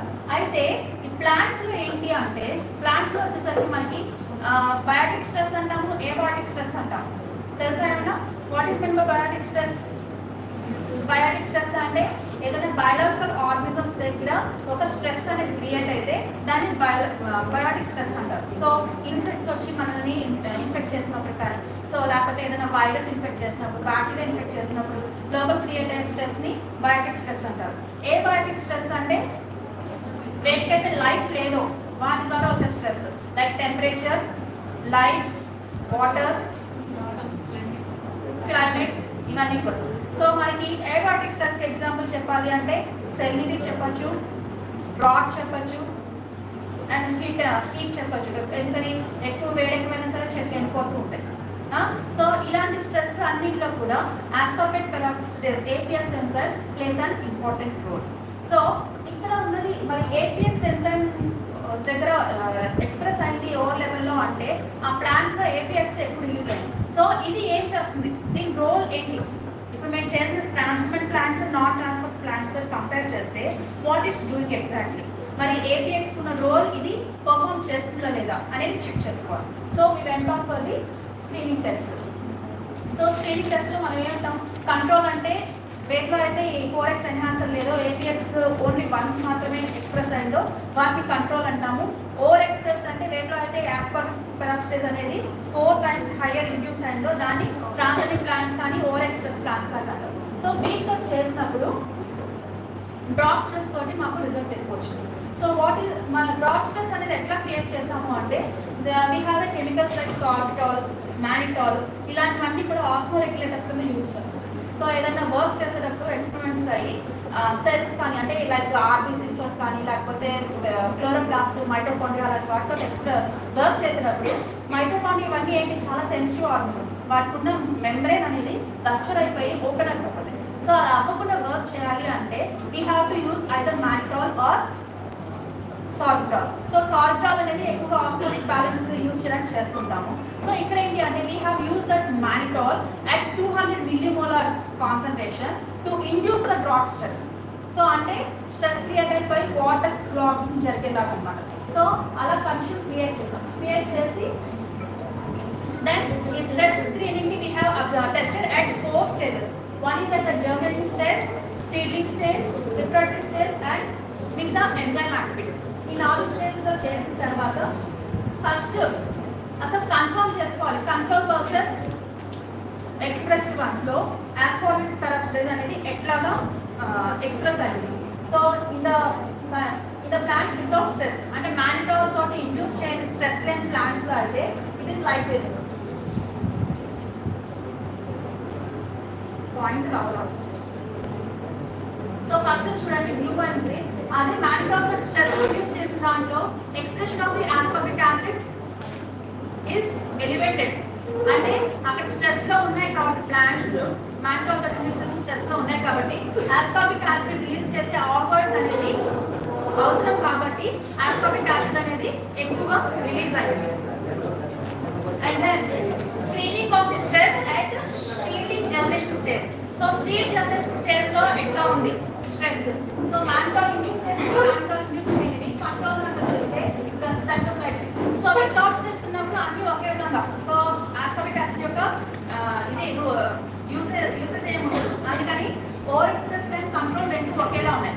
ఎప్పుడైతే స్ట్రెస్ ఇండ్యూస్ చేసామో అలాంటి దాంట్లో కంట్రోల్లో చూడండి with no aspartic acid elevation they were dying, they did not germinated, but in the expressed ones they got resistant and they survived so that they germinated. And then at the seedling stage, so seedling form అయిన తర్వాత control లో అంటే without stress లో almost all equal, control and over expressed, but whereas in the drop stress one, so control was little thinner and it's dry, whereas this one they are growing happily. And at the reproductive stage అనేది ఎప్పుడైతే panic form చేస్తుందో ఆ స్టేజ్లో. So without స్ట్రెస్లో almost they all the 4 are okay, over express and control. Whereas in the drop stress induced one it was like కంట్రోల్లో ఏంటి తక్కువ ప్యానికల్లో చాలా తక్కువ ఇస్తున్నారు. అంటే మేము కౌంట్ చేసినప్పుడు స్ట్రెస్ ఇండ్యూస్ చేసిన తర్వాత ఓవర్ ఎక్స్ప్రెస్ స్ట్రెయిన్స్లో మాకు ఆల్మోస్ట్ ఒక 100 to 200 సీడ్స్ వస్తే కంట్రోల్ సీడ్స్లో లెస్ దాన్ 10 వచ్చింది. సో అంటే 10-fold హైయర్ వచ్చింది. And morphological parameters like root వచ్చిన దగ్గర రూట్ దగ్గర కట్ చేసి దాని బయోమాస్ ఎంత ఉంది, షూట్ దగ్గర అంటే లీవ్స్ బయోమాస్ ఎంత ఉంది, పానికల్ వెయిట్ ఎంత ఉంది, ఇలాంటివన్నీ చెక్ చేసినప్పుడు బయోమాస్లో మాకు వితౌట్ స్ట్రెస్ అంత చేంజెస్ కనిపించలేదు. But when the plants are in stress there is a difference. And then in the shoot length also మనం ఇందాక చూసాం ఫిగర్స్లో షూట్ లెంత్ కూడా డిఫరెన్స్ ఉంటుంది. సో అలానే రూట్ లెంత్, సర్వైవల్ రేట్ అంటే తీసుకున్న 100 సీడ్స్ తీసుకుంటే ఎన్ని సర్వైవ్ అవుతున్నాయి, ఎన్ని సర్వైవ్ అవ్వలేదు. ఇక్కడ స్ట్రెస్ ఇండ్యూస్ చేసిన వాటిలో ఓవర్ ఎక్స్ప్రెస్ వాటిలో అయితే 100 సీడ్స్ చేసినప్పుడు అబౌవ్ 80 సర్వైవ్ అయ్యింది. కానీ స్ట్రెస్ ఇండ్యూస్ చేసిన వాటిలో కంట్రోల్ వాటిలో ఏమైందంటే 10 less than 10 మాత్రమే సర్వైవ్ అయ్యింది. సో అలాగా ప్రతిదాన్ని కౌంట్ చేసి తీసుకున్నాం. సో ఇవన్నీ కూడా ఏంటి అంటే మనకి పారామీటర్స్, మార్ఫలాజికల్ పారామీటర్స్. తర్వాత ఇవన్నీ ఎక్కడ ల్యాబ్ స్కేల్లో చేసినప్పుడు మన ఫీల్డ్లోకి తీసుకెళ్ళినప్పుడు ఎట్లా ఉంది, ఫీల్డ్లోకి తీసుకెళ్ళినప్పుడు కూడా పాటింగ్ చేసిన చూస్తే చాలా డిఫరెన్స్ అనమాట. చూడండి కంట్రోల్లో బిఫోర్ స్ట్రెస్ బాగానే ఉన్నాయి, వాటికి ఎప్పుడైతే స్ట్రెస్కి ఇండ్యూస్ చేసామో అంటే ఈ రిప్రొడక్టివ్ స్టేజ్లో స్ట్రెస్కి ఇండ్యూస్ చేయడం అంటే అబౌవ్ 90 daysకి వచ్చేసరికి రైస్ పానికల్ ఫామ్ చేస్తుంది, ఇన్ఫ్లోరెసెన్స్ ఫామ్ చేస్తుంది. ఆ ఇన్ఫ్లోరెసెన్స్ ఫామ్ చేసే టైంలో దానికి స్ట్రెస్ ఇండ్యూస్ చేయడం, అంటే మాన్యువల్ తోటి ఒక 10 days కంటిన్యూస్గా ట్రీట్మెంట్ ఇచ్చి మళ్ళీ దాన్ని నార్మల్ స్టేజ్ తీసుకున్నప్పుడు ఈ ఓవర్ ఎక్స్ప్రెస్ పని ఏమైంది అంటే మళ్ళీ they reverted back to the normal stage, whereas the untransformed ones they are drying. So next మరి ఈ స్ట్రెస్ నుంచి ఇవన్నీ సర్వైవ్ అవుతున్నాయి. మార్కర్స్ పారామీటర్స్ అన్నింటిలో మనం చూస్తున్నాం they are reverting and they are able to tolerate. But how to అంటే వాటిని కెమికల్ మీన్స్ ద్వారా బయోకెమికల్ మీన్స్ ద్వారా ఎలాగా ప్రూవ్ చేయాలి. సో ఆస్కార్బిక్ యాసిడ్ తోటి మనం రిలీజ్ అయ్యే ఆర్గోఎస్ తోటి ఏ ఎంజైమ్స్ అయితే ఎఫెక్ట్ అవుతున్నాయో, లైక్ వీటిని ఏమంటాము స్ట్రెస్ ఎంజైమ్స్ అని చెప్పి అంటాం. Super oxide dismutase, malonyl dehydrogenase and then catalase, ఇవి మూడు కూడా స్ట్రెస్ ఎంజైమ్స్. సో వీటి యొక్క లెవెల్స్ ఎట్లా ఉన్నాయి? సో వితౌట్ స్ట్రెస్ లో ఆల్మోస్ట్ అన్నింటిలో మూడితో ఈక్వల్ ఉన్నాయి, అండ్ విత్ స్ట్రెస్ ఉన్న దాంట్లో and compare to the normal over express ones are showing high levels of protection. So this is how we prove that the ascorbic acid peroxidase can be overexpressed by the enhancer traffic system. So idantha చూడడానికి simple work గానే ఉంది, but it 4 continuous years full time scholar work చేసింది. Okay,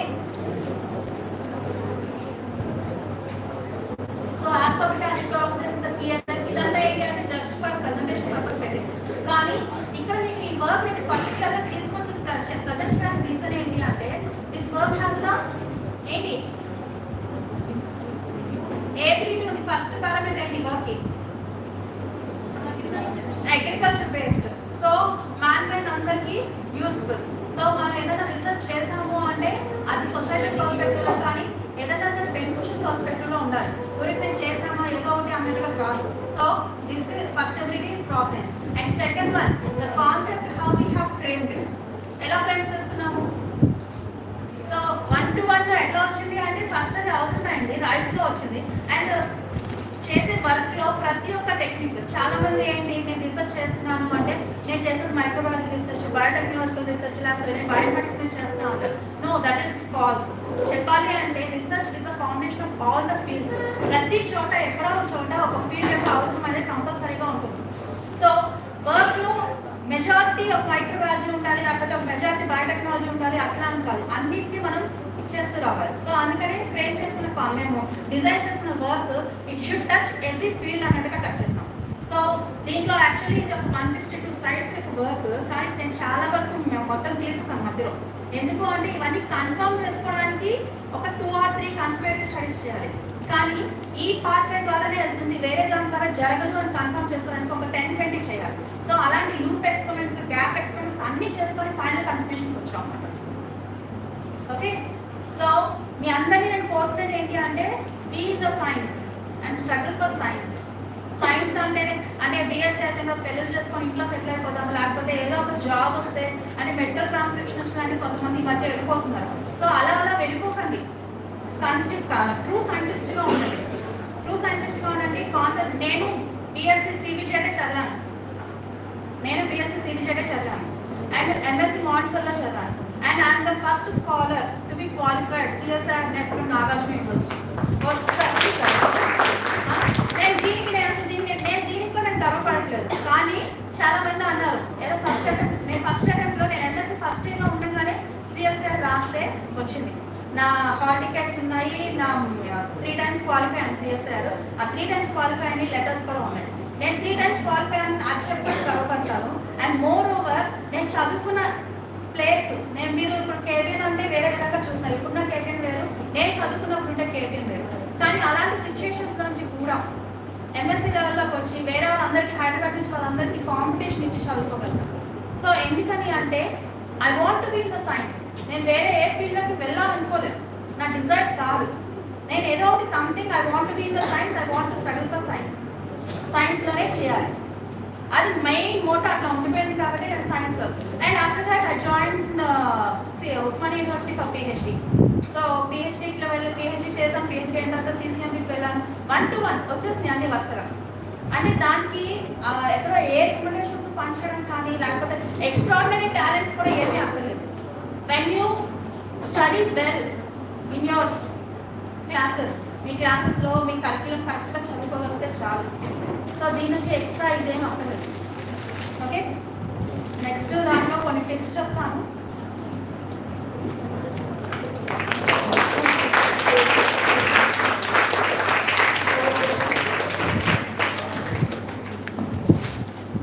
Thank you, madam. Thank you very much. So ఈ work అంతా కూడా journal of basic microbiology అని వీళ్ళే publishers వాళ్ళ జర్నల్కి పంపించాము. పంపించిన వెంటనే ఫస్ట్ షార్ట్లో వాళ్ళు యాక్సెప్ట్ చేశారు and they want to publish it on the cover page. So cover page మీద కూడా వాళ్ళు అడిగారు, మీ ఫిగర్స్ అన్ని చాలా బాగున్నాయి, అవి డిస్క్రిప్టివ్ అండ్ ఇది వచ్చి ఆర్టికల్ టైటిల్ మార్చమని చెప్పాను కదా. సో పబ్లికేషన్ పర్స్పెక్టివ్గా మార్చుకోవాలి కాబట్టి టైటిల్ మార్చడం జరిగింది. అండ్ దెన్ కవర్ పేజ్ కింద దీని మీద ఉంటుందన్నమాట, నవీన లాడ్ లతా అని చెప్పి. సో ఎవరెవరైతే శ్రీనివాస్ అని అబ్బాయి చేస్తారో సో తను నేను చేద్దామని కవర్ పేజ్ ఇల్లస్ట్రేషన్ ఇచ్చాను. So it is very great for our university that is as one of the research scholar and madam very detailed and elaborately explained her research work. Very depth madam explained. See, I've seen many seminars. Usually, the researchers they will explain in their own way, but today madam has explained it's a very down to the earth. All the students can understand. See, madam told in previously when madam studied BSc, at that time we don't have these types of the platforms of seminars and all. Now it is your fortunate enough we are conducting seminars. So I hope all the students can benefit by attending this type of the seminars and can enhance your knowledge. So with this very brief, madam, thank you madam, and thank you for accepting our invitation.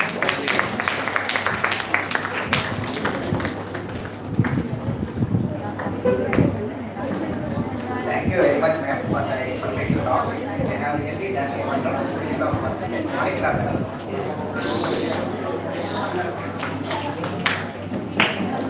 Now, I request the participants to enroll their names for paper presentations.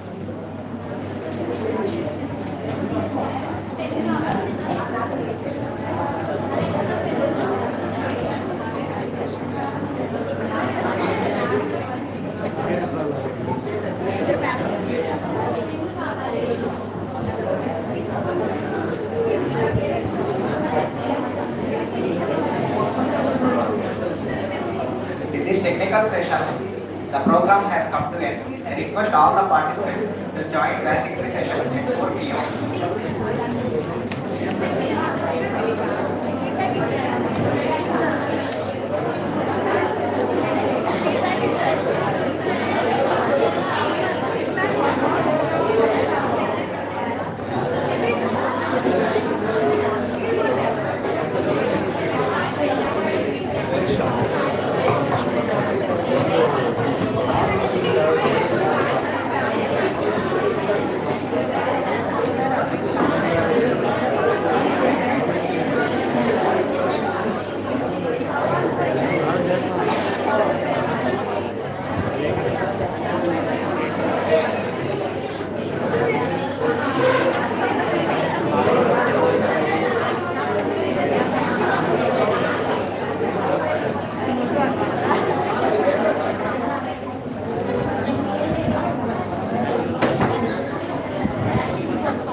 Stand తీసుకెళ్ళిపోవాలి.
Request the poster participants, poster presentation participants to go to the poster presentation room.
ఏం చెప్పలేదు కొత్తగా అంటే madam తర్వాత చాలా తెలుగురా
daily college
ये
Madam, good evening. ఏమ్మా అలా చేసి కూర్చోండి. ఎన్నింటికి వచ్చారు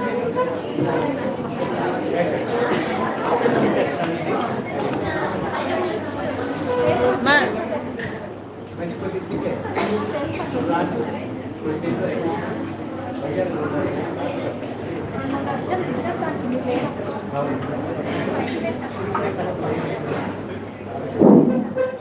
Good evening, everyone. This is M. Sahiti from Department of Zoology. It has been an honor to be a part of this delightful seminar. Words are enough to express our sincere gratitude to our resource persons who attended this two-day national seminar and made this grand success. I would also like to thank the participants for the enthusiastic participation. Without you, all this event would not have been possible. Thank you very much.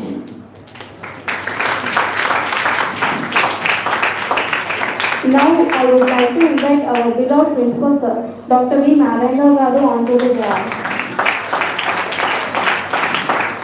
Now, it's time to invite the chief guest of this valedictory session, Dr. K.B.N. Naveen Lavanya Lata Garu, Assistant Professor, Biosciences and Biotechnology, Krishna University, Machipatnam.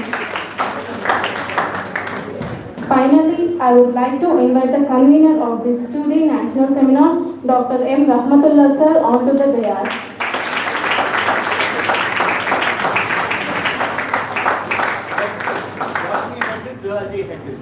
Now I would like to call the both HODs of Botany and Zoology.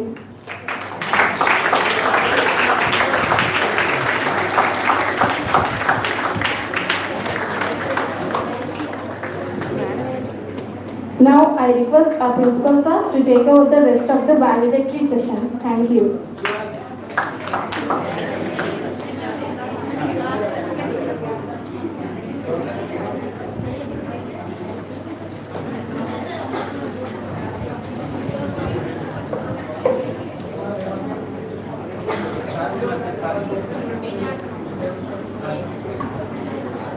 Sir, I would like to invite Dr. Venkatesh Sir into the dais.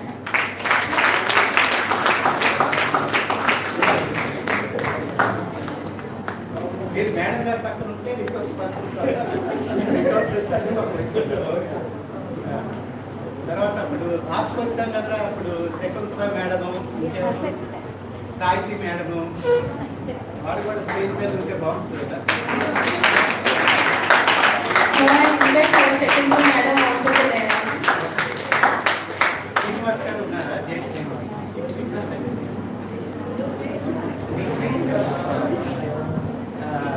Jayashree madam వచ్చినా idea.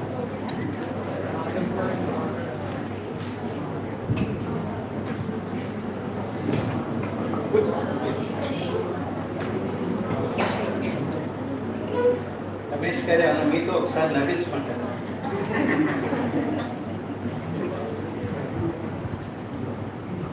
Okay, good evening everybody. చూస్తున్నాను ఆ tempo ఎలా ఉంది opening కి closing కి. Good evening. Very good, very good. Respected dignitaries on the dais, today's chief guest, of course, K.B.N College name and fame, our old student, Dr. J.N. Lavanyarata madam, now she has been working as a associate professor in our parent university, Krishna University. Happy welcome madam. We always feel proud of you. Why? Because you are the product of K.B.N College Autonomous, which is having 57 years of service in the field of education. Madam Jayashree, please come on to the desk.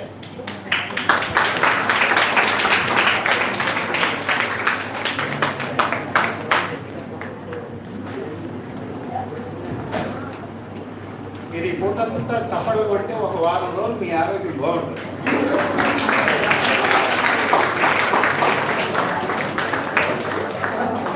తెలుసు కదా, మీకు తెలుసు కదా, మీరు science students కదా,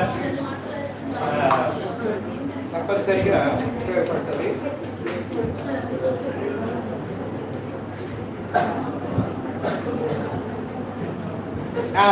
We have another resource person. You have tasted and experienced his flavor in the morning session. Who is he? He is also our K.B.N College old student. That's all.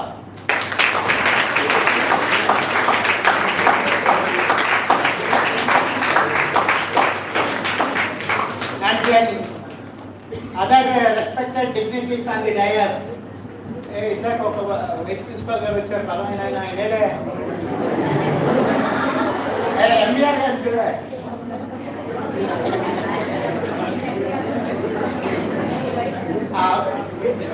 Before that, we have two young guys in the Department of Botany. One is Mr. Ali Basha.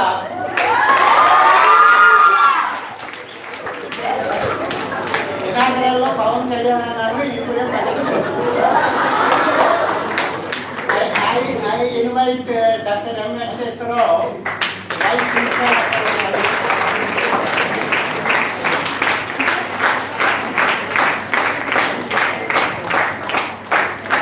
Okay, we have another excellent academician, very calm and cool, not like Ali Basha. He is another than our convener, Rahmatullah Bhai.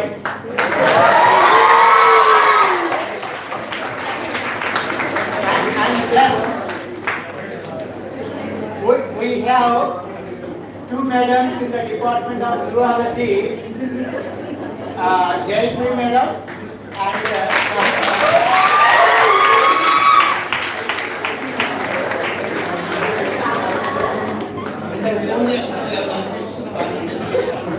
very good. And then we have expert friends and very, very intellectual academicians come over from other colleges. Our previous friend, our colleague, Mr. Samsarao, now he has been working at Harvard Degree College. And another friend, always laughing, Mr. Ramesh garu, meer okkari maatladali. Very recently he has shifted from our college to Guntur Hindu College for PG students. Meeranta chilakalakai gani kachadu. He got promotion there, appointed as a associate or assistant professor at the Guntur Hindu College. నేను ఎప్పుడైనా మనసు బాగున్నప్పుడు ఆయన ఆయన ఫిజిక్స్ను కొద్దిగా కవించేవాడు. ఆయన ఆ కితకితలకి బ్రహ్మాండంగా నవ్వాడు. కితకితల సినిమా చూస్తే ఎంత ఎనర్జీ వస్తుందో అంత వచ్చేదన్నమాట. ఆయనలో కావాలన్నప్పుడు మనసు బాగున్నప్పుడు ఫోన్ చేస్తాం. సో ఎప్పుడు కూడా ఆల్వేస్ లాఫింగ్ బాయ్ అన్నమాట. లాఫింగ్ బాయ్ ఉంటుంది కదా, మనకు ఐడియా ఉందా? దాని ఇట్లా అంటే నవ్వుతుంది కదా, అలాగే అన్నమాట గురువు గారు. And other respected faculty members who have come over all the prestigious college across the state of Andhra Pradesh. I thank you all for your affectionate participation to our K.B.N college 2-day seminar conducted by our great botany and zoology department faculty members. I congratulate and extend my heartfelt thanks to all the faculty members of the zoology and botany, of course, headed by Mr. Ali Basha, Amitabh Bachchan of K.B.N and our Jayashree Madam.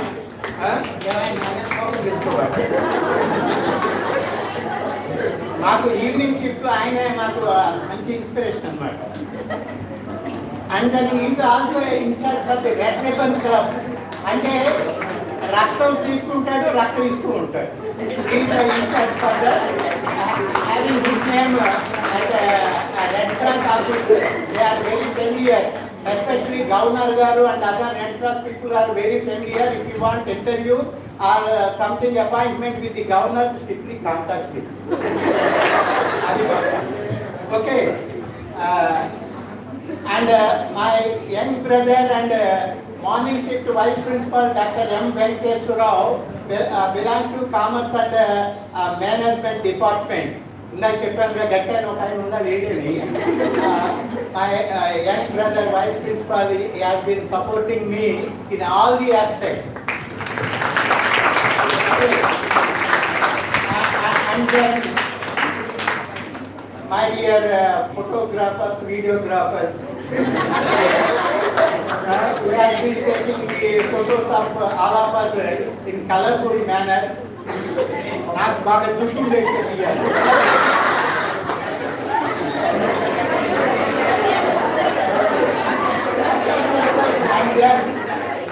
And then my dear student friends who have come over from other prestigious colleges, I have the list of the great colleges.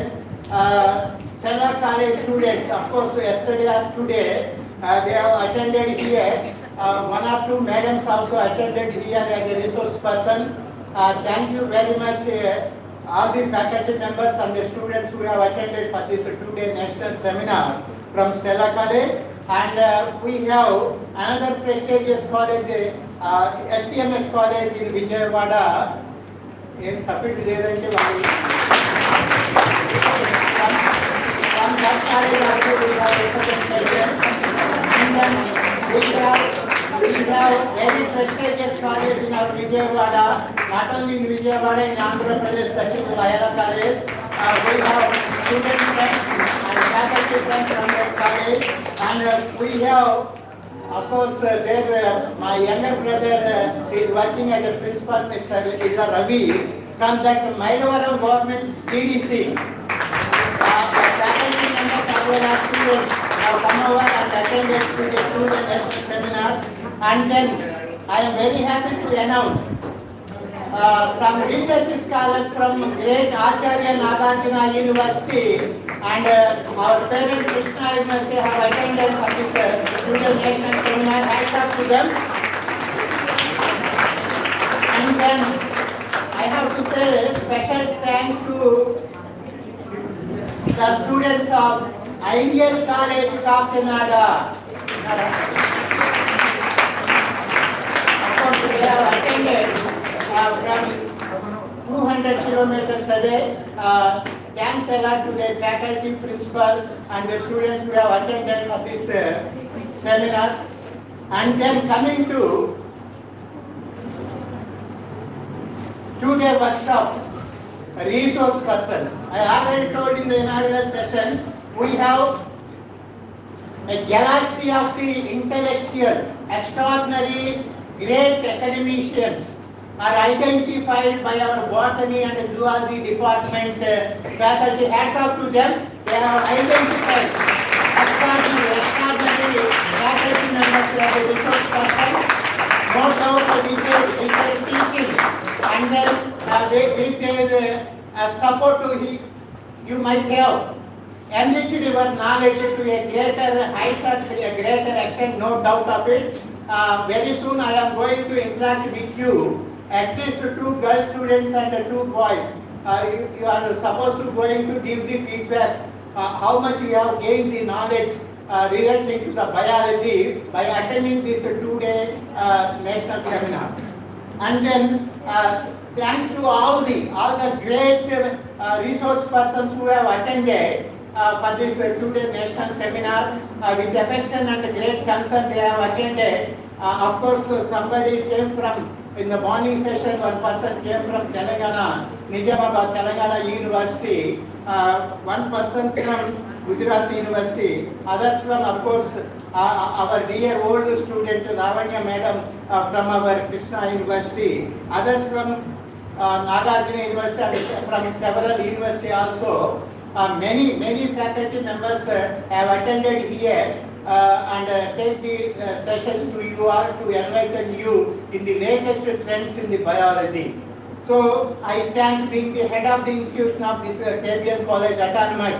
I extend my heartfelt thanks to all the resource persons who have attended here and enriched you all in the biology.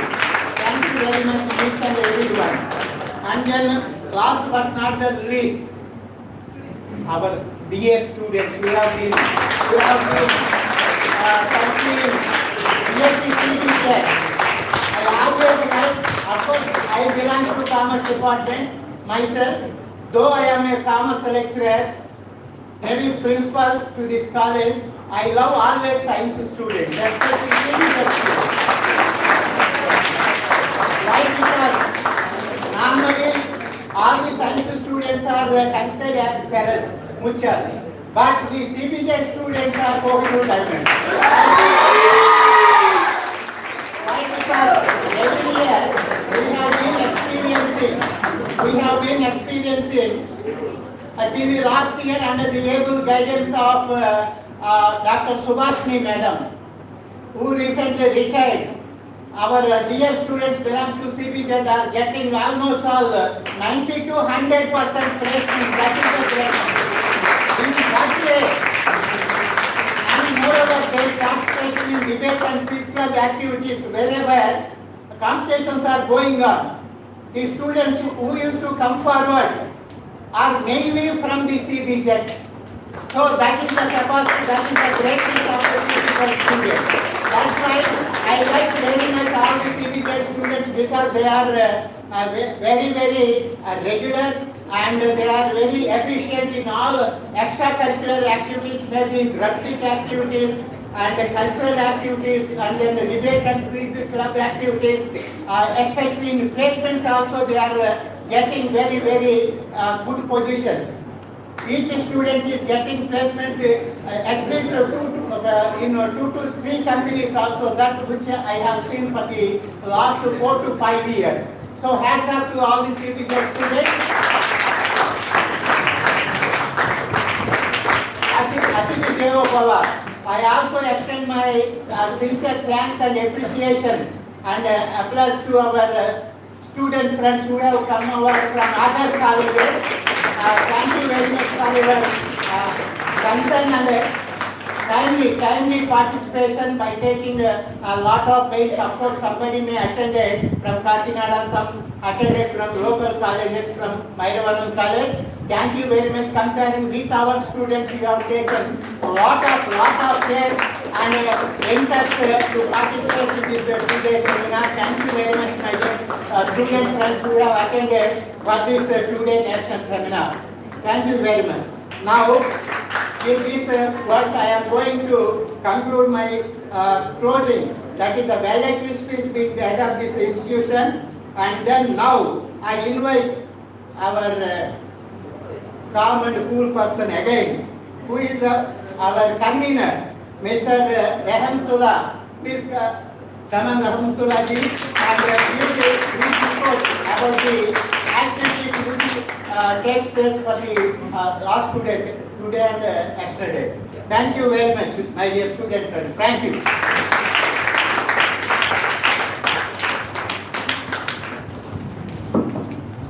Good evening, friends, one and all.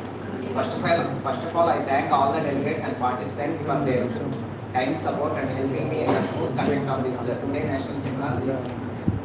Recent advances in biological sciences jointly organized by Department of Botany and Zoology in collaboration with Krishna University.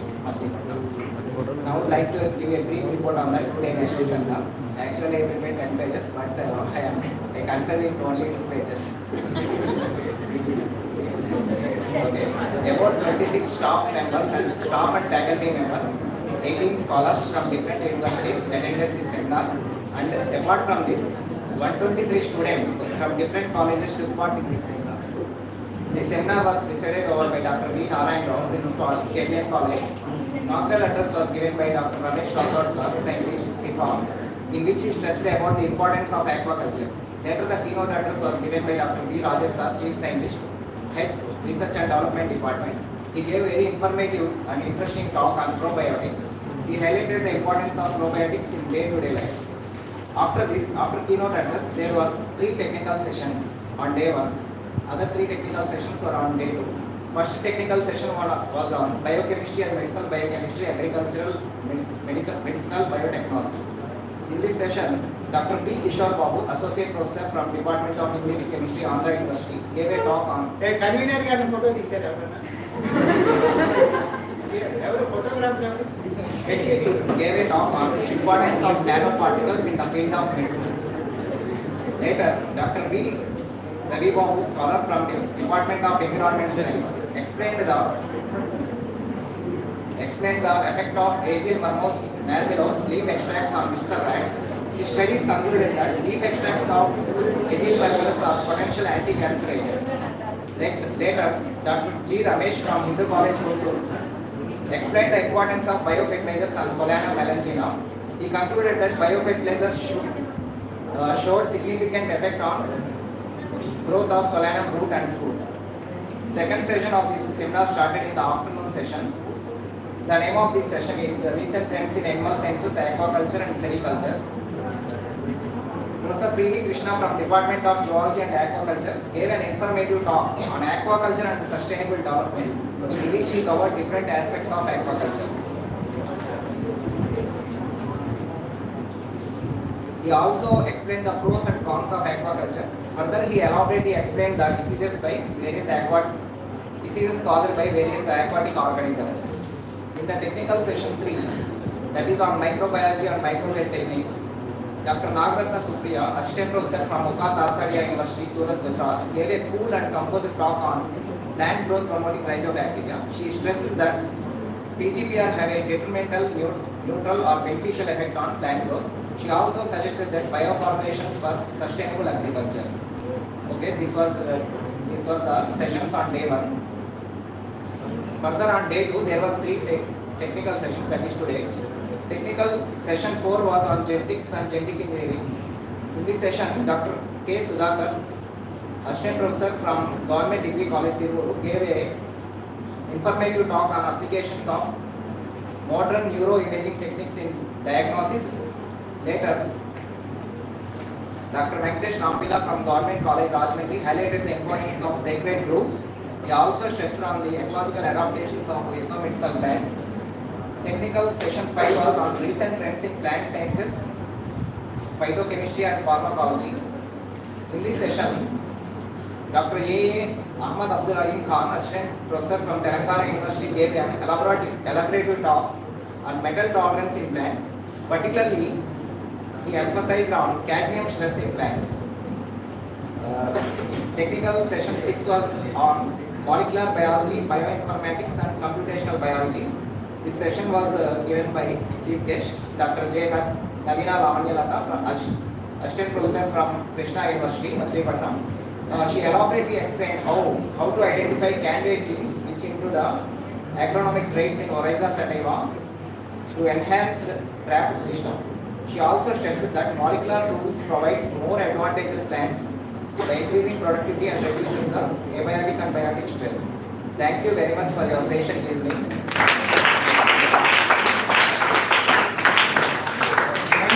Thank you very much, convener sir, Mr. Rahmatullah garu, Dr. Rahmatullah garu. Sir has explained all the sessions, session-wise topics which have been covered and taught by the great resource persons who have attended for this 2-day national seminar. No doubt with that you might have enriched your knowledge a lot. Thank you very much, Mr. Rahmatullah. You have conducted this 2-day national seminar in an excellent way by taking the support of all the people attended here. Thank you very much once again to you. Now I invite our beloved Vice Principal Dr. M. Venkateswara garu. Please address the gathering on this occasion.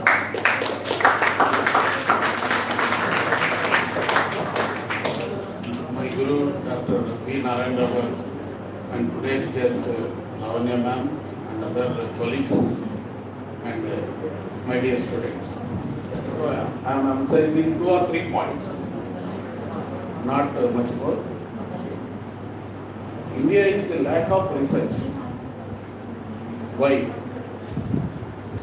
మీరందరూ మార్కెట్కి వెళ్తారు, 10 ఫోన్లలో 7 ఫోన్లు China, 1 from Samsung, 1 from Apple. But they move on very good research. But same level, biology or anything, any area, not move on to the research. So most of the youngsters, we move on to the research, develop your ideology. నాకు తెలిసి 2 example చెప్తాను. నేను రోజు morning వాకింగ్కి వెళ్తూ ఉంటాం, తెప్పతీగ దొరుకుతుంది, నోట్లు వేసుకుని ఉంటాం. So we move on to the research. And next తులసాకు ఉంది, మనం దాని మీద మనం రీసెర్చ్ చేయొచ్చు. అలోవెరా ఉంది, మీరందరూ మొహానికి ఎన్ని రాసుకుంటూ ఉంటారు water. So that is also move on research. రీసెర్చ్కి ఎండ్ పాయింట్ లేదు. చైనా వాళ్ళు ఎందుకు డెవలప్ అయ్యారు? ఒక ఫోన్ కొన్న ఫీచర్ నెక్స్ట్ ఫోన్కి వస్తే మారిపోతుంది. అలాగే మీరు కూడా రీసెర్చ్ అనేది ఎండ్ పాయింట్ ఉండకూడదు. ఇండియాలో మనం అంతా ఏంటంటే సాఫ్ట్వేర్లో ఫిల్ ఇన్ ద బ్లాంక్సే వెళ్తాం. మనం ఒకడు ఫిల్ ఇన్ ద బ్లాంక్స్ 4 ఇస్తే దాన్ని ఎంటర్ చేస్తాం, కానీ రీసెర్చ్ చేయం. అంటే దానికి కూడా ల్యాక్ ఆఫ్ థింగ్స్ ఉన్నాయి. ఏంటంటే మన దగ్గర డబ్బులు లేవు, రీసెర్చ్కి మన దగ్గర డబ్బులు లేవు. మీకు తెలుసు లేదు, యాపిల్ ఫోన్ ప్రాఫిట్ ఎంత ఉంటుందో తెలుసా? ఇండియా బడ్జెట్ అంత ఉంటుంది. యాపిల్ ఫోన్ ఫీచర్స్ మీకు తెలుసు కదా. వాడు మరి రోజు రీసెర్చ్ చేయకపోతే వాడు అవుతా ఐ14 వస్తా రాదు. That's why we're also interesting on research. Definitely our startups may be increases and innovation may be increases. One point, the India is also developed country. Thank you.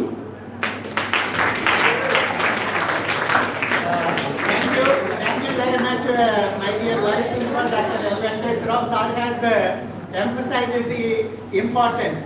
You the youngsters have to involve in the research activity because across the globe more than 200 countries are there. Very small countries are stepping forward comparing with our country. Though we have 135 crore population, we are lagging behind in the research activity. So at least not from our generation, from your generation, you have to come forward and try to find out the new innovations and keep the India in the top position, at least in the top 10 position. Okay, remember that try to your level best, my dear student friends. As you are the science students, you have to do much more better comparing with other students in research side. Thank you very much, M. Kesra Garu, for your importance which you have emphasized regarding to the research activity. Now, I am very happy to invite Dr. G. Sekuntala Madam, Assistant Professor, Department of Zoology. Madam, please introduce today's special speaker.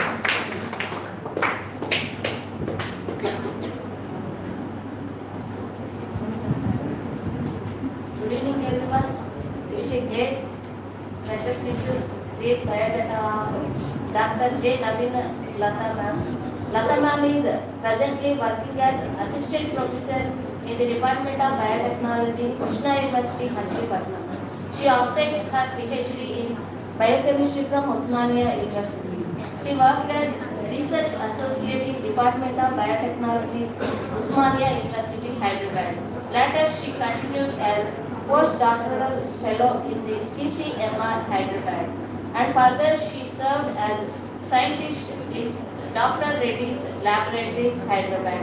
Madam has guided 6 PhD students and many more are working under her guidance. She has published 64 research articles in peer-reviewed national and international journals. And I invite to give some lecture. Madam, please.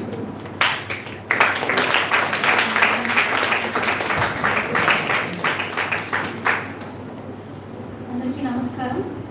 Actually నాకు ఈ కాలేజ్తో ఉన్న అనుబంధం నా studies టైంలోనే కాదు sir, మీకు తెలుసో లేదో మా నాన్నగారు, మా బాబాయ్ ఆరుగురు, మా అత్త అందరూ ఇదే కాలేజ్లో చదివారు.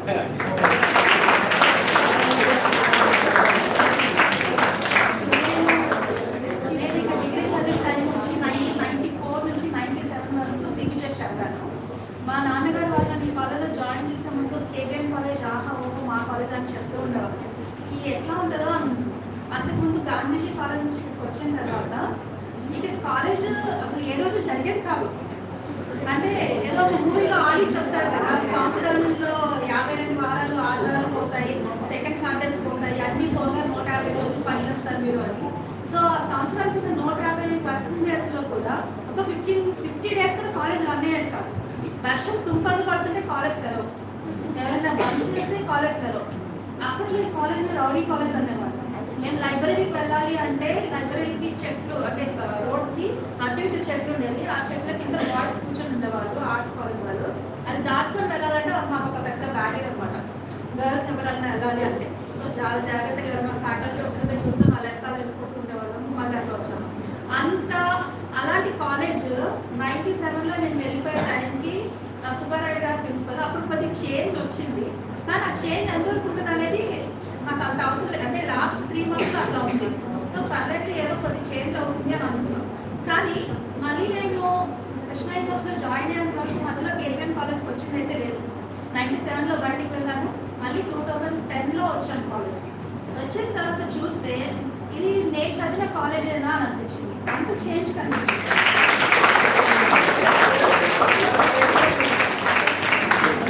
సో యాక్చువల్లీ అంటే మాకు కొన్ని పాయింట్స్ ఉంటాయి. రూమ్ నెంబర్ 23 అని అలా బాటనీ డిపార్ట్మెంట్ ముందు చెట్ల కింద కూర్చొని రికార్డ్స్ వేసిన వాళ్ళము, ఆ కెమిస్ట్రీ స్టెప్స్ దగ్గర కూర్చొని మాట్లాడడం, ఇలాంటివన్నీ అన్నీ చూస్తుంటే ఎక్కడ ఎవరు కనిపించట్లేదు. క్లాసులో అందరూ అసలు టైం అవుతుంటే ఏదో చాలీ చాపి పరిగెత్తుకొని వెళ్ళిపోతారు, అలా వెళ్ళిపోతున్నారు. ఇట్లా కాలేజీ ఇంటిలో ఉంది, నిజంగా నీకు మారిందా అని డౌట్ వచ్చింది.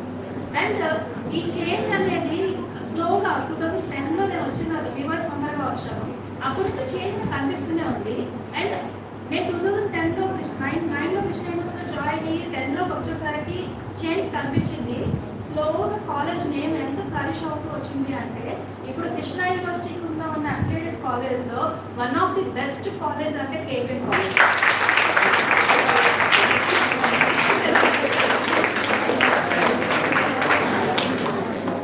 అండ్ ఇది నేను లాస్ట్ 4 yearsగా నేను ఇదే కాలేజ్కి అఫిలియేషన్ ఇన్స్పెక్షన్స్ కోసం రోజు ప్రతి సంవత్సరం వస్తున్నప్పుడైనా నేను అబ్జర్వ్ చేసిన చేంజ్ ఏంటంటే, నేను ఏదైనా అంటే ఈ కాలేజ్ ఒకటే కాదు, మేము ఒక 10% కాలేజ్లో ఒక్కొక్కరు ఒక వేస్తుంటారు. అలా ఆ కాలేజ్కి వెళ్ళినప్పుడు ప్రతి కాలేజ్లో ఏమిటి ఆ డాక్యుమెంట్ తీసుకుని అసలు అది ఉందా లేదా ఆ టైంలో వెతుక్కోవాల్సి వచ్చేది.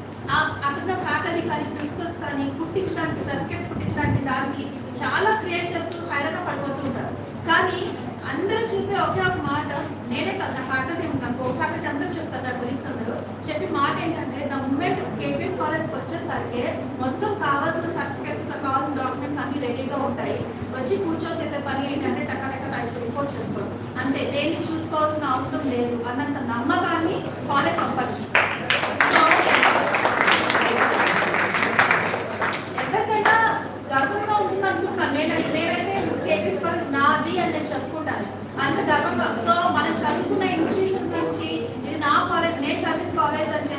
పనిచేసిన సంస్థలో అందరి ముందు చెప్పుకునేంత గర్వంగా కాలేజ్ వెళ్తుంది.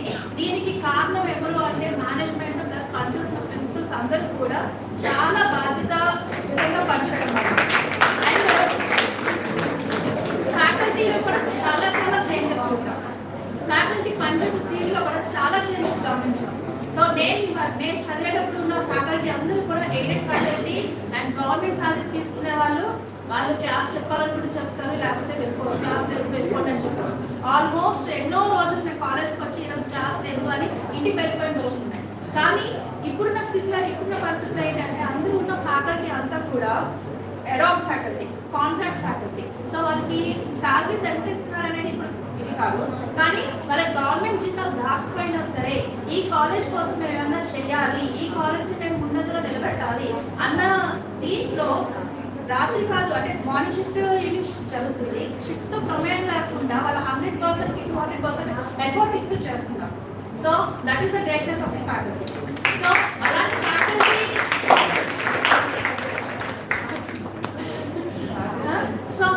అంత ఇదిగా చేయగలుగుతున్నారు అంటే వాళ్ళకి ఇన్స్పిరేషన్ మీ నుంచే వస్తుంది, స్టూడెంట్స్ నుంచి. కానీ ఇన్ని బాగున్నా సరే కాలేజీలో నాకు కొద్దిగా బాధాకరంగా ఉండే ఇది ఏంటంటే సైన్స్ డిపార్ట్మెంట్స్ డెవలప్మెంట్ లేదు. ఇది చాలా బాధగా ఉంది.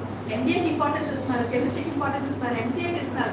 ఎంసీఏ సెక్షన్ బై సెక్షన్ నేనే మొన్న ఇచ్చాను. సో ఇన్ని చేస్తున్నాం. కానీ ఎక్కడ సిబిజెడ్లో ఒకప్పుడు అంటే 45 సీట్స్ ఎన్నో ఉండే 32 మంది అట్లానే ఉండాలి. ఇప్పుడు అదే పరిస్థితి ఉంది. దాని మీద ఎందుకు దృష్టి పెట్టట్లేదు?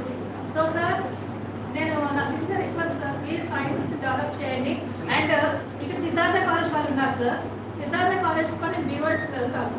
వాళ్ళ దగ్గర ఆల్మోస్ట్ ఒక 11 కాంబినేషన్స్ ఆఫ్ సైన్స్ డిపార్ట్మెంట్స్ ఉన్నాయి. సిబిజెడ్, ఫుడ్ అండ్ న్యూట్రిషన్ అని చాలా కాంబినేషన్స్. ఆ కాంబినేషన్స్ చూసి నాకు కొంచెం మర్చిపోతుంది. నేను తిరిగి అటాచ్ చేస్తాను. సో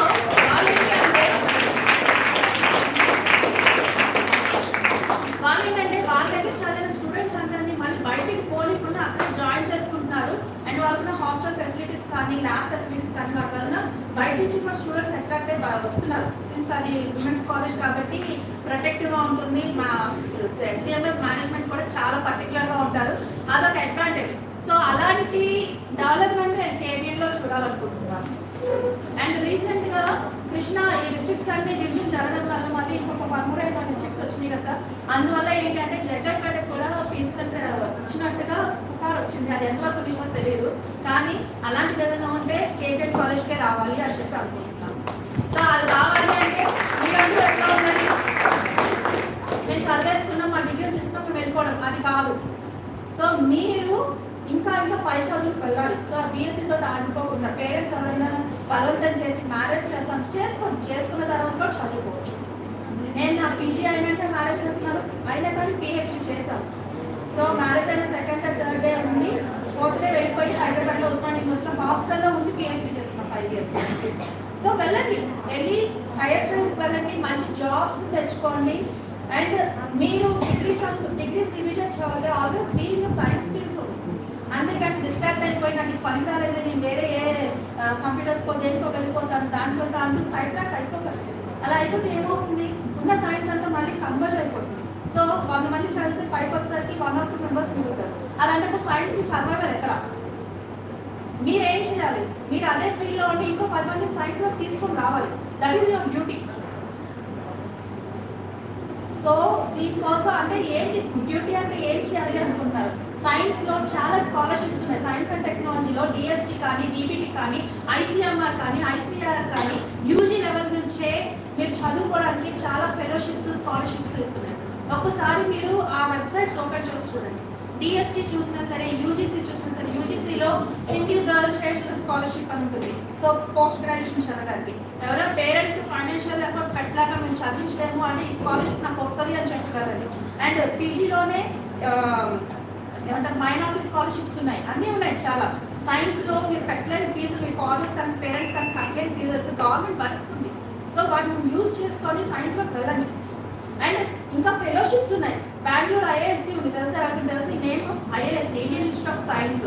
సో వాళ్ళు కేవైసీ అనే దాని ప్రకారం ఇంటర్మీడియట్ నుంచి సైన్స్లో మార్క్స్ బట్ 80% మార్క్స్ వస్తే ప్రతి ఇయర్ ఫెలోషిప్ అని చెప్పి మీకు ఫీజులు, మీ మెయింటెనెన్స్కి అన్నిటికీ ఇస్తున్నారు.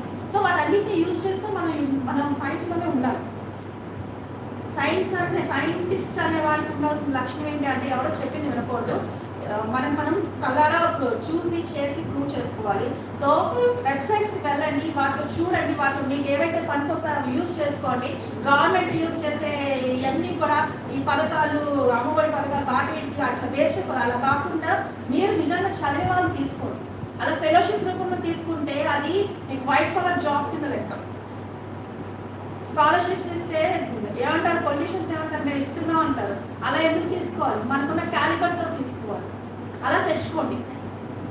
పీజీ అయిన తర్వాత సిఎస్ఆర్ కానీ, నెట్ కానీ, యూజీసీ కానీ, డీబీటీ కానీ, డిఎస్టీ కానీ క్వాలిఫై అయితే 5 years పాటు 35,000 2 years, తర్వాత 40,000 3 years. ఎవరికి వస్తుంది చెప్పండి? మీరు పీజీ చదివిన తర్వాత వేరే ఫీల్డ్స్లోకి వెళ్తే 10,000 8,000 ఇస్తారు. ఈవెన్ ఇప్పుడు కాలేజ్ ఫ్యాకల్టీగా చేస్తున్న వాళ్ళకి కూడా అంతకంటే తక్కువ శాలరీతో చేస్తున్నారు. బట్ వాళ్ళు ఎందుకున్నారు ఇక్కడ అంటే ఇంక వేరే చోట వెళ్ళలేదు కాబట్టి వాళ్ళు ఉన్నారు. కానీ మీరు ఇంకా వెళ్ళాలి. మనం స్టాండ్ తీసుకోవాలి, మనం స్టాండ్ తీసుకొని వెళ్ళాలి. సో ప్లీజ్ అందరూ సైన్స్లోనే ఉండడానికి ట్రై చేయండి, మంచిగా ఫ్లైట్ అవ్వడానికి ట్రై చేయండి. Thank you.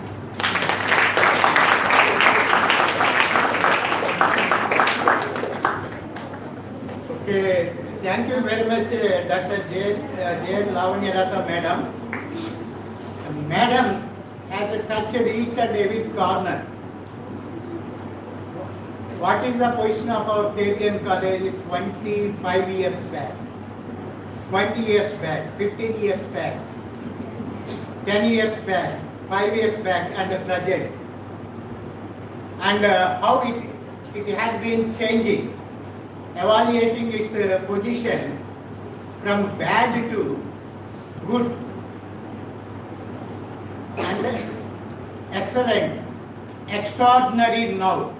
Everything Madam has touched because she is having a lot of concern towards our college because she is the old student of the K.B.N. college. With that affection, Madam has touched each and every point on all the positions which Madam has experienced in our K.B.N. college. Thank you very much, Madam. Now I am very happy to announce that, Madam, you said we means administrators as well as management are not taking much care towards sciences, but it is not correct. We have 16 UG courses. Out of 16, only 5 belongs to commerce and management. The rest of the 11 courses belongs to sciences only. Biological sciences. And then previously we had MSc CBJ and then MSc Zoology. And then coming to BSc Microbiology, BSc Biotechnology.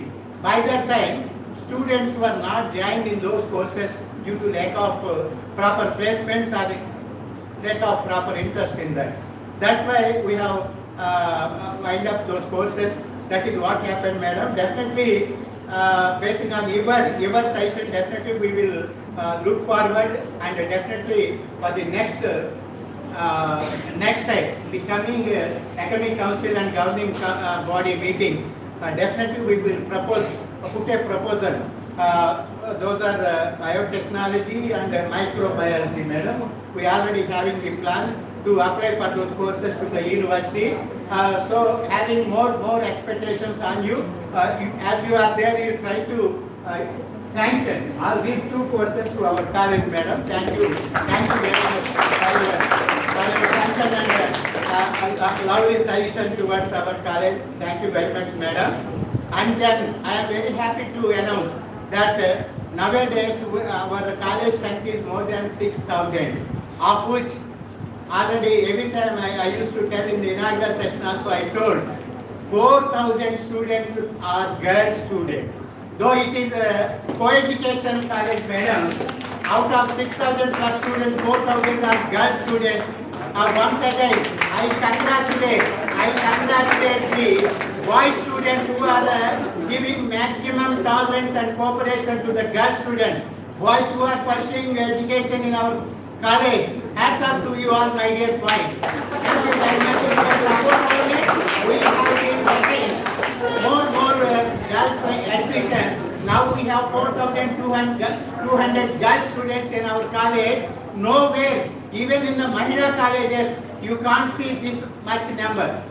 Girls, I am sure. Okay, thank you very much. And then,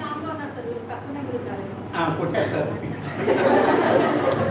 Majority domination girls suffer. Okay, madam. Thank you very much for your valuable session and blessings to our students as well as to the college, to the faculty working here, madam. Thank you very much. We need always your support, madam, as you are in our parent university. For everything we do, try to get your support. Thank you very much. And then, in the beginning, inauguration, starting from the inauguration itself, up to till now, only batting, ఎవరు అంటే we the people who are on the dais are batting. You are bowling. Now the time has changed. Now you are going to take the bat. You have to. We are going to become bowlers. So మీకు ఇప్పుడు batting ఇస్తున్నాం. Batting ఇస్తున్నాం అంటే it is a turn. Left to you, my dear participant friends. Now we want to get the feedback from you all because how this 2-day national seminar went on relating to the quality, resource persons wise, quality wise, Maryadal wise, that is reception wise from our students as well as food wise, quality of the food, whether it is good or not, everything you have to reveal before us. Why? Because if any mistake is committed from our side, we have to rectify furtherly. For that we need your frank and plain solution, my dear participant friends, maybe faculty or resource persons or whatever you may be, scholars or other students who have attended from other great colleges. I already told STMS is there, Loyola College is there, and other great college students have participated in this great seminar. Now I invite our head of the department of botany, Mr. Ali Basha, has collected 5 names. I will call them. You please come onto the dais and convey your opinion regarding to 2-day national seminar. Ms. K. Kasturi belongs to STMS College, 3rd BSc.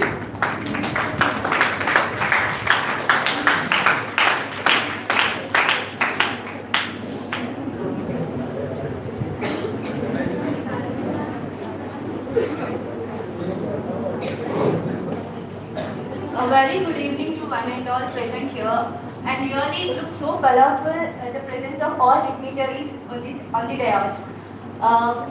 I, Kasturi Vallala, stand here before to say some feedback which I experienced this 2 days workshop on the recent advantages in biological sciences. Really thankful to get such opportunity for me and for my fellow students who came from our college, Siddhartha Mahila Kalasala. Thank you, sir, once again for giving such opportunity for us also to take a part in it. I hope everyone has gained such knowledge on such various topics, and also I've gained, mostly I've gained. Why? Because ma'am, really I stand with you in the research field in our future also. Thank you for guiding us, and various topics we learned and we gained pretorious knowledges, and however the philanthropic persons which are really help and all are welcomed us in a such manner without any disturbances and without any discomfort for us, and the food is really very delicious here. From my bottom of heart, I'm really saying that such a delicious South Indian food I have eaten. Also, thank you to everyone. Thank you and have a good evening.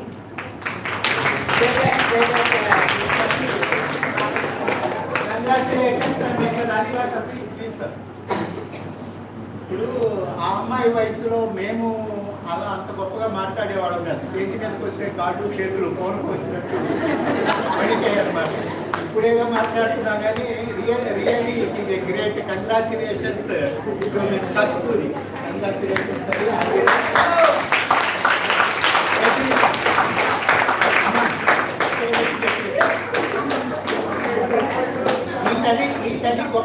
Teacher అవ్వాలి, లేకపోతే scientist అవ్వాలి. బాగా తీసేవా?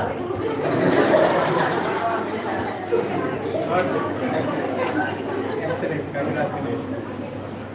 And now I call upon Miss N.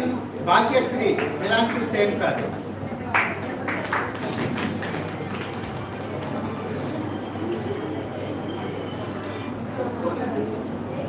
A very good evening to one and all dignitaries present here on and off the dais, and good evening to the students present here.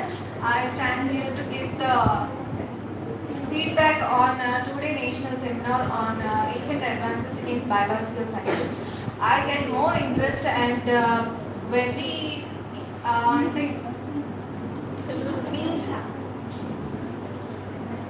I was very motivated with ideas and new scientific technologies that were introduced by resource persons.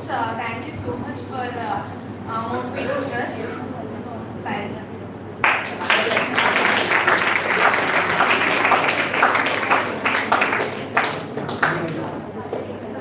Hey, get your support about that.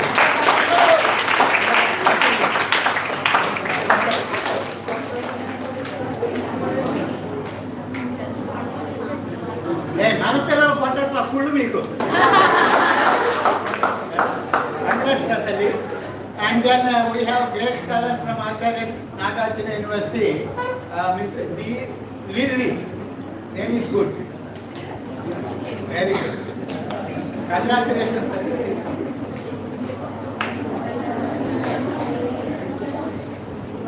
Good evening to respected delegates and dear students, good evening to one and all. ఈరోజు today సెమినార్లో మేము participate చేయడానికి మాకు ఇచ్చినటువంటి ఛాన్స్కి అవకాశాన్ని బట్టి అందరికీ మేనేజ్మెంట్కి thank you చెప్పుకుంటున్నాను. ఈ టుడే సెమినార్లో జరిగిన టాపిక్స్ అన్నీ మనకి చాలా నాలెడ్జ్ని గెయిన్ చేయడానికి చాలా హెల్ప్ఫుల్గా ఉన్నాయి. ఈ టాక్స్లో మాట్లాడినవన్నీ రీసెర్చ్ ఓరియంటేషన్లో మీకు బాగా హెల్ప్ఫుల్ అవుతాయి. అలాగే హైయర్ స్టడీస్లో మీరు రీసెర్చ్ చేయడానికి చాలా హెల్ప్ఫుల్ అవుతాయి. సో ఈ సెమినార్లో మాకు పార్టిసిపేట్ చేయడానికి ఇచ్చిన అవకాశాన్ని బట్టి థ్యాంక్స్ చెప్పుకుంటున్నాను మేనేజ్మెంట్కి. Thanks for giving this opportunity. Thank you.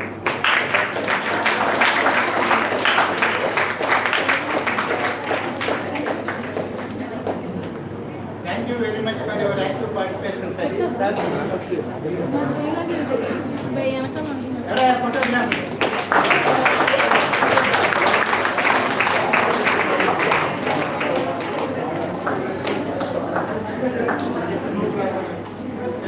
ఏమయ్యా ఆది భాష, నేనేమన్నాను 2 from girls students 2 from boys అన్నా, నీకు పక్షవాతం వచ్చేసి పక్షవాతం ఎక్కువ. Ladies boys are not in the okay, both were also girl students. At least select one boy, one Marapuruchudu. Now I call upon Miss M. Satvika, belongs to our K.B.N.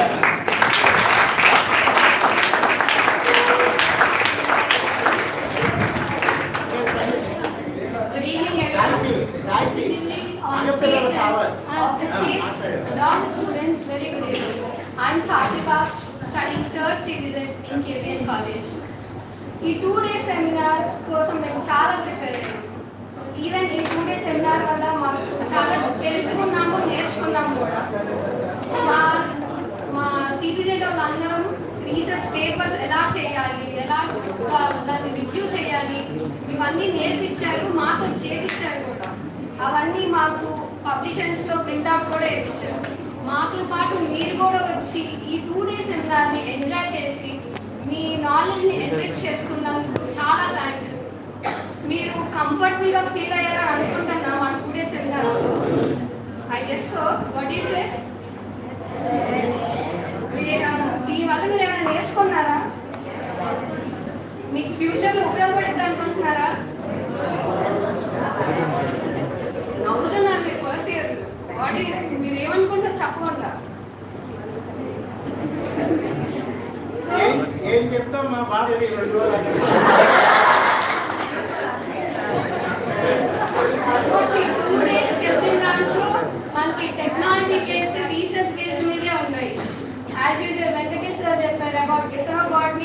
sacred grooves. And morning మనము medical technology గురించి తెలుసుకున్నాం, ఎలాగా scanning చేయాలి, ఆ scan రిపోర్ట్స్ని ఎలా చదవాలి, ఎలాగ evaluate చేయాలో నేర్చుకున్నాము. ఇందాక మేడం చెప్పారు, లావణ్య మ్యామ్, బ్రాడ్ కండిషన్స్లో కూడా అంటే ఎక్స్ట్రీమ్ కండిషన్స్లో కూడా ప్లాంట్స్ ఎలా గ్రో చేయాలో మనం తెలుసుకున్నాం. మనం దీనివల్ల హెల్త్ బేస్డ్గానే ఇంప్రూవ్ అవుతున్నాం, అగ్రికల్చర్ బేస్డ్గా ఇంప్రూవ్ అవుతున్నాం, ఎకనామికల్ బేస్డ్గా కూడా ఇంప్రూవ్ అవుతున్నాం. సో దీన్ని బట్టి నేను అనుకుంటున్నాను ఏంటంటే ఈ 2 days సెమినార్ వల్ల మీరు మీ నాలెడ్జ్ ఎన్రిచ్ చేసుకుని ఫర్దర్ స్టడీస్కి మీరు గెయిన్ చేయాలని చెప్పి ఎంఎస్సి పిహెచ్డి లాగా చాలా చేసుకోవాలని సైన్సెస్లోనే మీరు ఉండాలని చెప్పి నేను అనుకుంటున్నాను. Thank you very much.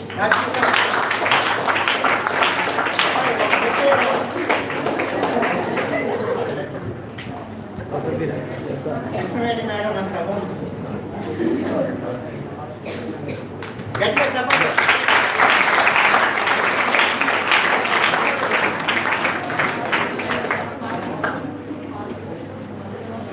ఏంటి మగ పిల్లకాయలు ఎవరు రావట్లేదు ఇక్కడ బాబు? జాతి పౌరుషం అన్నట్టు ఏమిటయా? మా ఇద్దరు ఎత్తుకొచ్చి మీరు పెట్టండి. ఇద్దరిని Hemanth, very good. Give him a big round of applause.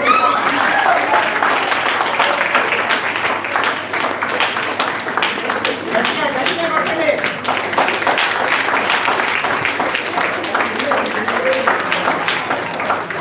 చప్పట్లు కొట్టిన ప్రమాణంగా మాట్లాడాలి.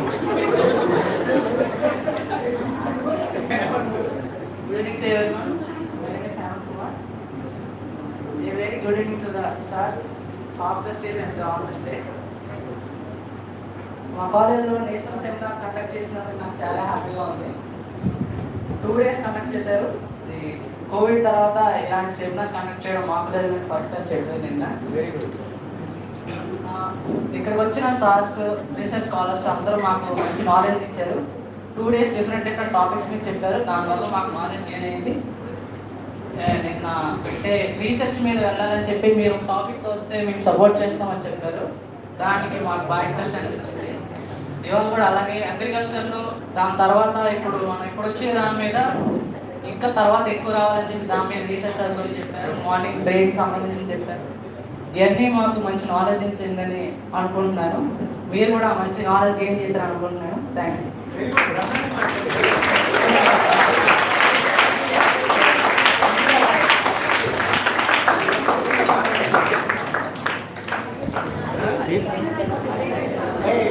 హనుమంతుడికి తన శక్తి తనకు తెలియదు.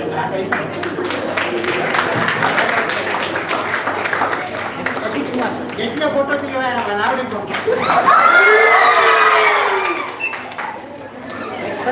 ప్రదీప్ కుమార్ సార్, ప్రదీప్ కుమార్. మిస్టర్ ప్రదీప్ కుమార్.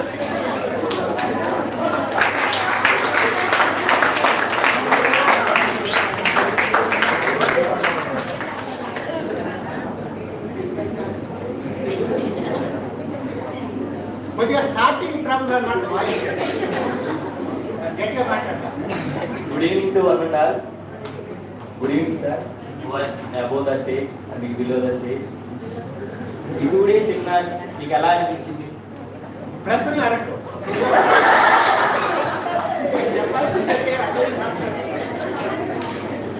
ఈ 2 days సెమినార్ వల్ల మనకి చాలా నాలెడ్జ్ అనేది బాగా గెయిన్ అయ్యింది అనుకుంటున్నాను నేనైతే.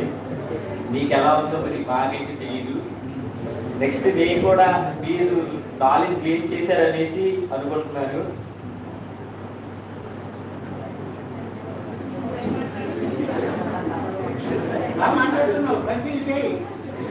మీరు రీసెర్చ్లో ఇంకా ఇప్పటి వరకు నాకు కూడా తెలియదు. రీసెర్చ్ గురించి తెలుసుకొని ఇంకా మనం ముందుకు వెళ్ళొచ్చు అనేసి అది మన మేడం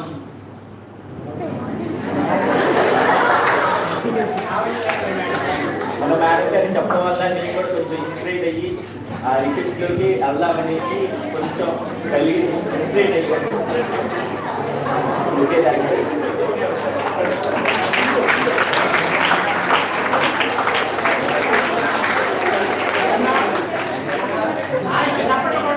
మాట్లాడతాను. మాట్లాడుంటే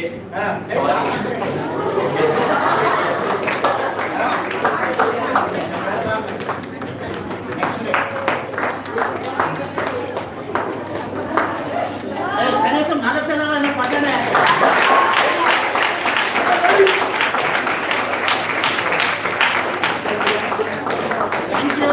Thank you very much, my dear student friends. Excellent feedback you have given. Whether it is good or bad, కొంత మొహాటంతో ఏమన్నా మీరేమో చెప్పారేమో కానీ ల్యాప్సెస్ అనేవి లేవు. నేను ఒకసారి ద్వారా ఇప్పుడు చెప్పిస్తాను. Now I invite our dear colleague mister Ramesh నవ్వుల రాజా.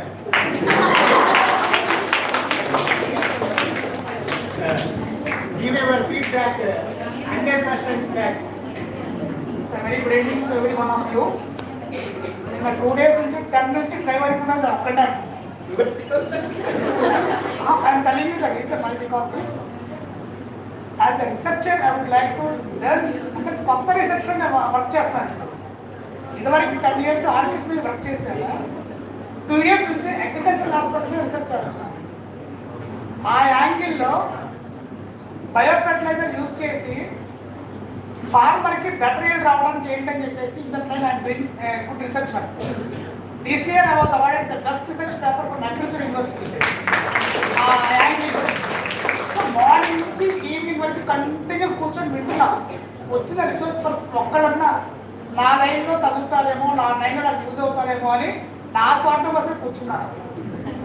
At the same time at the end of the session I felt very happy. Really, I felt very happy. Actually, it's a very good opportunity for me. Because of sitting here, I have come across a good researcher. In the same line, I am working. So, biofertilizer use చేయడం మూలంగా ఏ gene trigger అయ్యి ఏ gene responsible అవుతుందో కనుక్కోవాలని చెప్పి నా next మన research work session. In that line, NAN has given an excellent outcome. At the same time, I really appreciate the Department of Botany and also my Guruji, the principal sir. I worked with our principal sir very actively. మామూలుగా కాదు, అంత యాక్టివ్గా చేశాను. అదే జోష్ మళ్ళా continue అయ్యింది. I feel very happy for conducting this program to an excellent work. I go ahead to the department, to the college, to the principal sir, and excellent work has taken place for these 2 days. Thank you. Madam, మీ శిష్యుడు actually sir చెప్పినట్టు నేను ఎప్పుడైనా ఏదైనా కాన్ఫరెన్స్కి వెళ్ళినప్పుడు కానీ నేను ఫ్యాకల్టీగా ఉన్నప్పుడు మేము కొన్ని ఓరియంటేషన్ కోర్సెస్, రిఫ్రెషర్ కోర్సెస్ అనేది అటెండ్ అవ్వాలి. వేరే యూనివర్సిటీస్లో అక్కడ ఉన్న ఫ్యాకల్టీ బయట నుంచి వస్తారు, India all over the India వస్తూ చెప్తూ ఉంటారు. వాళ్ళు చెప్పినప్పుడు కూర్చొని వింటూ ఉంటా.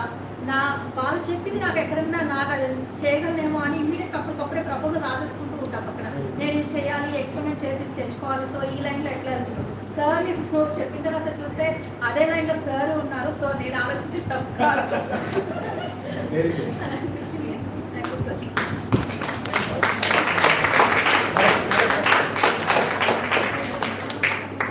సార్ వాట్సాప్ నెంబర్ తీసుకుని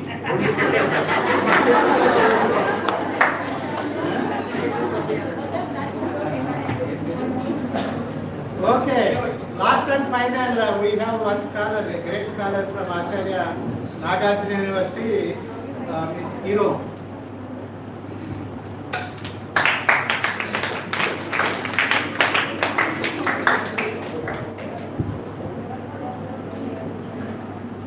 A very cheerful good evening to the dignitaries on the dais, my co-scholars and dear students from various colleges across the state of Andhra Pradesh.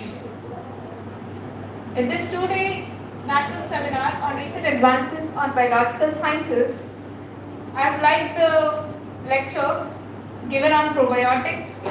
It was really helpful for knowing how they are making and what are the techniques they are following. And the other lecture that I liked was Sir's, Dr. Venkat Sir.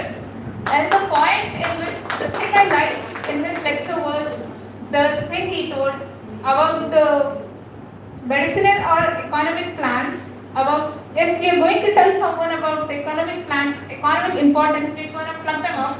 This thing kind of hit me hard that we are not going to do this. And the other thing about planting local plants. Whenever we go on a vacation or a picnic to some kind of forest or a nature park, we usually kind of pluck something, whatever we like. But from next time, I think we are not going to do that. And the other lecture which I liked was ma'am's, Lavanya ma'am's. The way she explained and her work, I really loved that. And apart from that, the scholars of Department of Microbiology, they have did a very good job by explaining the techniques and by explaining the work. As I'm a scholar as well, I'm in my first year, so I'm not aware of many techniques. After coming here, I've come to know about at least some of the techniques which I'm going to include in my research. So it's been a great privilege to be here, and thank you for the opportunity, and may your efforts be accepted.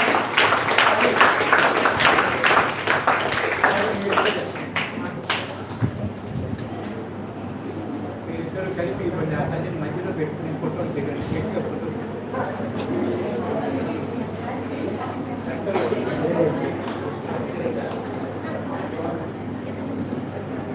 ఒకసారి గట్టిగా చెప్పండి photo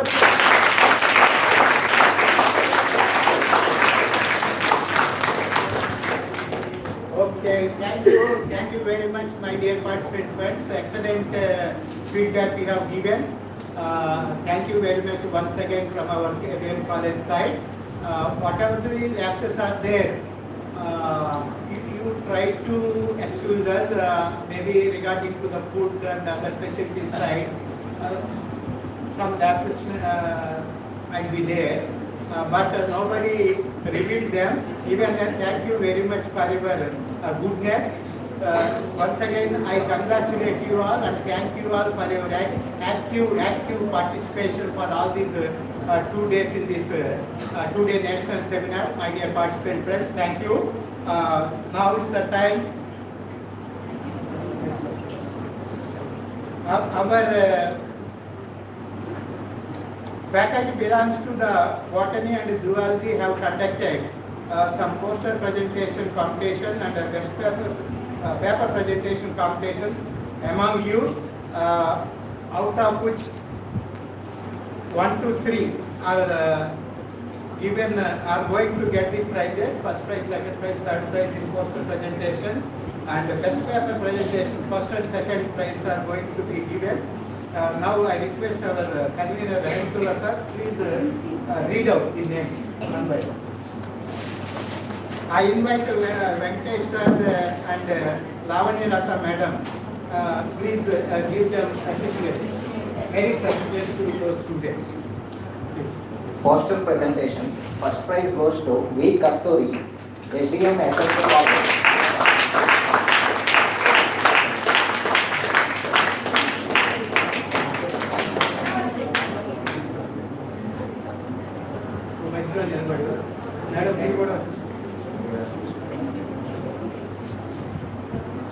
చప్పటి కొట్టే photo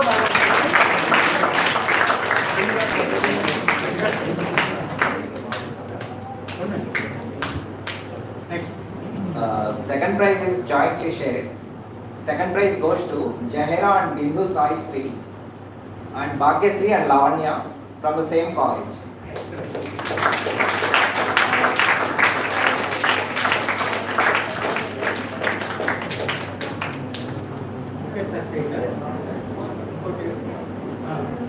Okay.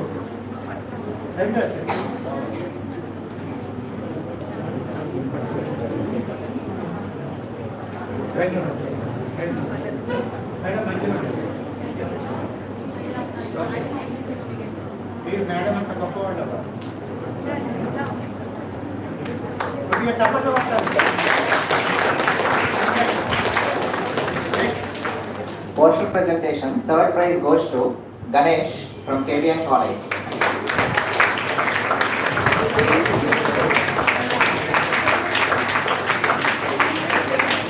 Hemant and Ganesh.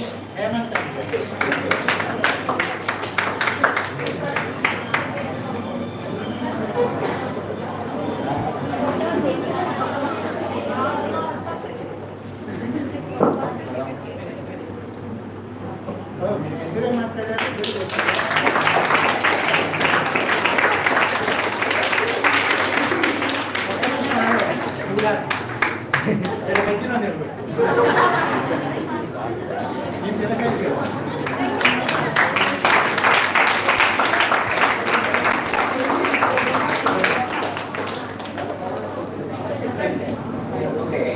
now best paper presentations.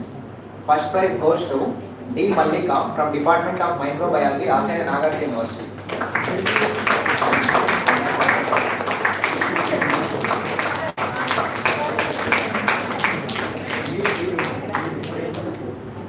Congrats, Vatali Malika.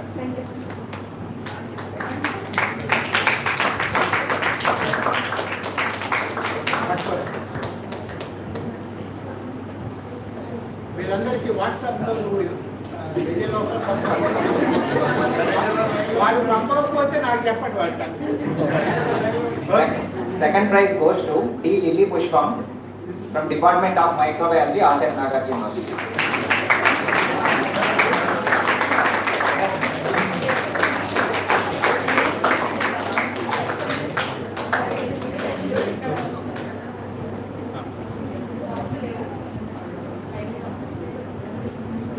Congrats. Thank you. Thank you very much, Mr. Rahimullah, and congratulations to all the winners. Please continue your active participation wherever you go. Thank you very much, and once again congratulations to all of you. Now,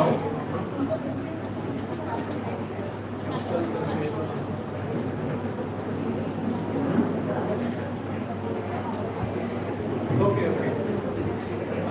Our convener of this today national seminar put a request. Now our IPIC coordinator Dr. Krishnavedi is going to extend her blessings on this closing session.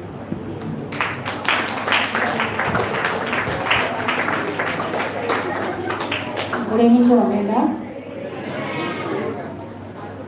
So యాక్చువల్గా నేను 2 days ఇక్కడే ఉండాలని అనుకున్నాను, కానీ కొన్ని works ఉండడం వల్ల నేను కంటిన్యూస్గా ఉండలేకపోయాను. బట్ మధ్య మధ్యలో వచ్చి సెషన్స్ వింటున్నాను, అవి చాలా ఎఫెక్టివ్గా ఉన్నాయి. నిన్న ఈవినింగ్ బయోఫెర్టిలైజర్ గురించి ఒక టాపిక్ జరిగింది, చాలా బాగుంది. ఇలాంటి సెమినార్స్ రీసెర్చర్స్ వినడం వల్ల ఏంటంటే ఫర్దర్గా డెవలప్ అవ్వడానికి బాగుంటుంది. యాక్చువల్గా ప్రీవియస్గా కొన్ని సెమినార్స్ ఎగ్జాంపుల్ అండి, నేను 2016-17లో ఇదే కాలేజ్లో జినామిక్స్ అండ్ స్టెమ్ సెల్స్ మీద ఇంటర్నేషనల్ కాన్ఫరెన్స్ జరిగింది. అప్పుడు 2 sessions అంటే 2 days కంటిన్యూస్గా కూర్చొని వినడంలో ఒక ప్లాంట్ విన్నాను, సాల్కోనియా వర్జీనికా అనేది ఒక మెరైన్ ప్లాంట్ మేడం. ఆ మెరైన్ ప్లాంట్ మీద ఇవి బాటనీ వాళ్ళు వర్క్ చేశారు, బట్ దాని ఫైటోకెమికల్స్ కానీ యాంటీ ఆక్సిడెంట్ యాక్టివిటీ కానీ అలాంటివి ఏవి జరగలేదని నేను తర్వాత వెంటనే రీసెర్చ్ చేసి దాని మీద ఒక పేపర్ కూడా నేను ఒక స్కోపస్ పబ్లికేషన్ కూడా చేస్తున్నాను. సో ఇలాంటి సెమినార్స్ అనేవి అంత బాగా యూజ్ అవుతాయి. అందరు రిసోర్స్ పర్సన్స్ కూడా చాలా ఎఫెక్టివ్గా చాలా బాగా చెప్పారండి. సో అది నేను కొంత మిస్ అయ్యేందుకు కొంత సారగానే ఫీల్ అవుతాను, ఎందుకంటే ఇక్కడ నేను 2 days కూర్చుంటే ఎంతో కొంత ఎంట్రీ చేయవాళ్ళని. బట్ అప్పటికి నిన్న బయోఫెర్టిలైజర్స్ ఒక సెషన్ విన్నాను, బాగుంది. అలాగే మేడంది మా సార్ విన్నారు, ఆల్రెడీ డిస్కస్ చేశాను మేడం, మీరు చాలా బాగుంది, డౌన్ టు ఎర్త్ మేడం చాలా బాగా చెప్పారని కిరణ్ సార్ చెప్పారు నాకు మీ సెషన్ మేనేజర్. సో మేడంని నేను తర్వాత ఇంట్రాక్ట్ అవుతాను మేడంతో కూడా, మేడం హెల్ప్ కూడా తీసుకొని ఫర్దర్గా ఏమైనా డెవలప్ అవ్వచ్చేమో ఆలోచిస్తాం. సో అలాగే ఈ ప్రోగ్రామ్, ఈ సెమినార్ అనేది 2 days ఇంత సక్సెస్ఫుల్గా జరగడానికి మొత్తం ఆ క్రెడిట్ అంతా కూడా బాటనీ అండ్ జువాలజీ డిపార్ట్మెంట్స్ది. ఈవెన్ దో వాళ్ళు మా కాలేజ్కి పాపం చాలా జూనియర్స్ అంటే వాళ్ళు ఇక్కడ కొత్తగా వచ్చినా సరే చాలా ఎఫర్ట్స్ పెట్టి ఎలాగైనా ఇది సక్సెస్ చేయాలి అనే జీతో ఈ ప్రోగ్రామ్ని ఇంత సక్సెస్ చేశారు వాళ్ళు. సో వాళ్ళకి హ్యాట్స్ ఆఫ్ అండి. సో వాళ్ళకి ఓపెన్గా నేను ఇక్కడ కంగ్రాట్స్ చెప్తున్నాను, ఎందుకంటే వాళ్ళు 1 month కొత్త రోజుల ప్రిపరేషన్ నుంచి వాళ్ళు చాలా హార్డ్ వర్క్ చేశారు. వాళ్ళకి బాగా ఎక్స్పీరియన్స్ కూడా వచ్చి ఉంటుంది. నెక్స్ట్ టైం నుంచి వాళ్ళు ఇంకా బాగా సక్సెస్ చేస్తారు, ఇంకా మంచి ప్రోగ్రామ్స్ మా కాలేజీలో కండక్ట్ చేసి మా కాలేజీకి మంచి నేమ్ తీసుకొస్తారని నేను యాక్టివిటీ కోఆర్డినేటర్గా వాళ్ళని విష్ చేస్తున్నాను. Thank you.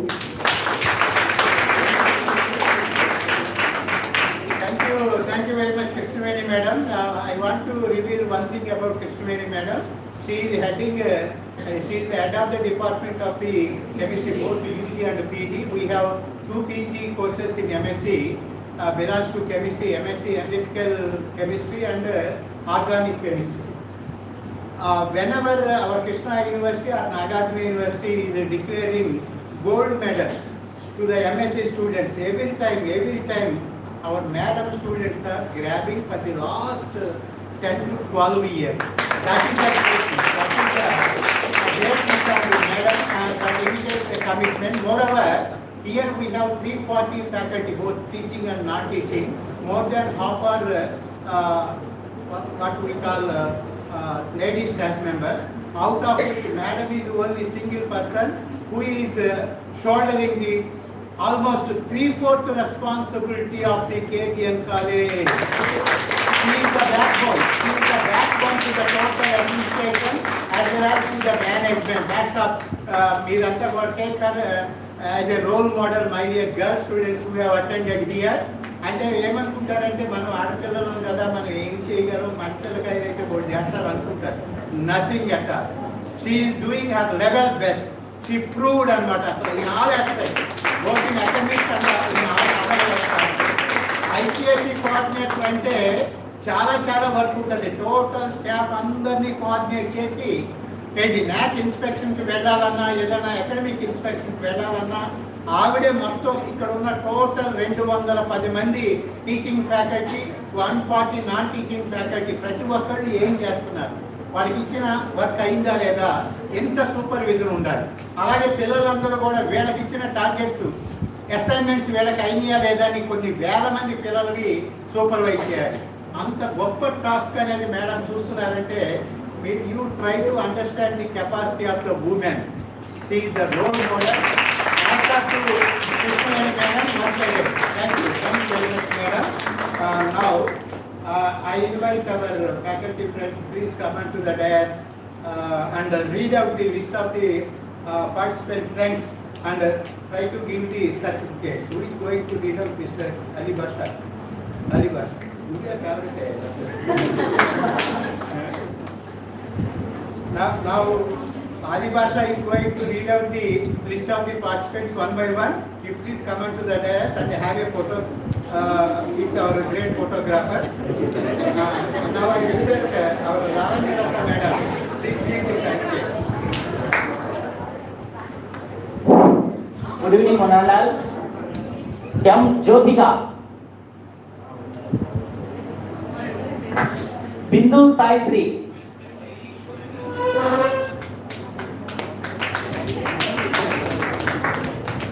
మీరు ఇంటికి వెళ్ళే టైం వచ్చింది, గబగబా చప్పట్లు కొట్టేసండి. వి కస్తూరి. కే తేజస్విని.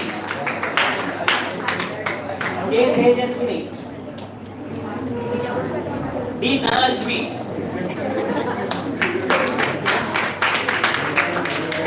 ఎం సిరి సాత్విక. ఎల్ నిహారిక.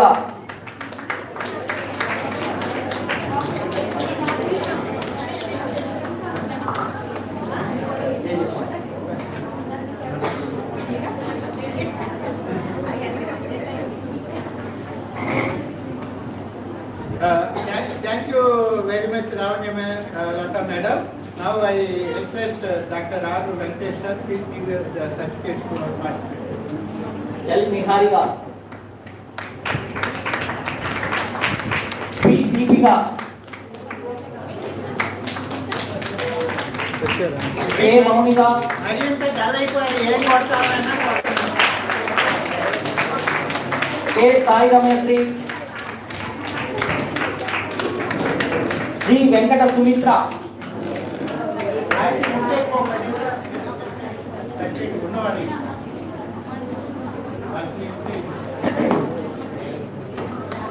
ఇఫ్రా ఈరు మొహమ్మద్.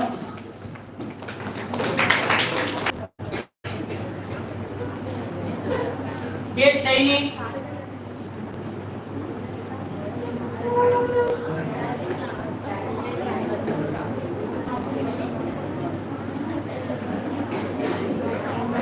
ఏ సుశాంతిక.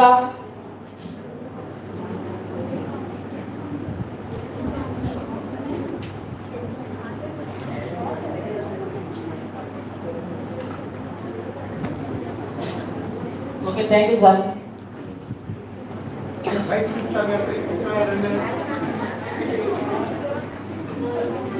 M. Kausalya.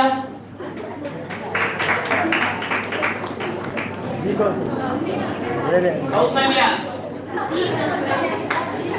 G Kaushalya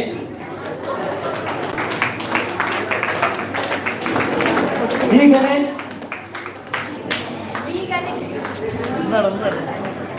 సత్యరేష్మ Satyareshma Krishnaveni madam Noor Ahmed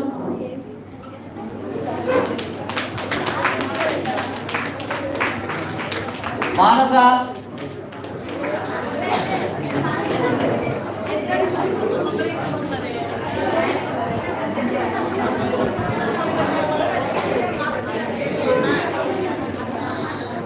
భావన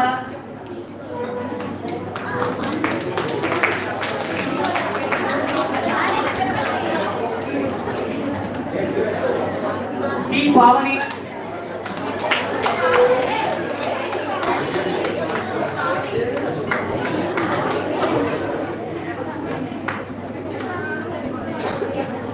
జయశ్రీ మేడం నిన్ను వదిలేదు లేదా G Pradeep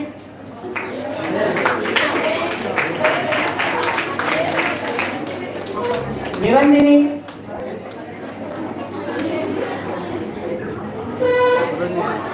Sambasivarao Shakuntala madam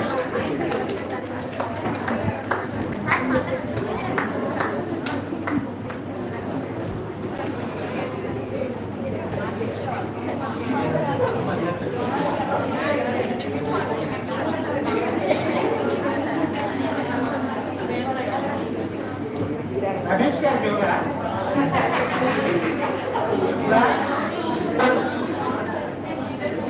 doctor Ramesh sir ఇంకా ఫ్యాకల్టీ ఎవరున్నారు వాళ్ళు కూడా చదువు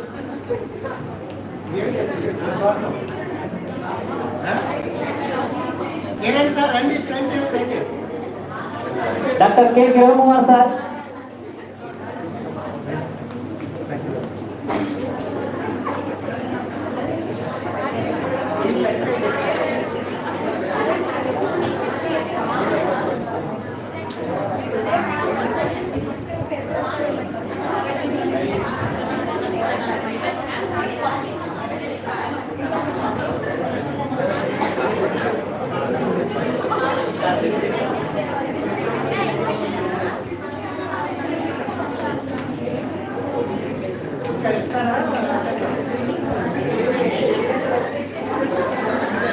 లలిత కుమారి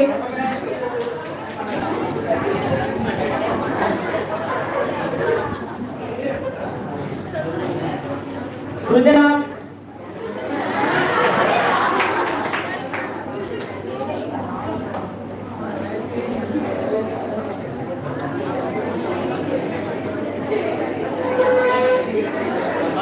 గాయత్రి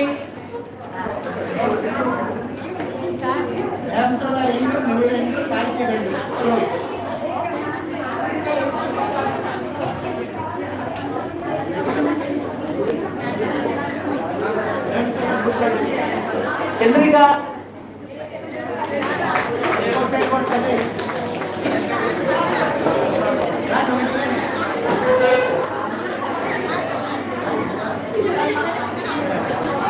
స్పందన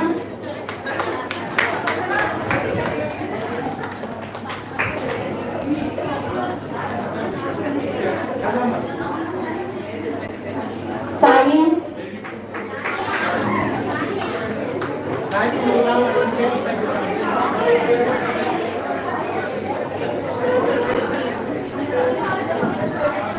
డాక్టర్ సాంబశివరావు సార్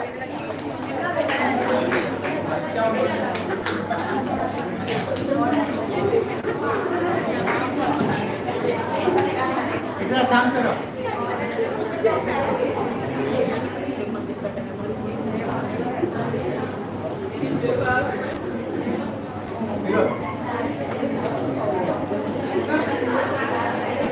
ఎక్కడ నాకుండా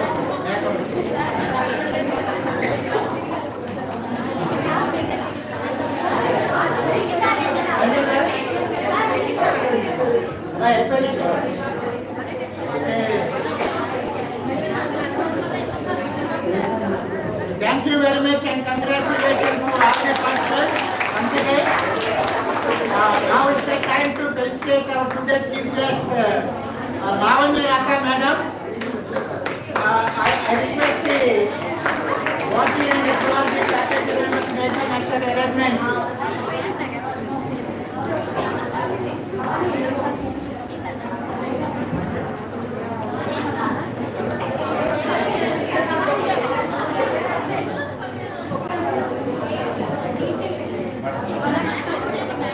ఒకసారి అందరూ కూడా మేడం గారికి ఫెలిసిటేషన్ చేసేటప్పుడు 2 నిమిషాలు చప్పట్లతో మారుమోగిపోవాలి.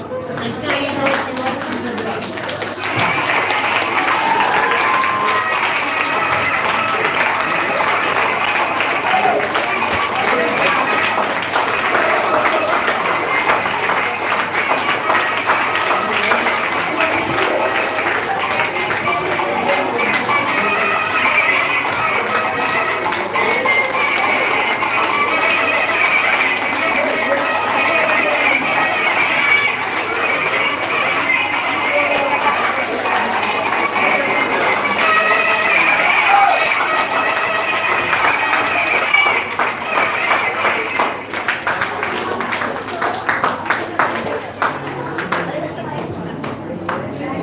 Thank you very much, Dr. Lavanya Raka madam, for accepting our honors, madam.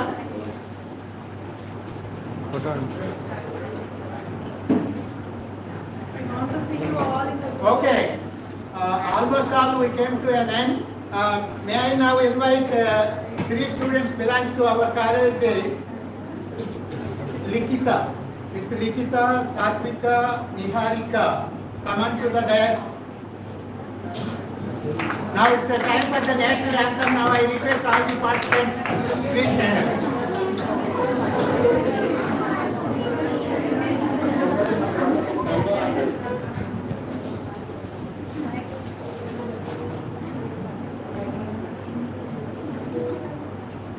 जनगण मन अधिनायक जय हे भारत भाग्य विधाता पंजाब सिंधु गुजरात मराठा द्राविड उत्कल बंगा विंध्य हिमाचल यमुना गंगा उच्चल जलधि तरंगा तब शुभ नामे जागे तब शुभ आशीष मागे गाहे तब जय गाथा जनगण मंगलदायक जय हे भारत भाग्य विधाता जय हे जय हे जय हे जय जय जय जय हे Jai Hind.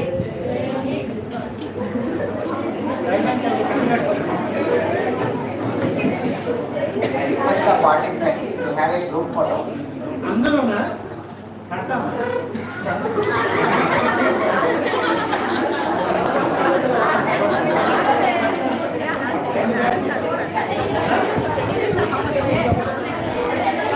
ఓకే అందరూ అనేది రాదు ఫస్ట్ ఇటువైపు తిరగాలి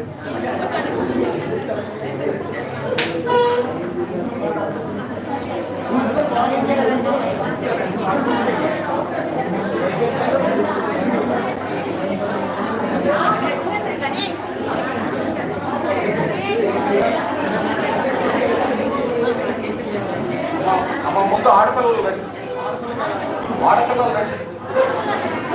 ఒక వరుసలో కూర్చోబెట్టాలి ఒక వరుసలో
ఫోటోగ్రాఫర్ స్వామి వచ్చేవారు తలకాయలు కాళ్ళు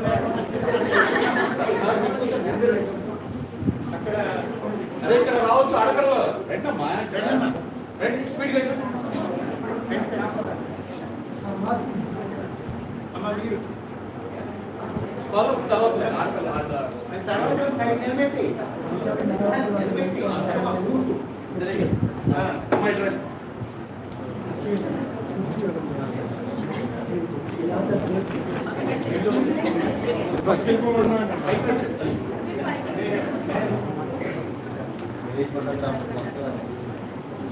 ఈ రెండో వరుసలో వాళ్ళు మా తలకాయ కనపడి ఉంటాయి.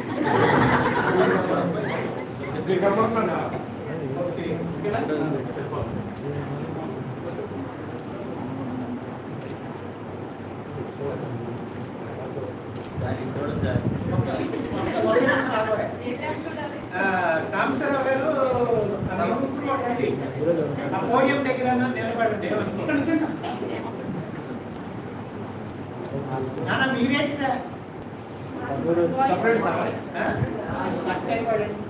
సాహిత్య మేడం గారి పక్కన ఎవరు చేయటం అనేది ఫోటోగ్రాఫర్ ఆయన కష్టం.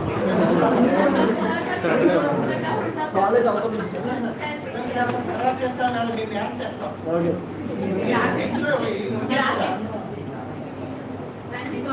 రండి అవకాశం పైకి అవకాశం లేదా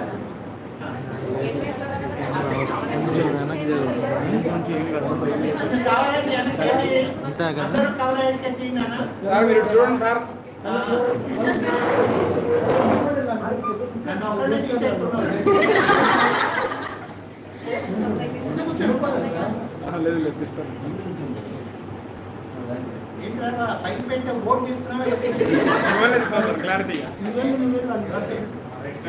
అయిందా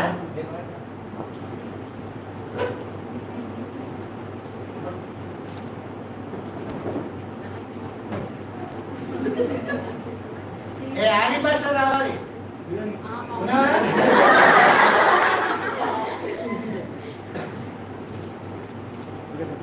ఓకేనా